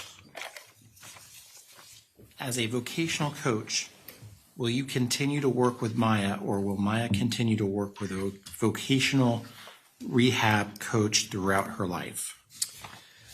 That's a great question, and really, a coach counselor, really, it is counseling, vocational rehabilitation counseling. I absolutely recommend for her to have ongoing counseling now for her whole work life expectancy, and I believe that will be a lot of the counseling is addressed in the life care plan, which you're going to hear about after me. Next question. The more Maya goes off track as time goes by, will it become harder to get her back on track? Boy, you guys got good questions. You really do. 100%. I mean, when we go back to Dr. Kirkpatrick, the Maya that was, we will never meet. We'll never know Maya.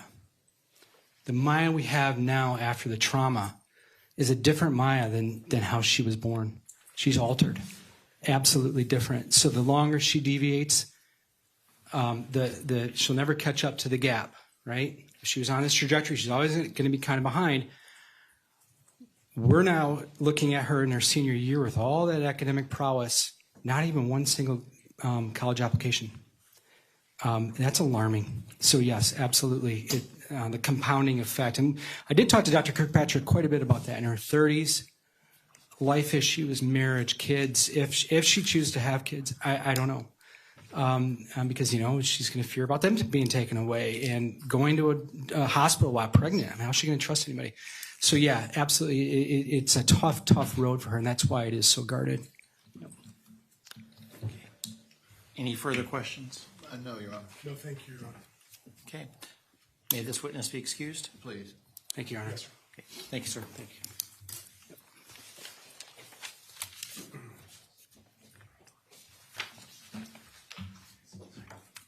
And Mr. Anderson, your next witness, please. Dr. Bifulco. Bifulco.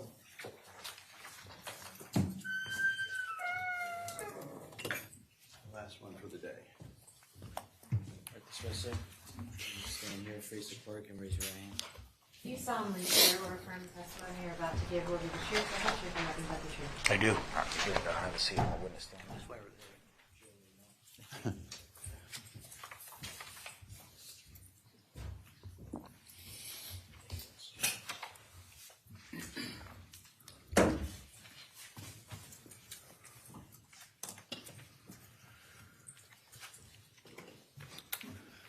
Well, it's 3:20 on Friday, so I'm going to be as fast as I can. Yes, sir. I'll get this out. Please state your name for the record. Santo Stephen Bifulco. And are you a medical doctor? Yes, sir. And where is your practice? Tampa, Florida. And what type of doctor are you? Well, I'm a medical doctor. I'm a specialist in an area of medicine called physical medicine and rehabilitation. Physical medicine and rehabilitation is also known as physiatry, not podiatry, not psychiatry, but physiatry. Physiatry is made up of 4 areas of medicine: orthopedic medicine, not surgery, neurology, physical therapy, and pain management.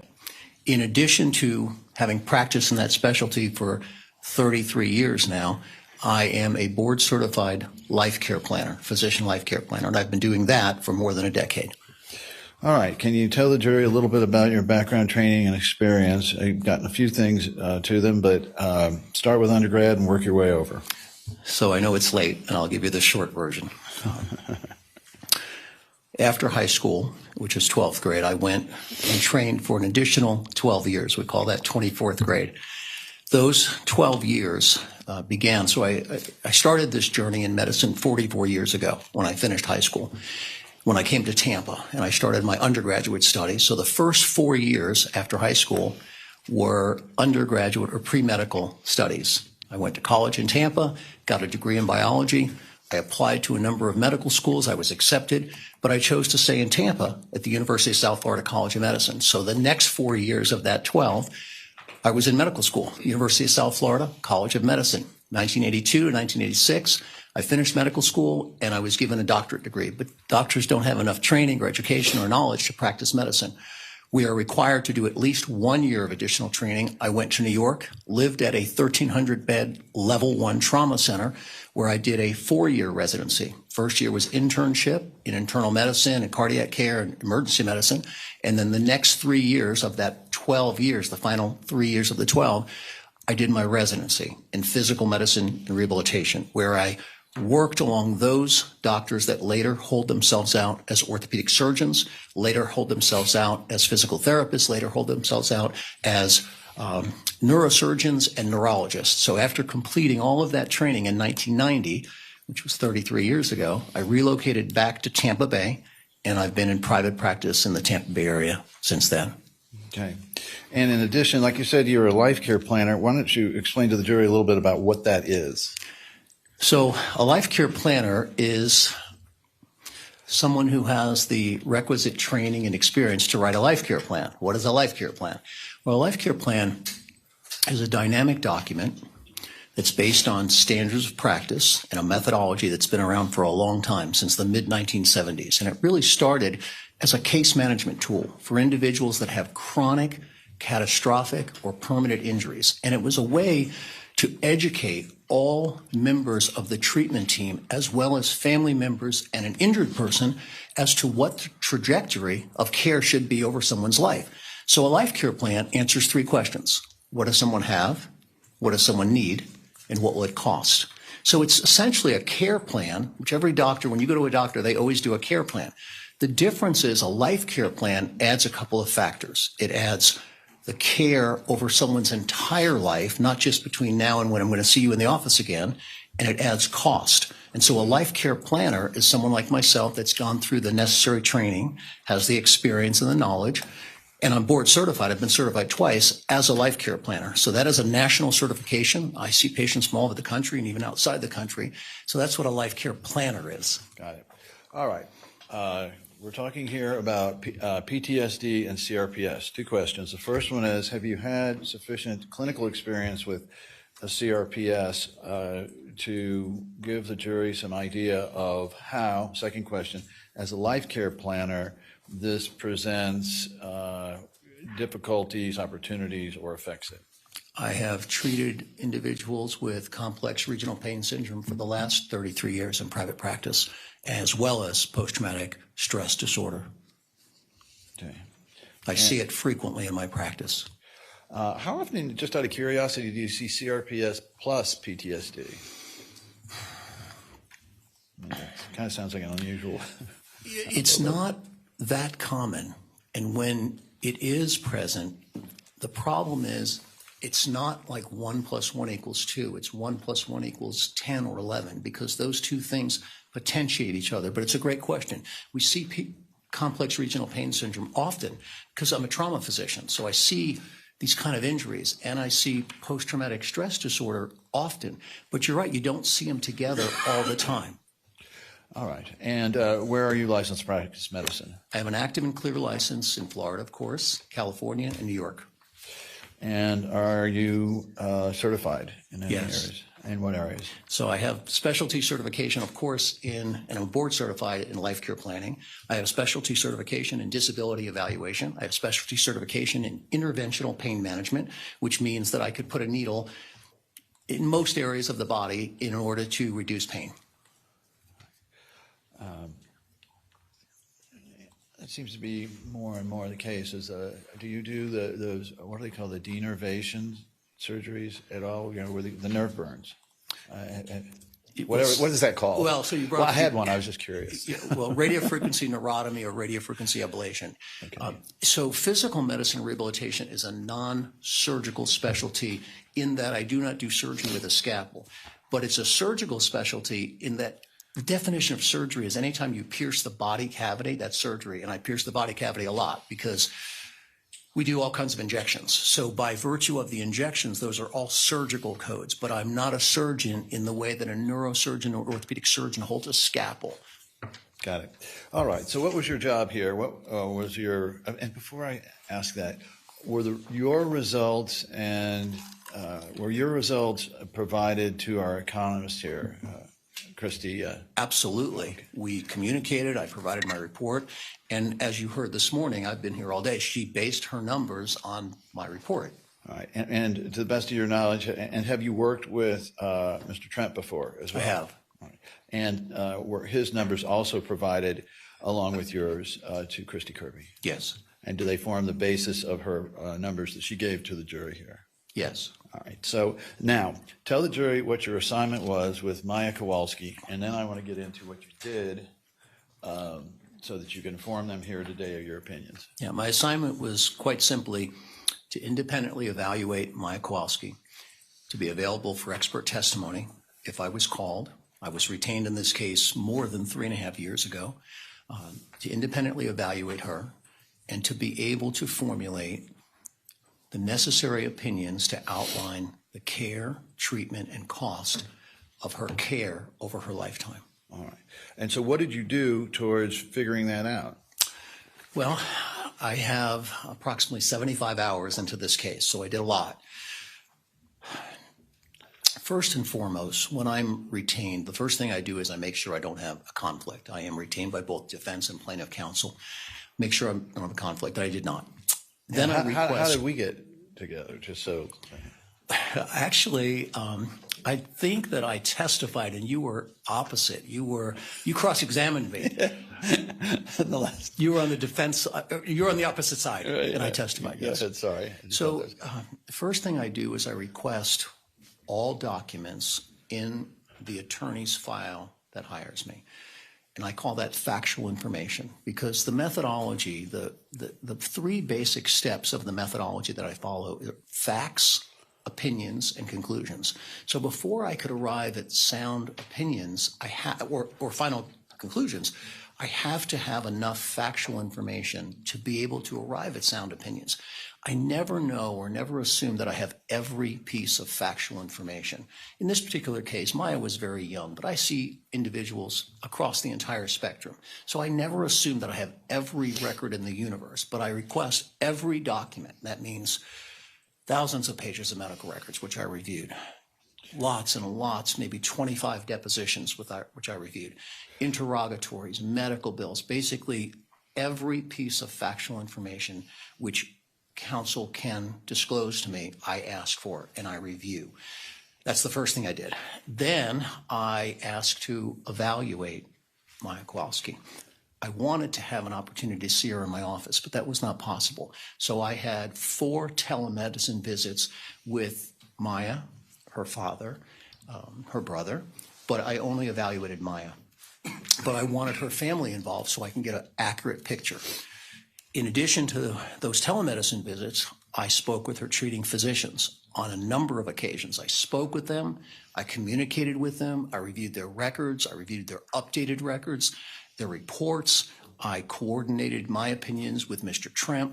So essentially, when I say factual information, it's all of that. And then I apply my training, my education, my experience, and my knowledge so that I could start to now move from facts to opinions. And those opinions are, does Maya have a permanent injury? Yes. That's the first criteria. I can't move to writing a life care plan unless she has a permanent condition. Then I have to ask myself, does Maya Kowalski have a permanent treatable condition? Because if she doesn't have a treatable condition, then a life care plan doesn't make any sense. So she met that criteria. So I start now to move on to opinions. If she has a permanent injury, and if she has a permanent treatable injury, I start to then formulate what are the categories of care. And I do that not just by relying on my own training and education, experience, and knowledge, but I reach out to, and I read all the medical records, and I specifically asked her doctors on multiple occasions, tell me what Maya Kowalski needs because of the trauma she sustained. So it's important to understand the care plan is not to treat her complex regional pain syndrome, which she had before the trauma. It's to treat the condition and the conditions that she now has as a result of being traumatized. And that's Your Honor.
Maybe it's going to take a few minutes. Can you go back to the room? Do not discuss this case amongst yourselves. Do not do any investigation and receive no information. All right.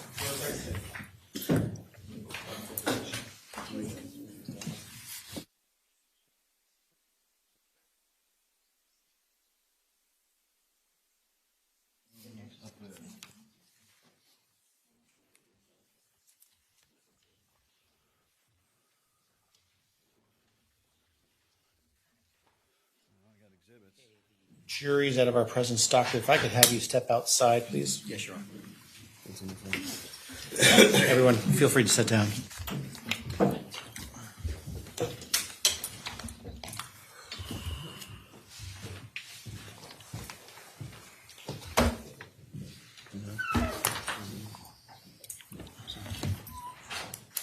Okay, the doctor is outside of our presence. The jury is outside of our presence. Yeah, the defense would like to make a motion to strike his testimony. I took his deposition. I asked him this question 3 times, starting on page 41. Quote, in terms of what Maya was going to need, irrespective of encountering Johns Hopkins All Children's Hospital in October 2016, you have not developed an opinion. True? Answer, that's correct. And just to make sure I wasn't missing something, I asked him the same question at page 46. And so whether Maya Kowalski was going to need attendant care, regardless of the treatment at All Children's, you're not making that determination. This is only based on what her needs are now. True? And his answer was, so I think you've asked me this question a few times. I have no opinion. I'm not going to speculate about what Maya would have needed but for the subject tort. And there was no discussion with her treating or consulting physicians regarding what she would have needed had this not occurred. Same question with regard to her psychological needs. Are you making a determination of what she needed but for the treatment at All Children's, or is this, again, just what she needs without any reference to that discussion? Answer, there's no determination, no speculation on my part is occurring about what she might have needed had it not been for the events in 2016 at All Children's Hospital. I couldn't have confirmed this more with this witness. I was never notified that he was going to show up at court and say, all these treatments in my life care plan are a result of, mistreatment, whatever he wants to say at All Children's Hospital.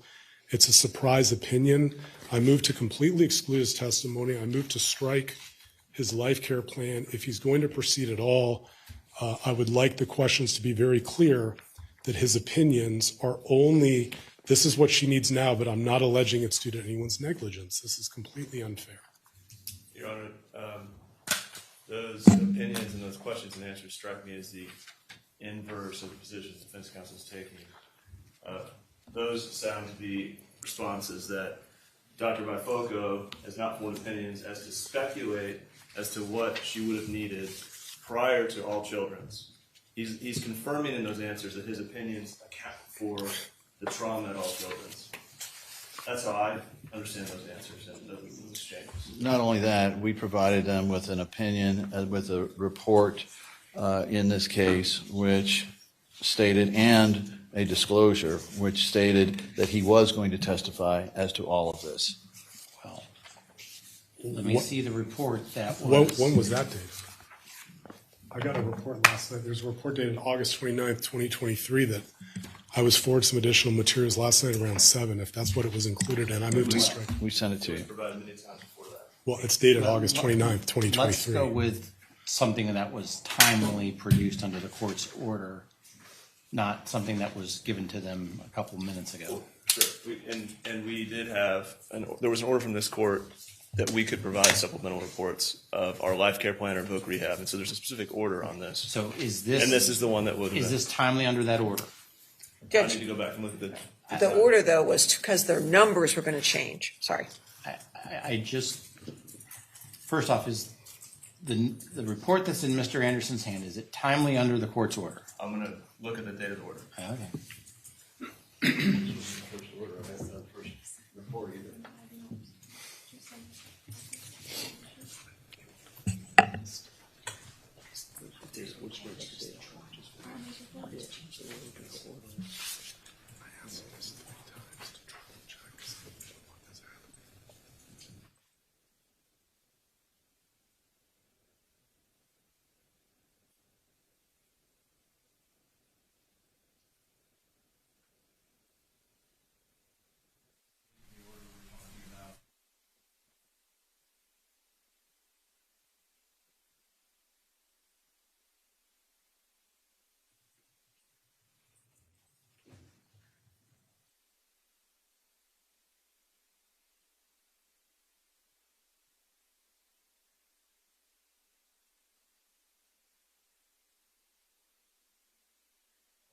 report, maybe let me see that.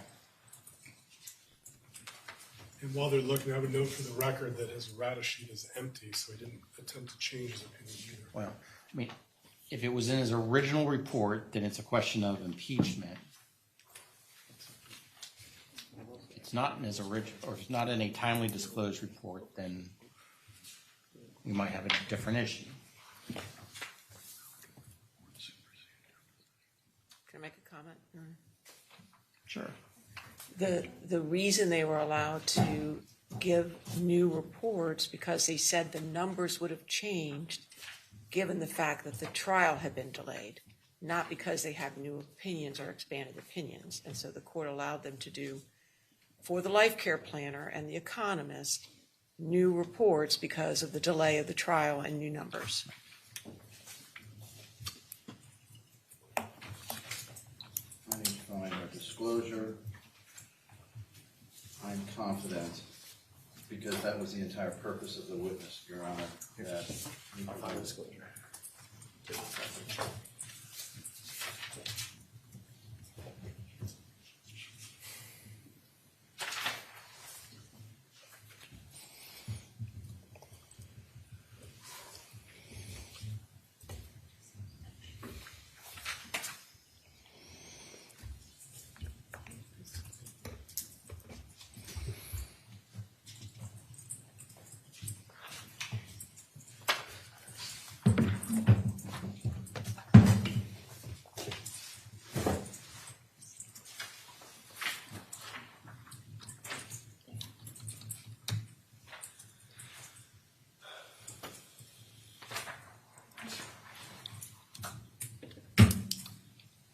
Your Honor, I've located our expert disclosure from 2021.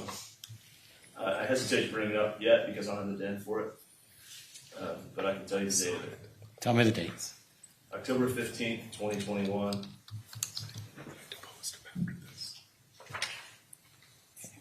Well, how about his actual report? If you're talking about the plaintiff's third amended expert witness disclosure, that's DIN 1912.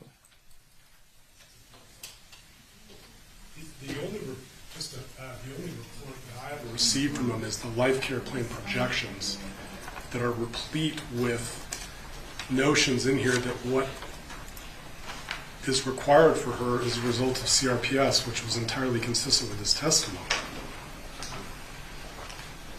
For example, I mean, this is the one that was even provided to me, that was provided last night, but it was dated August 15, 2023. Page 6 of his report is all about what he needs because of CRPS. None of this is about exacerbation. I received this last night. My point to the court is, I understand your point. I get it. I'm frustrated. I apologize. It seems to me, Judge, that this is going to take quite a while. It would have been nice if we knew this was coming up, if counsel had some idea that this would be a major issue, that we weren't discussing it at 4:45. 3:45, excuse me. We may need to go home and look through everything we've got and find out what's up. But I am confident, because he's a life care planner about Maya Kowalski's condition, the only reason we would have him would be to comment on why she has these based on what happened to her at Johns Hopkins. There's no other rational conclusion in this.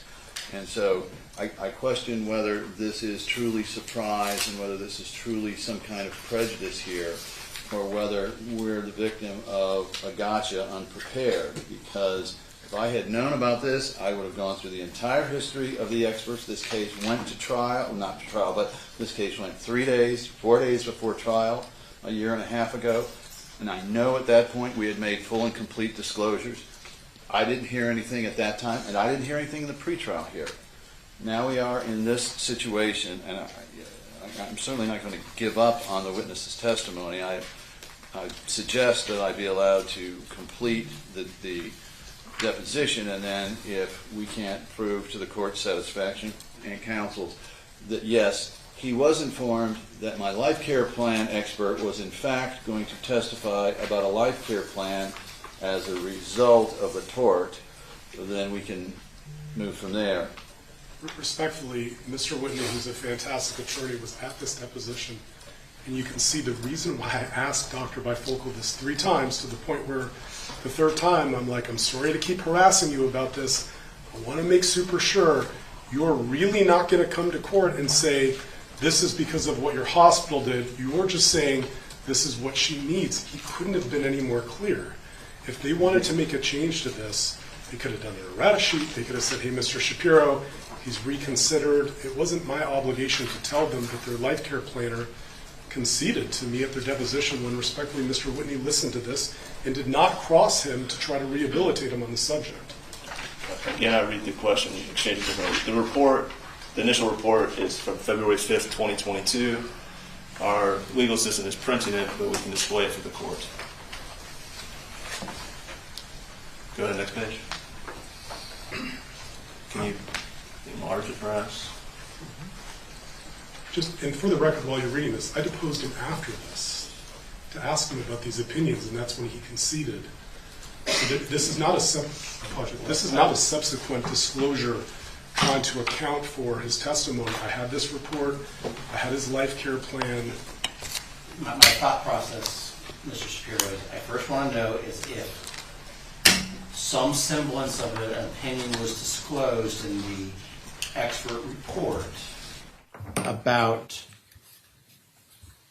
what he testified to here. And so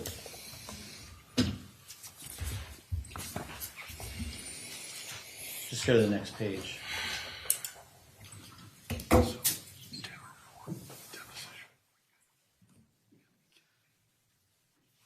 Are you going to be able to show me anything close to what we need to see? Sure. Go to the first page again. The second page, my fault. Okay. The purpose of my the purpose of my evaluation was to assess Maya's current issues related to the incident that began on October 7, 2016, when she was separated from her family and retained at Johns Hopkins Children's Hospital for 97 days. He's been instructed not to get into the fulsome 97 days. But go ahead. Let's go down. Keep going. Okay.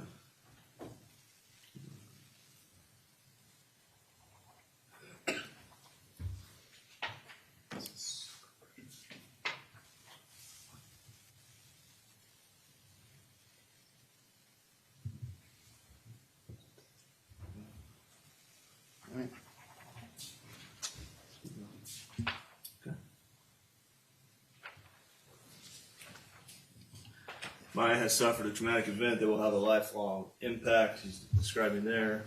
His opinions again. Life care planning, certainly related to the traumatic event that began on October 7th, 2016. I mean, it's just inherent in this report that these are his opinions. Well, that's what his report's about.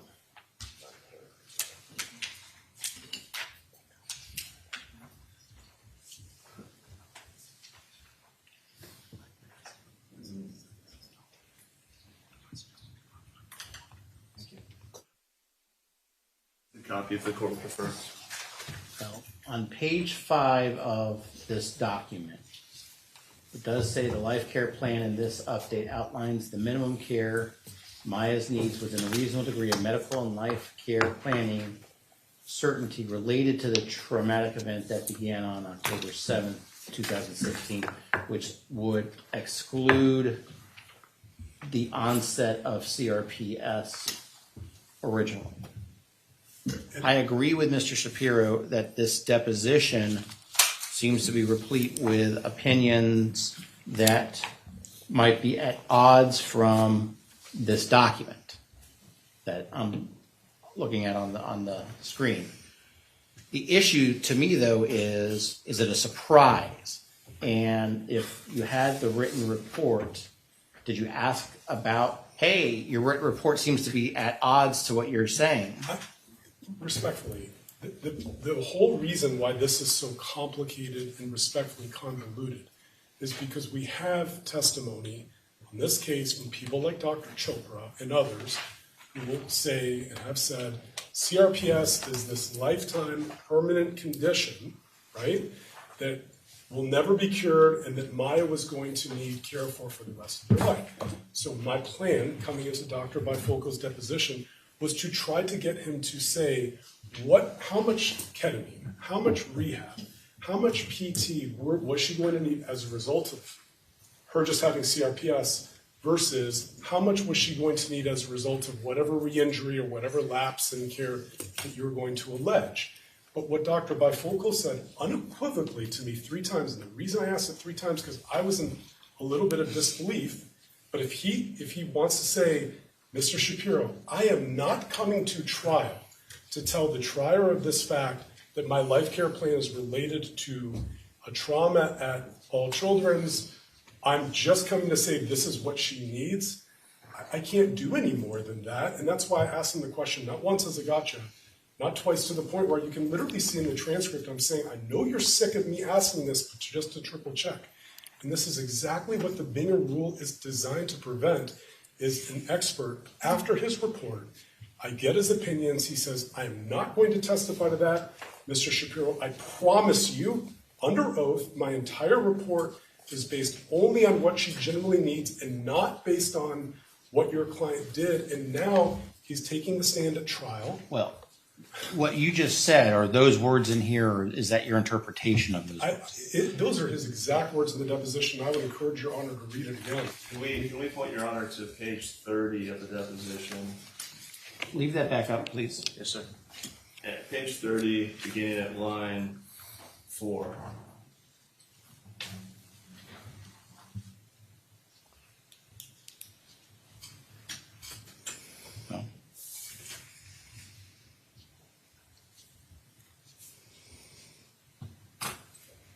And then Mr. Shapiro? You can see how it continues, but then I asked him, in order to take into account the damages that are solely owing to the incident at All Children's Hospital, you would have to determine what she would have needed had she never accounted for her visit. True? He says that's not true, and I give him an example, and then I finally say, so are you going to come to trial and say, this is what she would have needed before, and now she needs much more after? He said 3 times to me, no. Well, if the question is unfair surprise, when the witness at page 30... I'm sorry. Please go ahead. I apologize.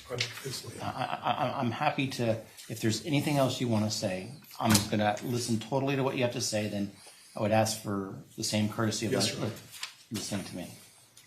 So is there anything else you would like to say? Only, just again for the record, the questions after he initially said that on page 30, I asked him 3 times to confirm at pages 41, at pages 46, and at pages 47, the exact question that's at issue. Again, this is only based on what her needs are now, not because of what she went to All Children's. Same questions with regard to her psychological needs. Are you making a determination of what she needed but for the treatment at All Children's? Or is this, again, just what she needs without any reference to that discussion? And his answer was, there is no determination. No speculation on my part is occurring about what she might have needed had it not been for the events in 2016 at All Children's. And so, again, I apologize for my demeanor, Your Honor, but it's very frustrating to me because now a witness is about to take the stand. I've had no opportunity to try to separate out what would she have needed before and what would she have needed after, because he conceded that's what he wasn't planning on doing. Thank you, sir. The court has before it the defendant's motion to effectively strike the testimony of the expert, Dr. Santos Stephen Bifocal, on what the defense contends are undisclosed opinions, specifically the opinions relating to the type of damages that Ms. Kowalski sustained at the hands of the alleged conduct of Johns Hopkins All Children's Hospital, and not the just general, hey, she has CRPS, and the type of treatment she might need in the future. There has been testimony replete throughout this trial about the exacerbation or activation of a defect, latent defect is kind of the legal terms and what the jury instructions go to, about the conduct of Johns Hopkins All Children's Hospital has made and will permanently make Maya Kowalski's conditions worse. I understand where Mr. Shapiro is coming from because, and I will totally agree, that there seems to be several passages where Mr. Shapiro did specifically ask that, try to separate out, or are you going to try to separate out, please keep that up, try to separate out what was the alleged conduct responsible for versus what she had just as a generalized condition. So the question is, was the defense surprised by Dr. Bifocal's testimony here? Now, the reason why I wanted to see the report, and this going back to the original report from, looks like February of 2022, on page 5, it specifically says, the life care plan in this update outlines the minimum care Maya's needs within a reasonable degree of medical and life care planning certainty related to the traumatic event that began on October 7th, 2016, which excludes the beginning of her CRPS. When we look at Dr. Bifocal's deposition on page 30, at lines 9 through 17, the life care plan takes into account the incident that occurred at All Children's Hospital, and that being the major contributing cause for the need for future care. That is the major contributing cause. And as I spoke with her treating and consulting physician, that is the focus. In other words, what does Maya need as an individual, as a human being, now that has occurred? So the question is this an unfair surprise? The court has to say no, because we had a written report and Dr. Bifocal said that in his deposition. Can the defense impeach him based on his statements, multiple statements? Absolutely. I'm sure they will. But it's not an unfair surprise. The court is going to deny the defense motion because it's evident, based on both the report and earlier in the deposition, that the defense was on notice that he was testifying relating to damages caused by Johns Hopkins All Children's Hospital's conduct, alleged conduct. So that's the ruling. Let's move on.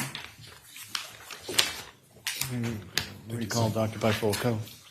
Let's go bring in the jury and bring in Dr. Bifocal. Is it bifocal, or how do you say it? Bifocal. Bifocal.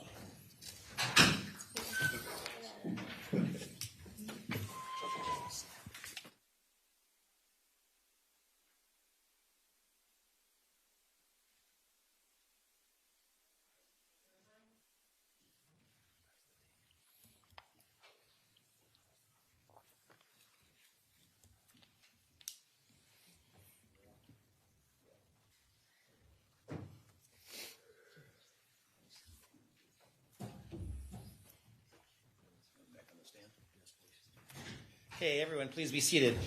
Members of the jury, I just want to confirm that you were aware you did not discuss this case amongst yourselves, you did not do any investigation, and you did not receive any information about this case. Is that correct? And that no one approached you about this case. Is that correct? And have you seen any media coverage since we were last together? Okay. The court is overruling Mr. Shapiro's objection, and Mr. Anderson, you may proceed.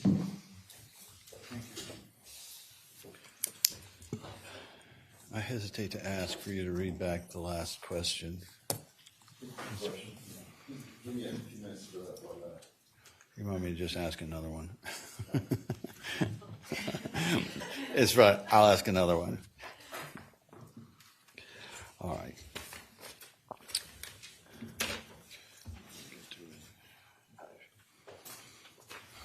All right.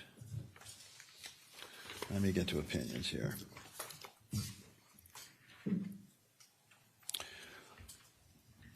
I think we were talking about the basis of your opinions and the fact that you had read a number of depositions. Which of the physicians, well, I'll ask you, which of these physicians you relied upon in formulating your plan? Dr. Kirkpatrick? Yes. All right. Dr. Brewerton? Yes, of course. Dr. Henschke? Yes. Dr. Chopra? Yes. And Rebecca Johnson. Yes. All right. Now, after that after reviewing these matters, I want you to again refresh our recollection about what you were asking about in these. What do you call them? Telemedicine visits? Is that what they're known as? Telemedicine encounter? Yes. Tell the jury what you were looking for and what you found out in those. I was gathering factual information as part of my analysis.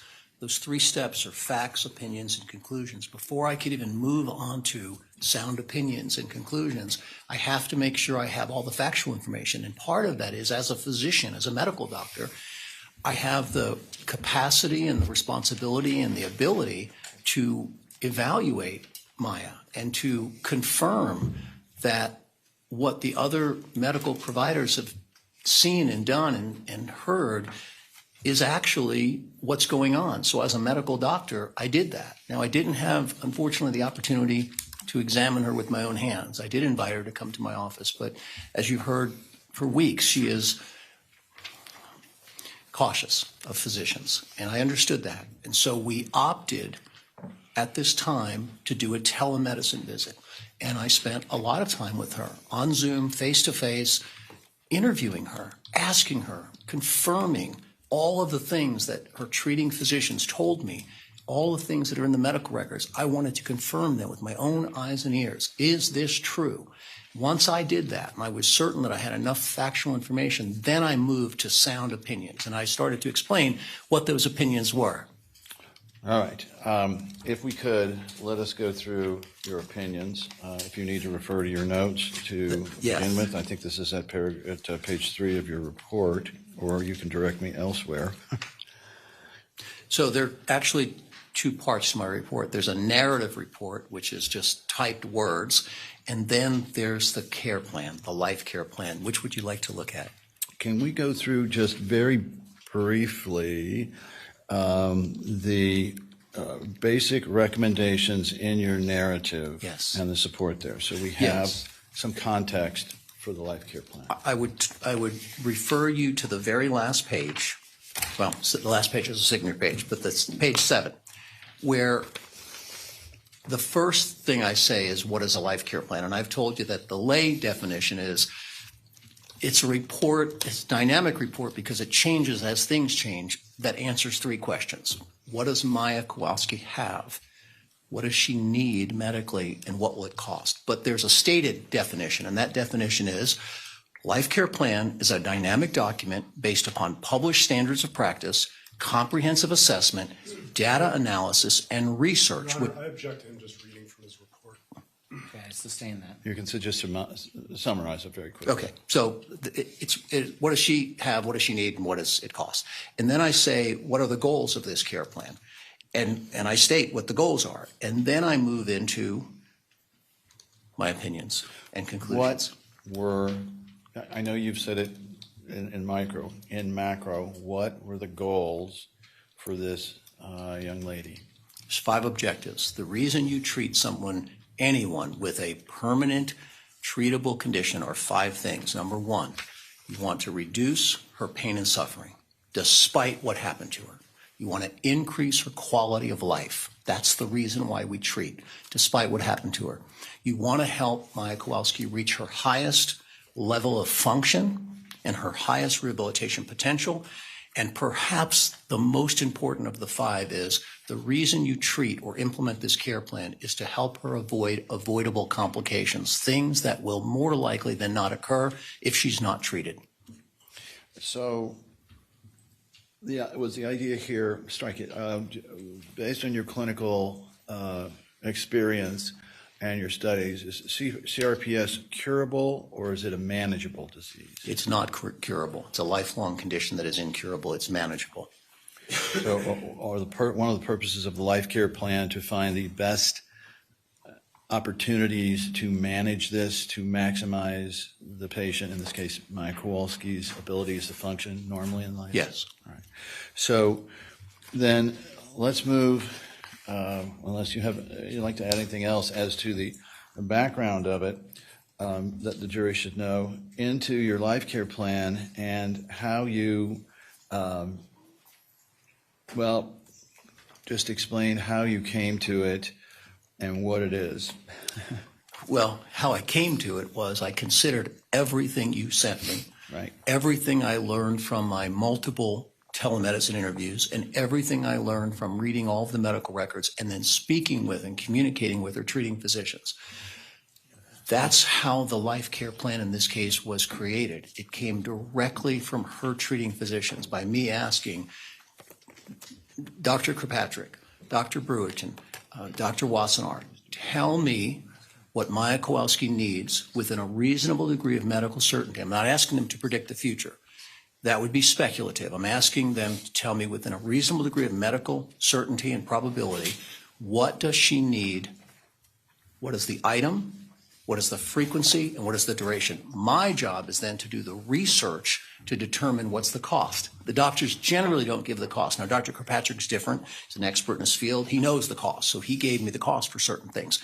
And so the very last thing I would say is that last paragraph in my narrative is really the 500-foot view. It's the top level view of what we're about to talk about. And what I did was I separated her care plan based on everything I reviewed into categories of care. And then there's 6 categories of care, big categories. And then within those categories, there are a couple of items each. And that lays out the entire trajectory or roadmap to her recovery. I'd like to pause for a moment, Your Honor. May Mr. Whitney write these down at his seat there rather than going through putting them up, the numbers. That's fine. Just be wary of sightlines. And if members of the defense need to move to either over there or over there, that's fine. Do you have something to write with? Yes. I'm ready. Okay. So, am I on the right page here to Trial Exhibit 2343009, beginning your Life Care Plan? And this is not in evidence at this point, Your Honor.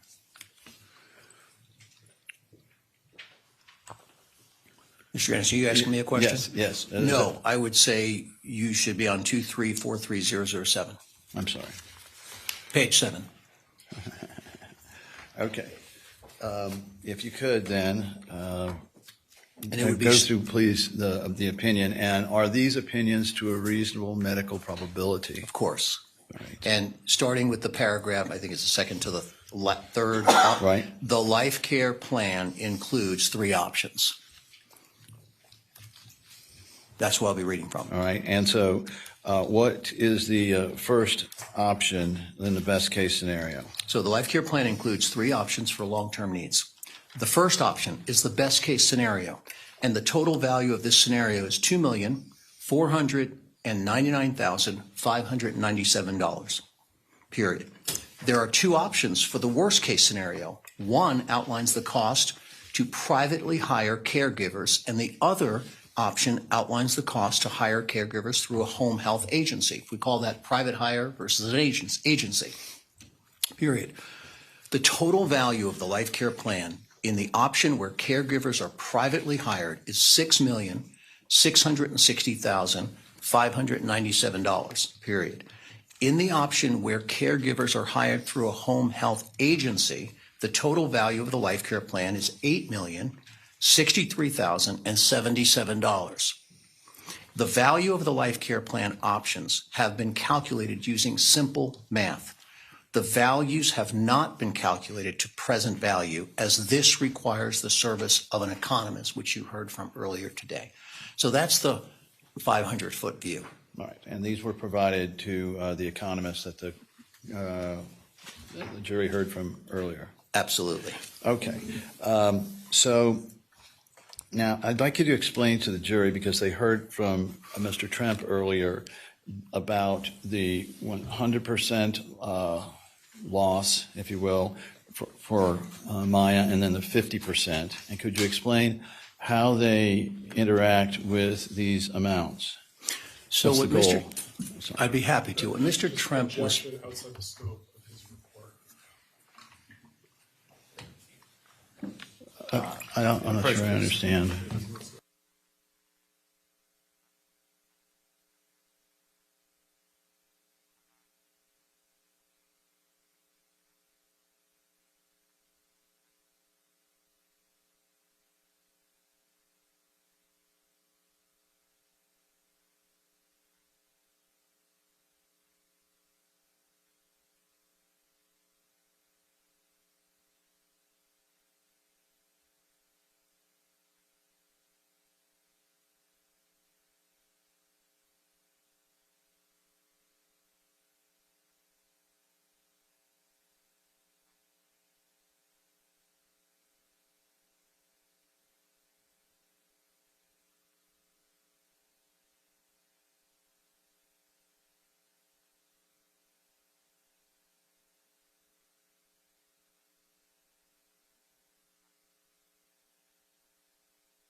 One question, Mr. Anderson. I got one question.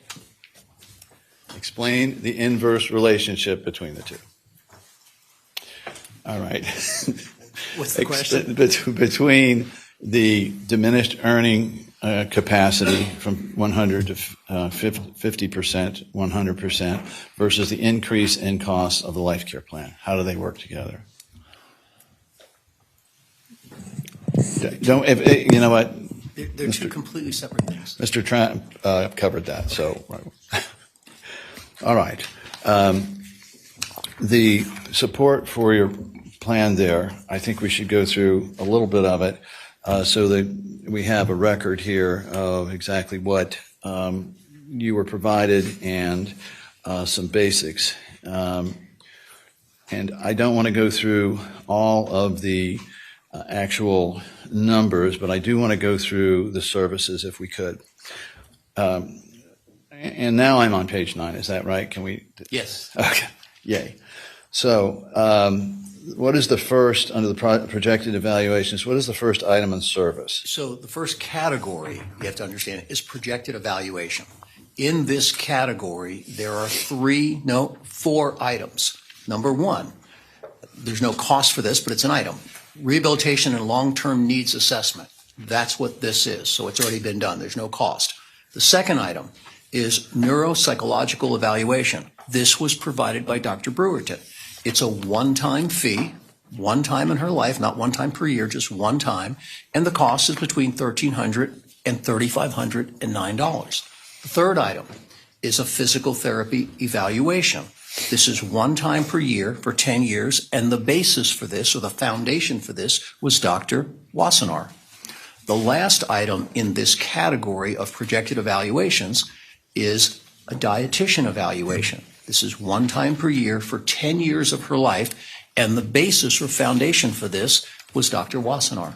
So that concludes projected evaluations that Maya Kowalski needs. I note you had a footnote under the first one, rehab and long-term needs assessment, about this being a dynamic document.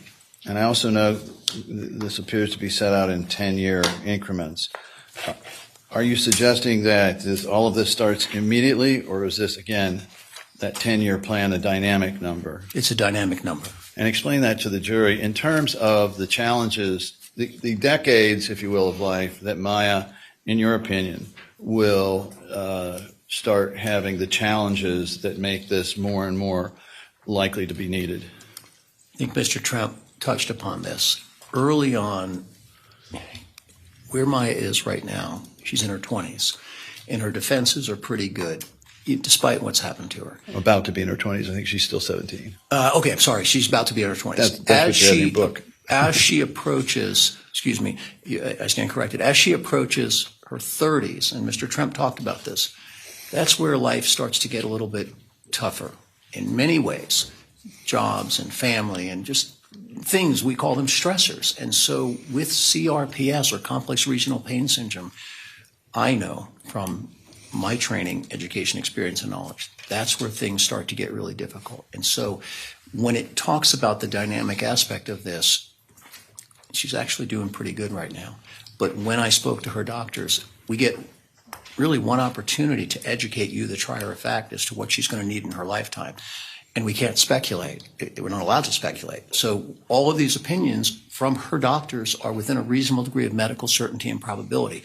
That's why it's dynamic, because we know that as she gets older, the flare-ups and those kind of things are going to happen. In other words, within a reasonable degree of certainty. As life takes more bites out of her, it's more likely these will flare up. Well said. Okay.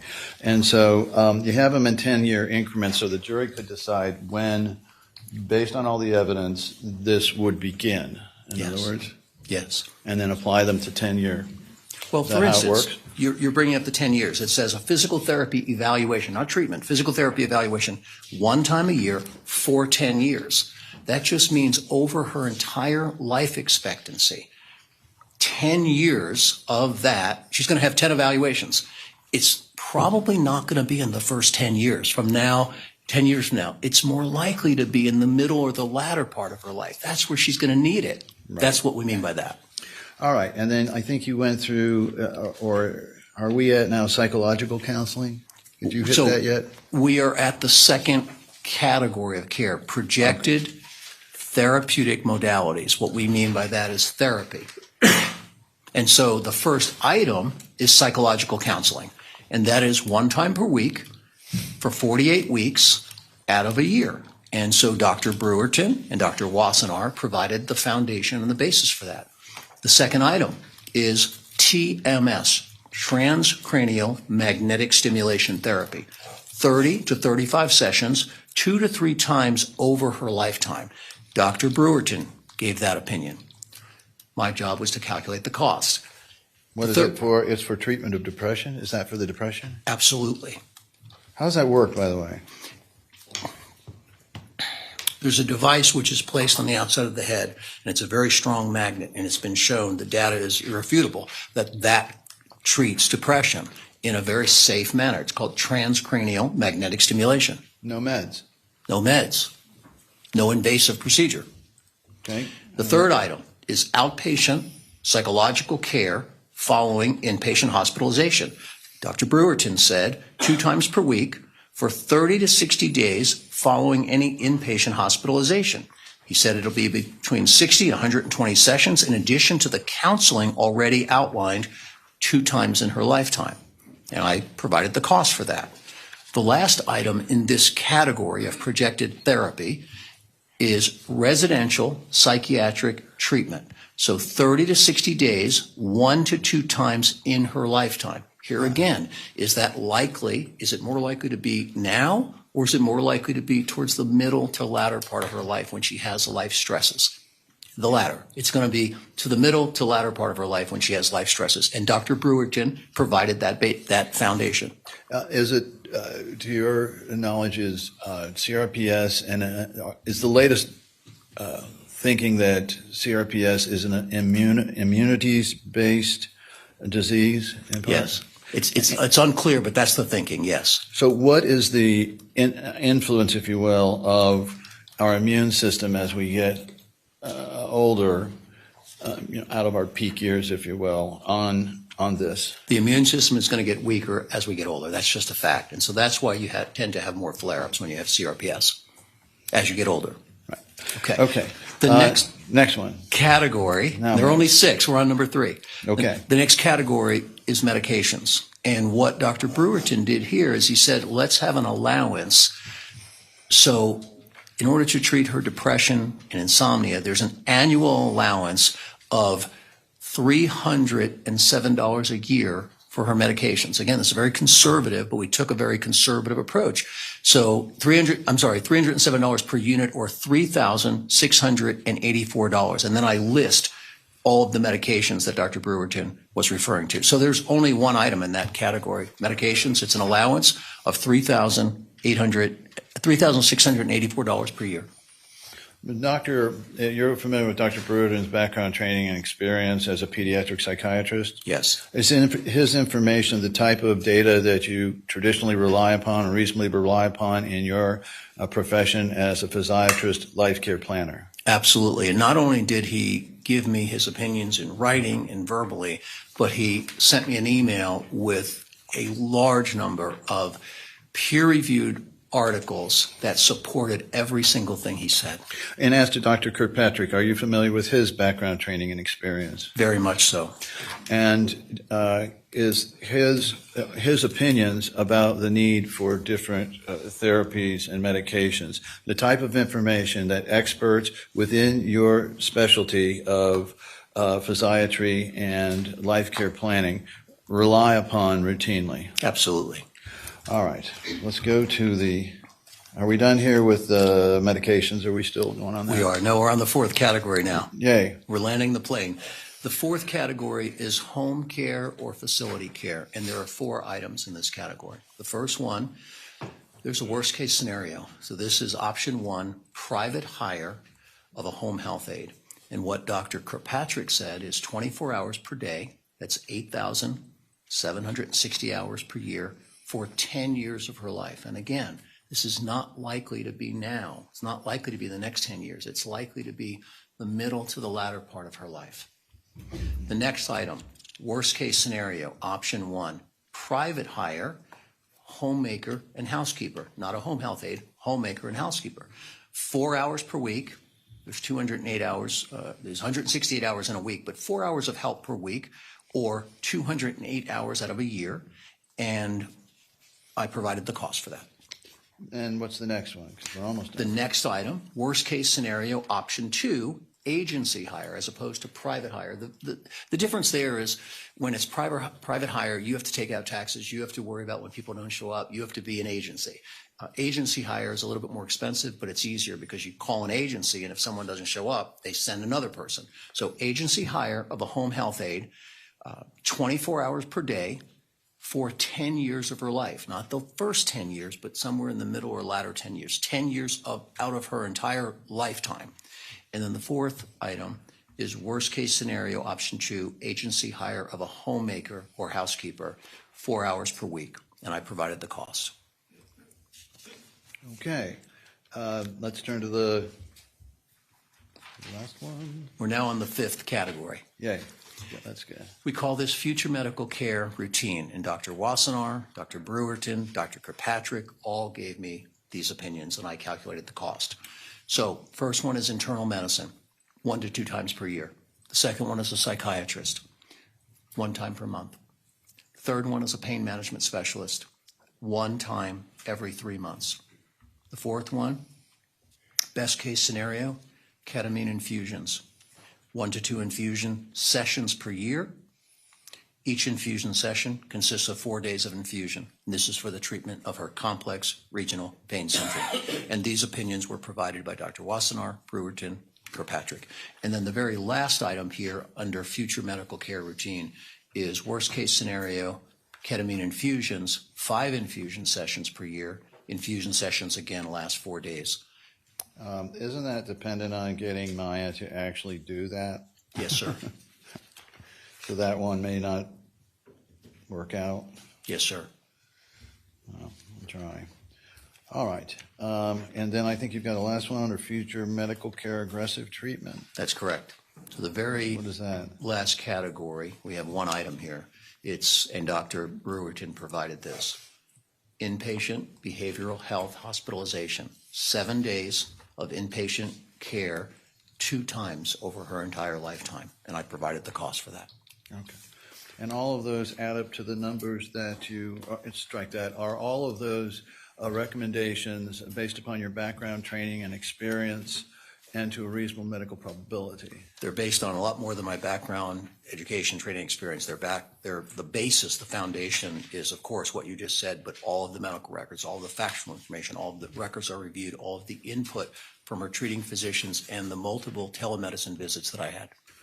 And then those numbers all went into the final numbers you delivered first? Yes.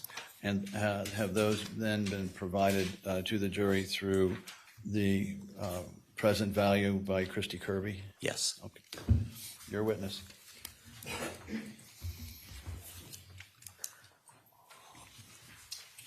Good afternoon, late afternoon, doctor. How are Good you late today? afternoon to you. Just to try to get through this since it's a little late in the day. So you're not providing any standard of care opinions, correct? That's a correct statement. I am not. Okay, so you're not here to tell the jury that All Children's Hospital did anything wrong, true? I have offered no opinion about that, and I'm not here to offer those opinions. Okay. CRPS is a lifetime incurable condition, true? It is. And regardless of whether Maya Kowalski ever came to All Children's Hospital, she was going to need future care for her CRPS, true? Well, that would cause me to speculate, and I would prefer not to, because you're asking me to assume facts that are not, you're asking me to assume something that's not in evidence. You're asking me to say, what would Maya Kowalski have needed but for the trauma she sustained? And I can't do that. That's speculative. What I can say is, based upon everything I've reviewed and what her doctors have told me, is what does she need as a result of the trauma she sustained? I cannot say what she would have needed but for the trauma, because that would cause me to speculate. Gotcha. So in terms of what Maya Kowalski was going to need, irrespective of her encountering All Children's Hospital in October 2016, you have not developed an opinion, true? I have no opinions about that. Okay. And just to clarify, whether Maya Kowalski was going to need attendant care, regardless of her treatment at All Children's Hospital, you're not making that determination. You're only making a determination of what her needs are now. I have no opinion about that. That's correct. And same question with regard to her psychological needs. You're not making a determination of what she needs, but for the treatment of All Children's. This is just what she needs now, true? Correct. I can't speculate about what she might have needed or would have needed if this didn't happen. I would have to speculate to do that, and I'm not willing to do that. Okay, so let's talk a little bit about her, just a couple categories of treatment. Well, so for example, when I'm looking at your categories, you've got this in your plan. It's under the home care, facility care again. You've got this. Page you on? It's on page 6 of my report, doctor.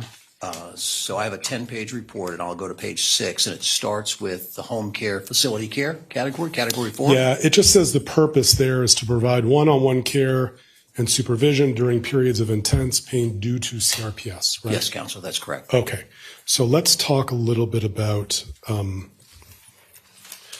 you are aware you don't prescribe ketamine. I refer and have referred patients to Dr. Hanna, Dr. Spiegel, and Dr. Kirkpatrick. I am a prescribing physician, but ketamine is a unique compound, and I send patients that require that level of treatment to experts in the field. And so I send patients to Dr. Kirkpatrick for that. I send patients to Dr. Hanna for that. I have a DEA license. It's a federal license. Not all physicians have that. I'm a prescribing physician. That means I could prescribe even controlled substances. So I can certainly prescribe and even administer ketamine. But I don't, because I don't do that on a day-to-day basis. Those doctors do, and they're known for that. Right. And just to be clear, one of the reasons why you don't prescribe ketamine is you have to be cautious with a drug like that. Fair? You have to be cautious with any drug you put in your body, even aspirin. Well, you have to be cautious with that class of drugs. You have to be cautious with every drug you put in your body. Well, there are potential side effects of ketamine that you know about. There's potential side effects with every drug you put in your body. Well, you told me the potential side effects of ketamine include dependency, true? I'm not an expert on the potential side effects. Those are things that I wouldn't rely on my memory. I would look up. So we can look that up, and I'm sure there's a long list of potential side effects. And there's no reason for me to rely on my memory. It's not a memory test. I would simply look those things up, and I'm quite sure it's a very long list of things. Right. Well, when I deposed you a year ago in 2022, you told me that ketamine is a class of drugs that can affect every organ in the body in an adverse way. Is that? If I said that under oath, then that's what I said under oath. Gotcha. And it's a class of drugs when mixed with other drugs can be responsible for stopping breathing. True? If I said that under oath, then I said that under oath, and that's true. Okay. In terms of the ketamine recommendations in your report,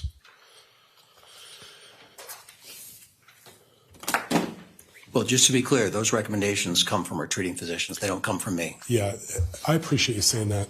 That probably is something I was going to clarify with you. And feel free, doctor, to turn to that page of your report where the ketamine recommendations come Which from. page? Well, we may be on different page numbers, but I think I'm looking at the...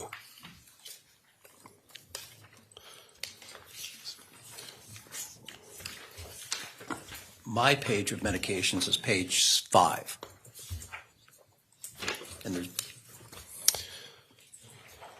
But are you talking about the infusions? That's a different page. Yeah, it's under the Life Care Plan for Future Medical Care Routine. Okay, let me get to that page. The first place where we talk about infusions, because that's what Dr. Kirkpatrick gave me. I believe the first place that shows up is item number 17 on page 8. Is that what you have? Yeah, it is. We're on the same page. We're on the same page. Perfect. Okay.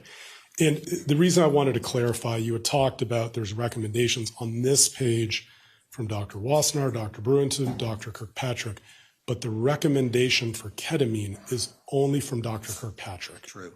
Okay. And not to beat a dead horse, although I probably have, you're not endorsing whether that's right or wrong. You're just deferring to Dr. Kirkpatrick on that.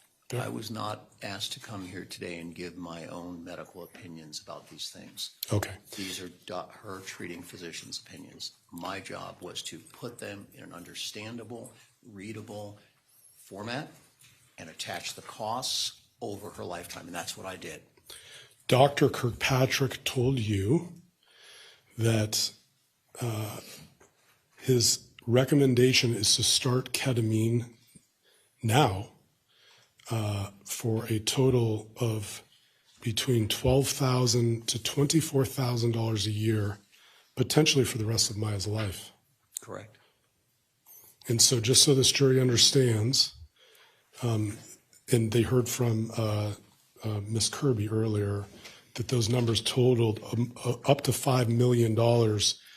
That recommendation is for Dr. Kirkpatrick, for him to provide that therapy, $5 million worth potentially. Fair?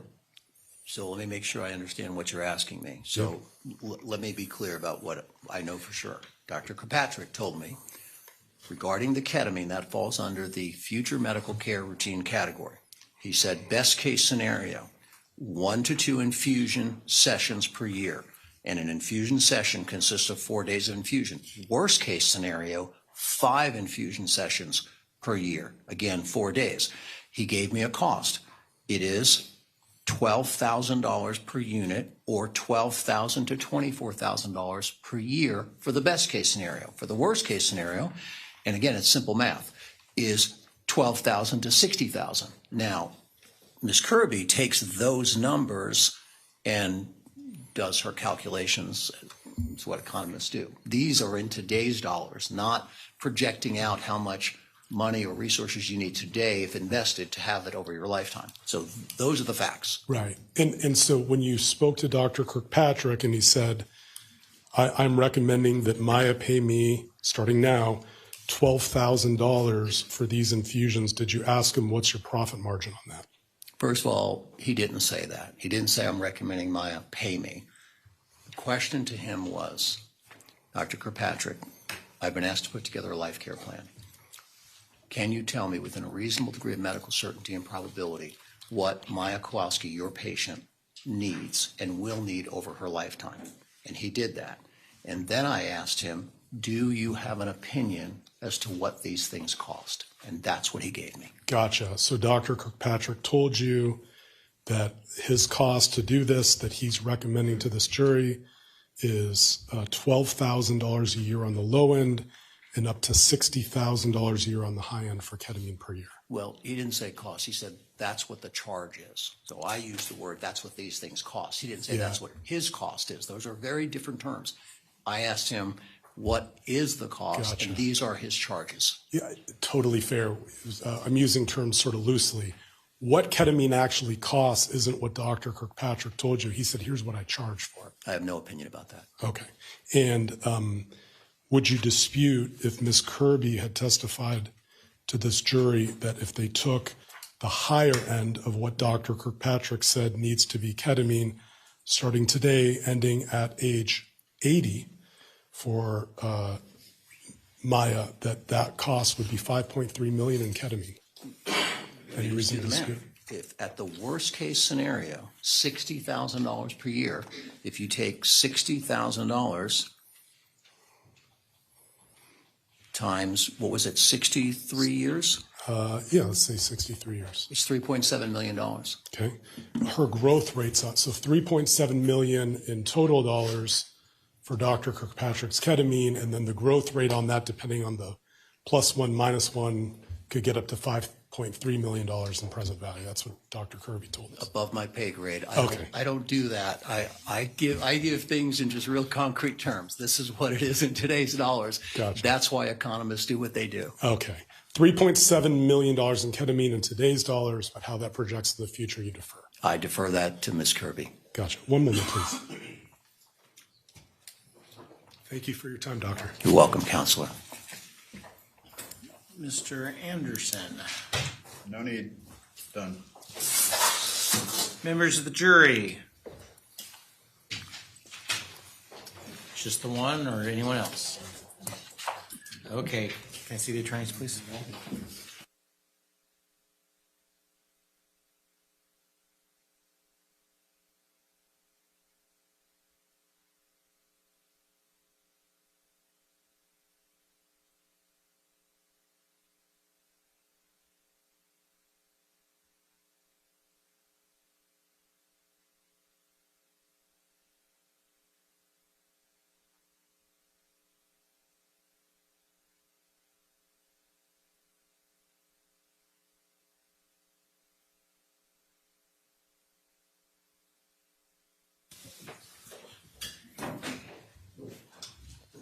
It was a quick one.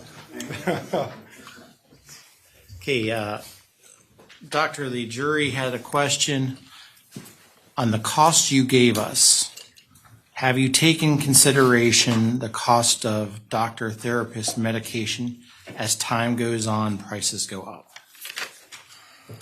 That's what Ms. Kirby did. I gave numbers that are based on cost research following a methodology that I must adhere to in today's dollars. Ms. Kirby then takes that and adjusts it to what they call present value. So the numbers I gave do not take into account the likelihood that things are going to go up and not down. She accounts for that. Okay. Thank you. Any follow-up questions, Mr. Anderson? No, thank you, Your Honor. Jury, any further questions? Okay. May this witness be excused? Yes, Your Honor. Yes, Your Honor. Okay. Sir, you're free to go. Thank you. Can I see the attorneys for just a moment, please?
Members of the jury, I was doing my best to run this up to 5 o'clock for you.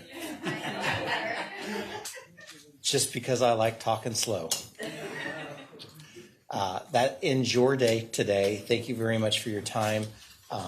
9 a.m. tomorrow for them to be ready. Not tomorrow, sorry. Talk about scary. On Monday, 9 a.m. on Monday. So if they could be ready at 9 a.m. Have a wonderful weekend. Do not discuss this case amongst yourselves. Do not do any investigation and receive no information. Thank you. Thank you. Oh, you're welcome.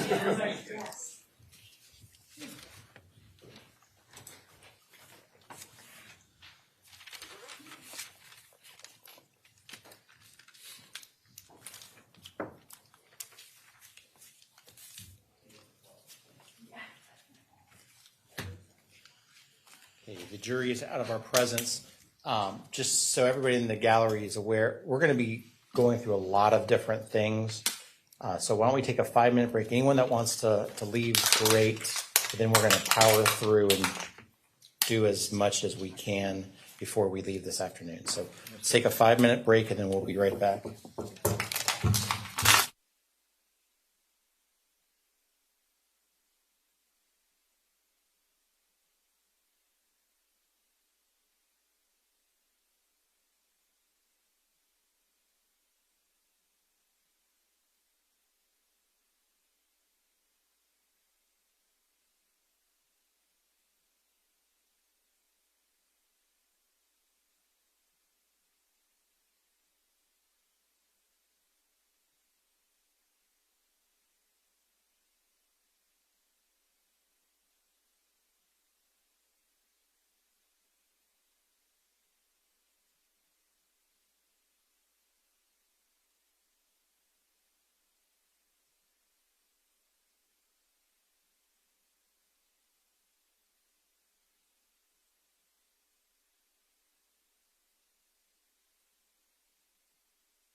shot clock here.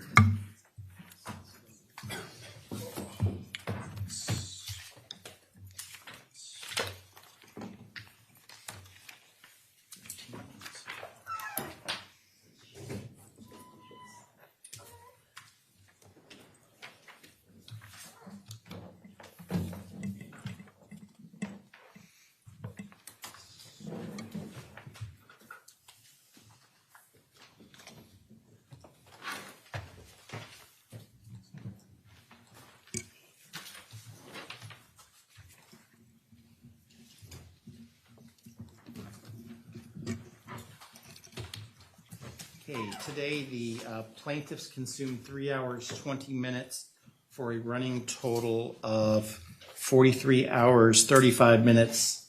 The defense today consumed 1 hour, 5 minutes for a running total of 14 hours, 45 minutes. Okay, let's go through. There's a number of issues. Let's just start with evidence and power through and try to finish it. Obviously, those two that I got the paper copies for, we'll have to do those on Monday, but let's try to finish everything else.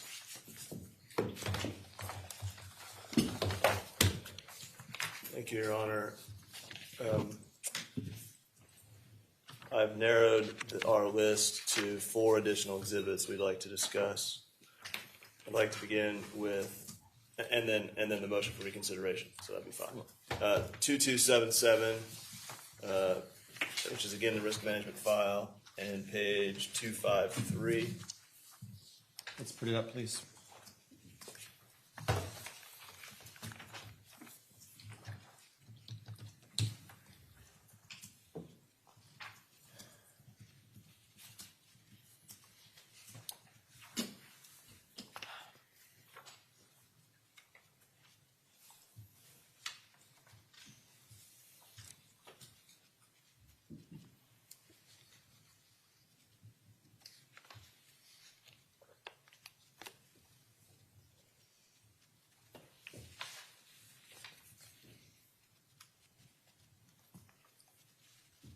For what purpose are you seeking to introduce this? This is a letter to the treating psychologist at Johns Hopkins All Children's Hospital, and the focus of it is notice to the hospital that Maya, through her father, had reported that Miss Beatty was counseling the child in an inappropriate manner, that she was supervising the calls contrary to court order, and that was impacting the mother and the child.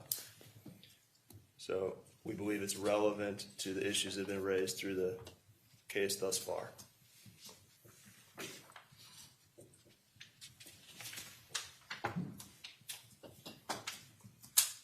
And just, if I may add to that, to orient the court, this is a November 18th letter, and the order in effect at the time was the November 10th order, authorizing only the guardian ad litem or the case manager to supervise those calls. Judge, I think this clearly is involving the DCF hearing. It's by an attorney representing the Kowalskis in the DCF matter.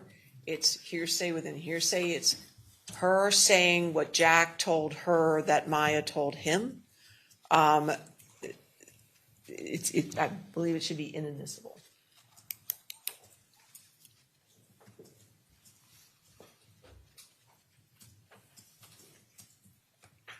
It's not even Jack saying what, it's her saying, Jack told me. I mean, it's her interpretation of a court order as an attorney representing the Kowalskis.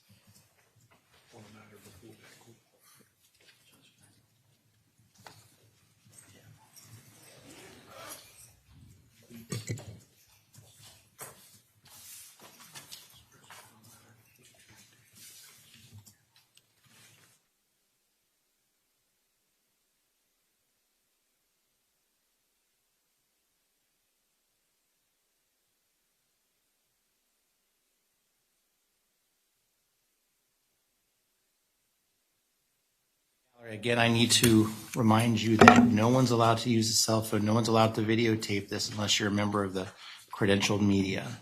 So I've asked the court deputies to make sure that that doesn't happen. So I expect that we follow that. Okay, Ms. Crowell, let's go back to you. Judge, this was a matter that clearly was being handled in the dependency court by virtue, strongest evidence being an attorney representing the Kowalskis in the dependency court are interjecting themselves into something that they believe they needed to address in the dependency court.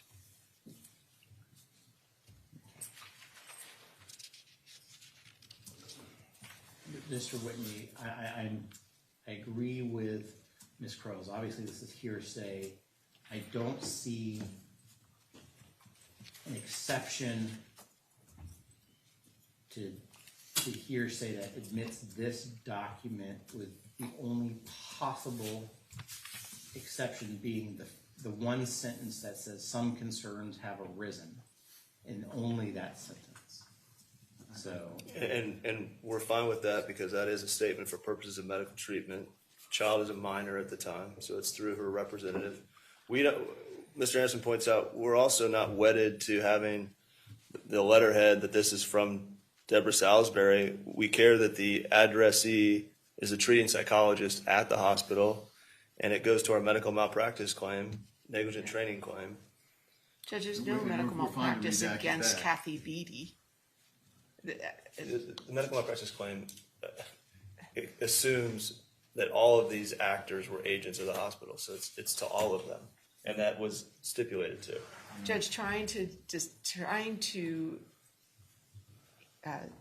siphon off one sentence in a letter that is clearly dealing with the dependency act. I agree with you. This I don't think I'm going to be able to just leave one sentence in there. The court will exclude Exhibit 2277-253. What's next? That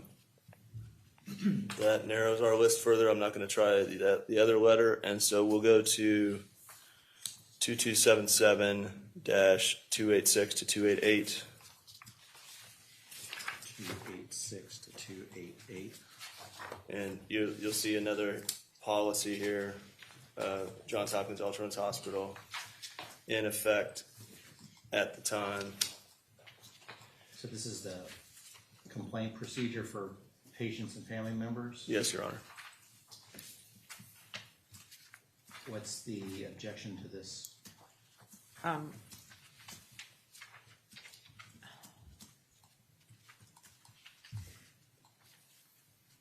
Judge, can we put this in the category for Monday as far as policy and procedure? How many pages is this? Only 2, Your Honor. I'm sorry, 22 pages? 2. Why don't you print it out and I'll take it with the others, but I mean, this one seems almost like a no-brainer though. I appreciate that, Judge. It's just late, and if that's okay, if it's, we'd like to do that. I will defer on that one, Ms. Crowells. Thank you. What's next? And then finally, pages 319 to 320. It's again a 2-page policy. This time, it's back to the Patient's Bill of Rights. Yes, Your Honor. This is the this is the hospital policy. We've seen the Patient Bill of Rights. I acknowledge that. This policy points out that all patients and families will be informed of their rights and responsibilities, and that the parent and legal guardian, patient and legal guardian will be provided with the current version of the Patient's Bill of Rights and Responsibilities. Judges, I don't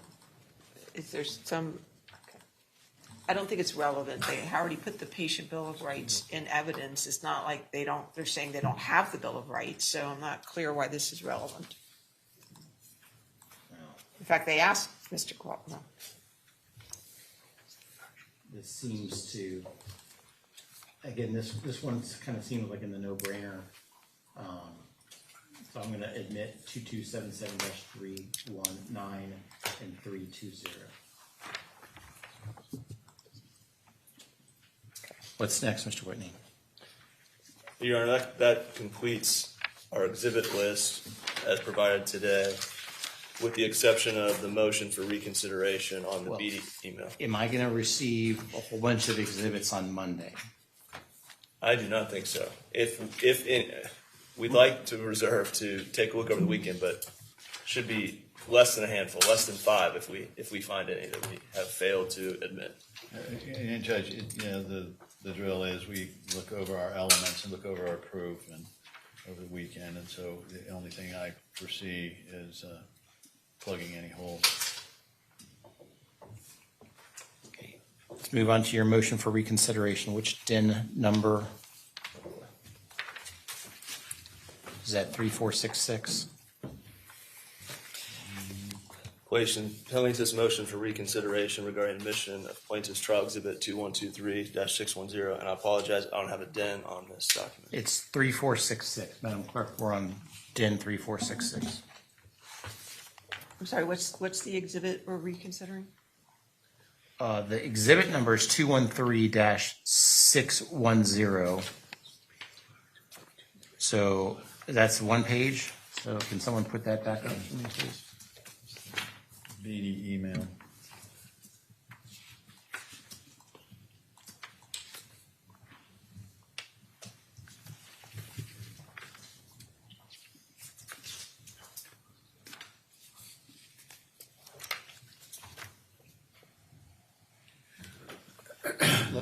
Go ahead and give me your best shot.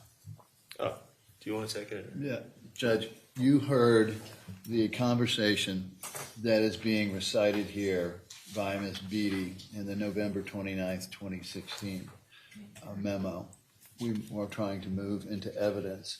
And in this email, she purports to describe that particular conversation.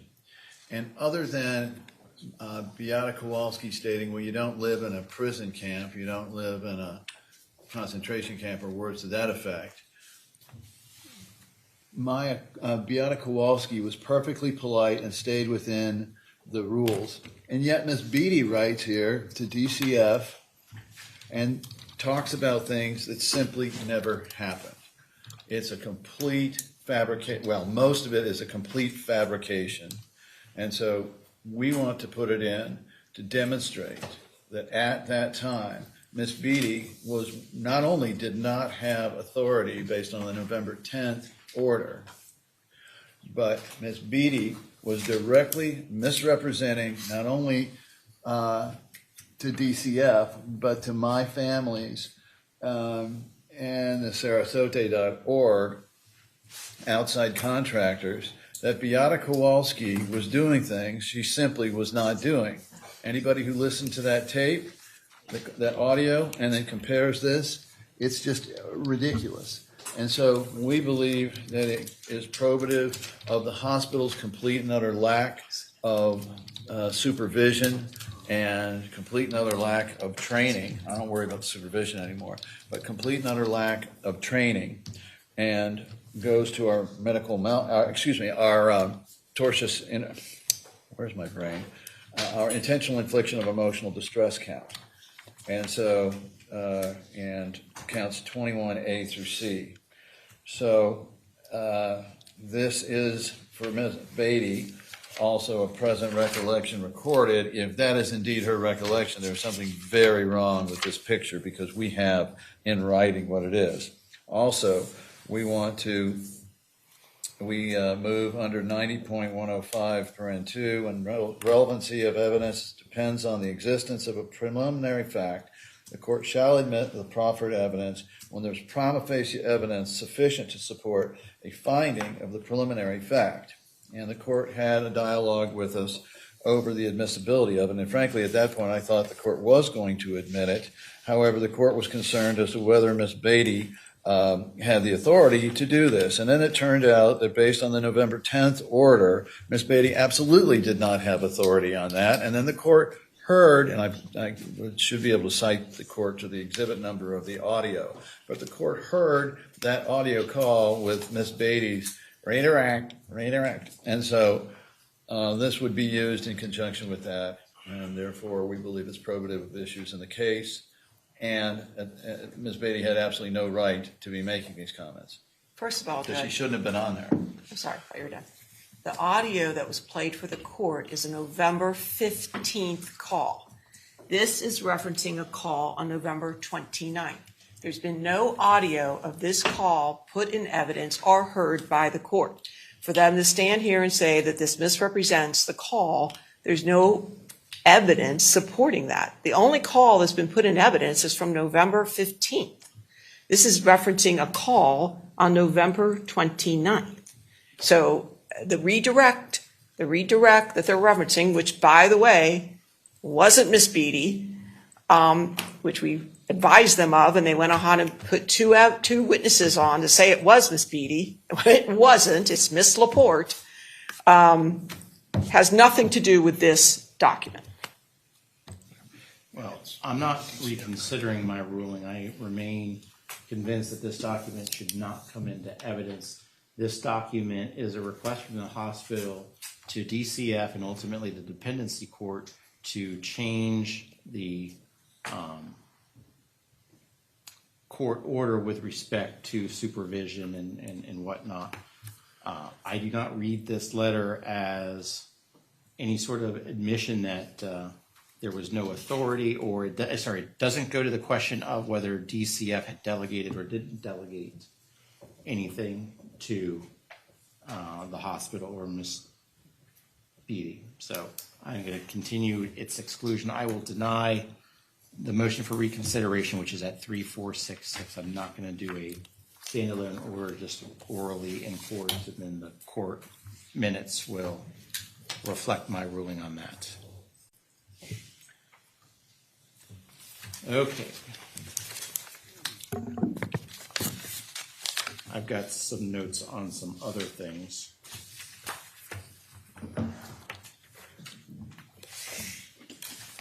I see there's Madam Clerk, DIN 3489, DIN 3489. And for the court reporter, DIN is docket identification number. So DIN 3489, defendant's motion for entry of order authorizing guardian ad litem and Department of Children and Families to disclose and testify about confidential information at trial. So who from Mr. Hughes? Yes, Your Honor. You may recall we filed a very similar motion back when several of these individuals with the guardian ad litem and DCF were to be deposed, and DCF specifically requested that we have the entry of this order or this motion, an order reflecting the same when we did depositions. They've now circled back and requested the same to testify at trial. In the past, the guardian ad litem's office has also requested these types of orders, and while the guardian ad litem office has not specifically made that request here, the DCF has, and so we'd like to just have an order, which I did attach a draft order as Exhibit A, that tracks very, very closely, if not plagiarizes what we did previously when we did depositions. This is just really to kind of touch all of our bases and satisfy DCF and their considerable concerns about confidential information under Chapter 39. They're sticklers for this kind of thing, so we were just hoping the court would enter an order and allow these folks to come in and discuss matters. Now,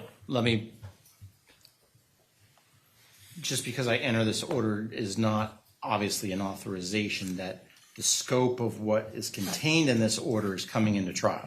And no attempt is being made here. This is just simply, we're going to stay within the confines the court has directed, but DCF still, if they're going to take the stand and discuss matters, they want an order covering their basis, so to speak.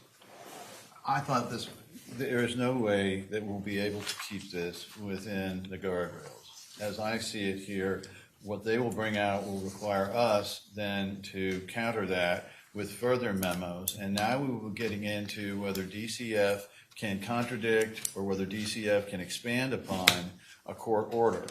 And clearly, they're not authorized to do so, but in many instances here, the emails demonstrate that's exactly what they were doing. And so DCF did not have the force of law here. Yes, they were in charge of the shelter, but they did not have the force of law the way the court orders did. And I cannot see how, frankly, this won't get into a very confusing dissertation on who controlled what when. And we believe that that is for the court to determine at the time of the jury instructions and the order which defines for the jury what's going on. To us, it's really irrelevant what DCF thought at that time.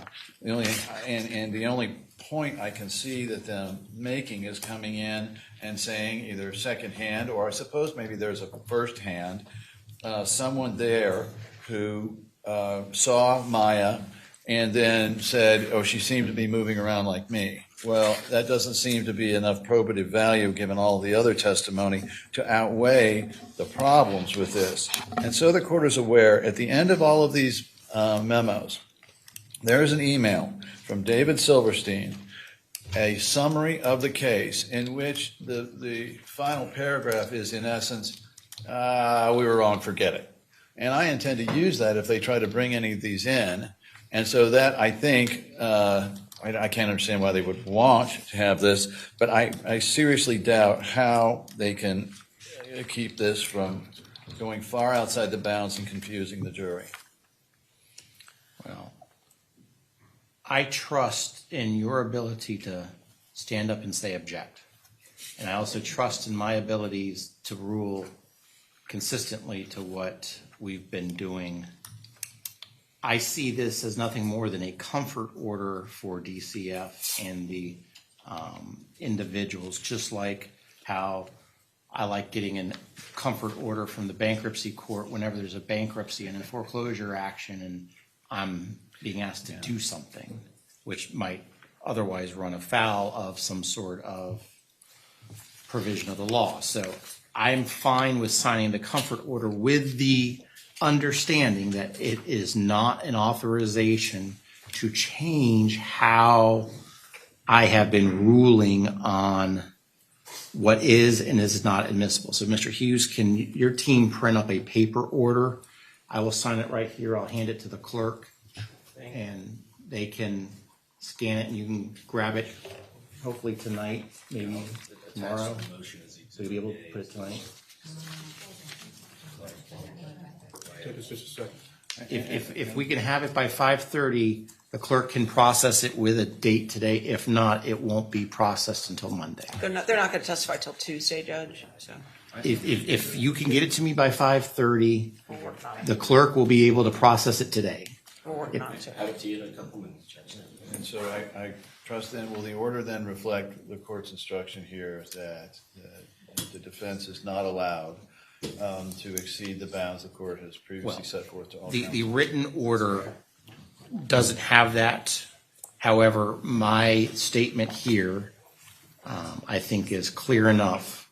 It is, Judge, and I was going to ask for some guidance anyway with respect to these witnesses, either now or Monday, on that issue. We're talking about it, so let's. Well, here's well, because the testimony from the Kowalskis and others mostly Kowalskis, have been that they were prevented from bringing in communion. They were prevented from various things. And in fact, those came from DCF. DCF is the one that told them, no, they can't have communion, or no, they can't do this.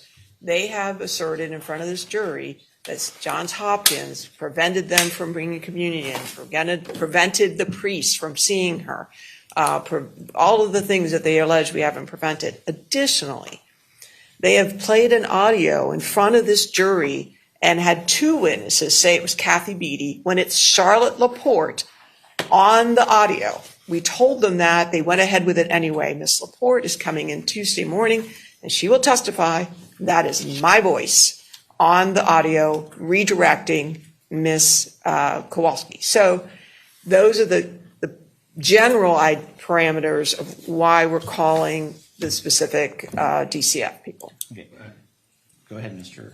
Anderson. And there lies the problem. Virtually every one of these directives that they intend to bring before the court was started, promoted, and requested by Johns Hopkins.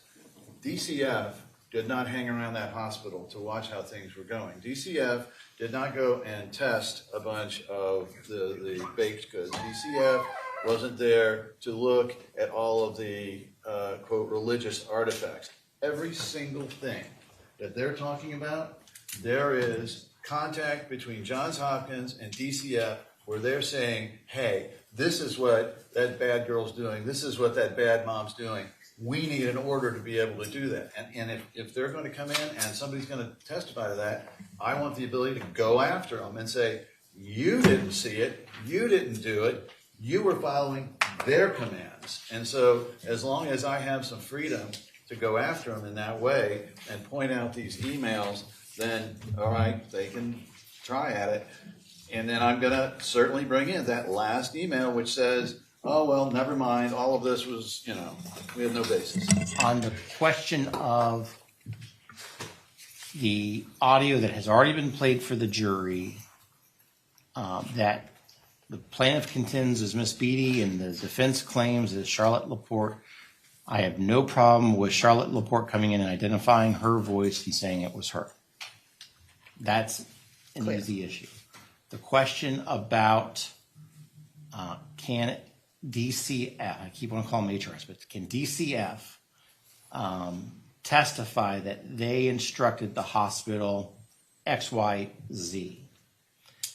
Assuming that there was a court order in existence on that specific day that authorized DCF to supervise the visits, and DCF was then instructing the hospital as to the parameters, then the answer is the defendants will be able to do it. That does not open the door to the dependency action, nor does it open up this concept that, well, it was really the genesis of this was the hospital. The hospital, if they were asking the court or DCF, that's where they needed to go. That's part of the 39, and that's what they had to do. So, does that then answer that question? I believe so, Judge. Let me see that order so I can get the clerks working on this. This was Exhibit A to the motion. What we would need then, Your Honor, is a proffer on these, because it seems to me to be completely unfair in order to allow them to put in an email or memo from DCF and then leave the chain that started it out. And so if there was no order preceding it that said, okay, the court finds that you need to go and take all the baked goods out of there, I don't believe it's fair then to have DCF come in and say, oh yeah, we were in control of all this, when in fact they did not have judicial authority to do so. And second, if there was a delegation of some kind, it still had to stay within the bounds of the order, and Johns Hopkins' behavior had to stay within the bounds of its own rules and regulations, which to me opens that up significantly. Well, I feel like I've been doing proffers. I will not deny anybody if they feel they need to proffer something. You'll get an opportunity to proffer. If we need to do it before, we'll try to do it before. So I don't know what else to say. If you want to proffer, happy. That's my concern. My job. I'll accept the proffer. Yes, sir. My concern is this. In the heat of cross-examining some of these folks who are adamantly in support of Johns Hopkins and work hand in glove with Johns Hopkins through this whole thing, I would like to have enough leeway to point out things like that, so that simply because it's DCF, a government agency, that they somehow have a halo around them of all of their actions. The only thing that has a halo around it are the actions of the court. And so I hope and pray that the court will allow me to cross-examine them about the circumstances giving rise to this, where there is no direct court order that says they must do it. Well, I think we're now into the hypothetical realm.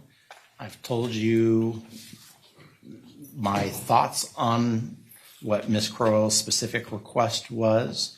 And, if there's a specific issue on a specific piece of paper, we can address it at that time. But your statement that to give you a little leeway seems to be a very dangerous statement for me to make, because I don't know what that means. Yes, sir.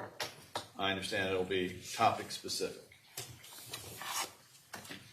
Let's see, so we dealt with Ms. Quarles. Was there anything else relative to the general DCF order issue that we were talking about?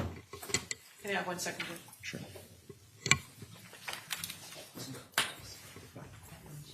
No, Your Honor. I think we're fine.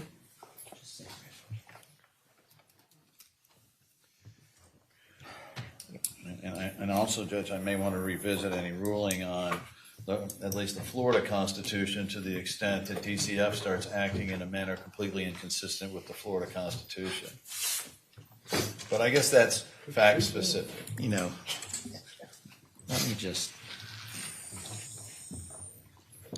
Are really going to come in and testify that DCF ordered that she not be able to see her priest? I'm not going to get into an argument with you. I'm not going there. Thank you. Okay, next. So we dealt with the evidence. Are there any deposition designations for me over the weekend? Judge, here's what's going on. Oh, do you want to do it? Here's what's going on with the deposition designations. The court has previously ruled on most of them with objections. We're going through and streamlining them. I don't think that's going to involve the court because we're just actually reducing what we want to read in, and the court has already ruled on those objections for the depositions that are going in on Monday. We do have a couple of witnesses that we now believe we're going to have to do by deposition, so there are going to be a couple of additional depositions. They won't be, I don't believe they'll be long, but we need to do a couple of witnesses by dep, we believe now. And so when would I anticipate receiving the designations? Well, we're going to try to get them, we're working on them this weekend, but. We're trying to retool them to bring it down. The new ones. For the new ones. I don't think we have any new ones this weekend.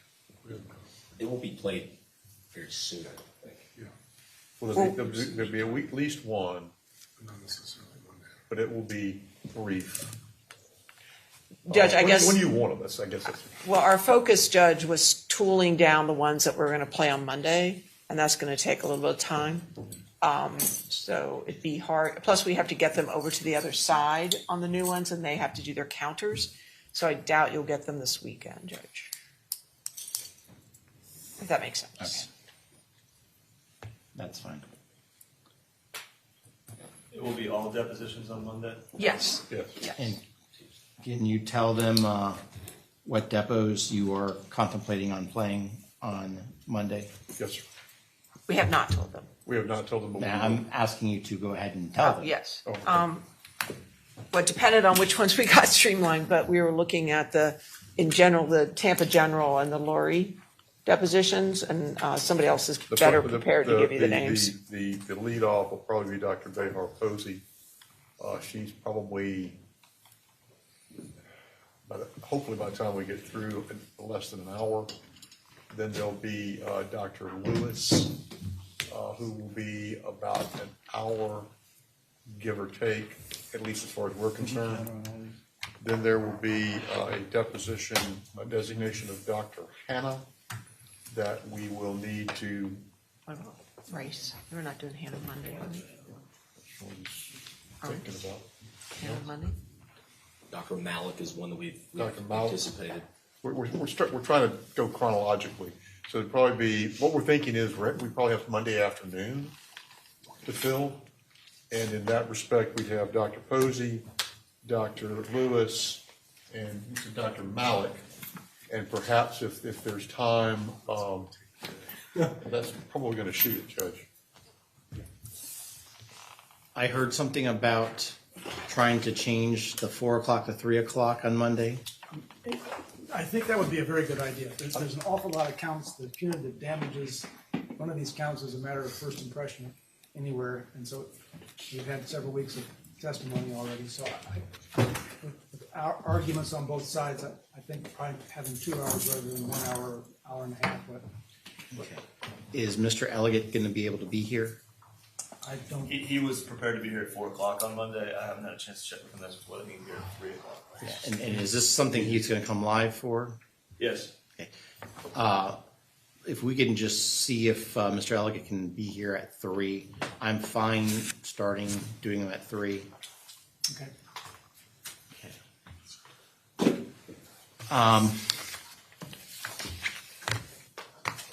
On Wednesday, I'm thinking we'll probably do 90 minutes on jury instructions.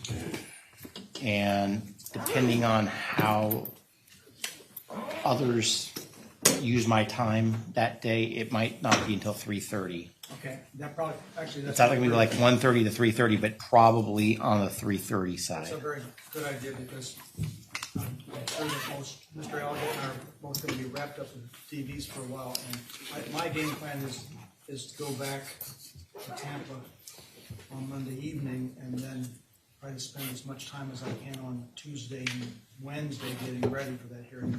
I told Mr. Elliott that, and I think the two of us hopefully will be able to work together a lot more time. What would be really helpful to me is by the time we leave on Tuesday, For you to have a copy. whatever agreements or disagreements, wherever we are, to get me that set so I can spend Tuesday night with it. I think that's a doable goal. Okay. And I do want to get this instruction crafted about, from this date to this date, who's allowed to supervise and things like that, because the jury's. That one you may not see on Tuesday, but I said my efforts to do that so far have proven to be really complicated, because other than reading kind of the instruction, it's almost more difficult to try to lay it out in some other fashion. So.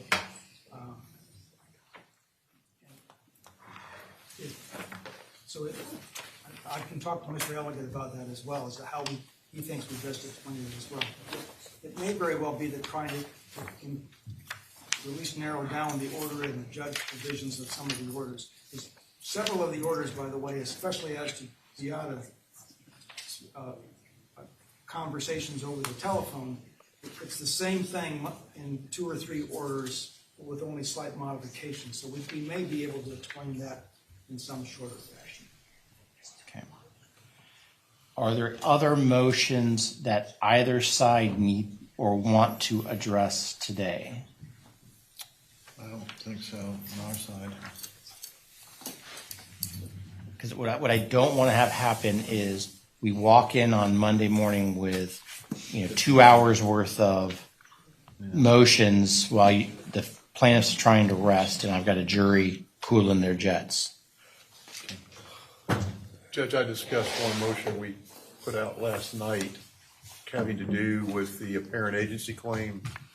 I've discussed this with counsel. I don't know if you guys just wanted. It has to do with a claim that was made by Dr. Has this been filed yet? I'm sorry? Has it been Probably filed? not. It probably hadn't made the docket yet, Judge. It came in last night. We can do it on Mondays. Well, I mean, has it been when was it actually filed? It was filed last night, yesterday evening. Let's see, because the last motion that was docketed was a motion filed this morning at 9:51, which is motion to allow certain witnesses to appear and testify via Zoom. The motion before that was the DCF motion, which was at October 12th at 10:20 a.m. So there's nothing. We have a problem, Houston. I'll check on it, Judge.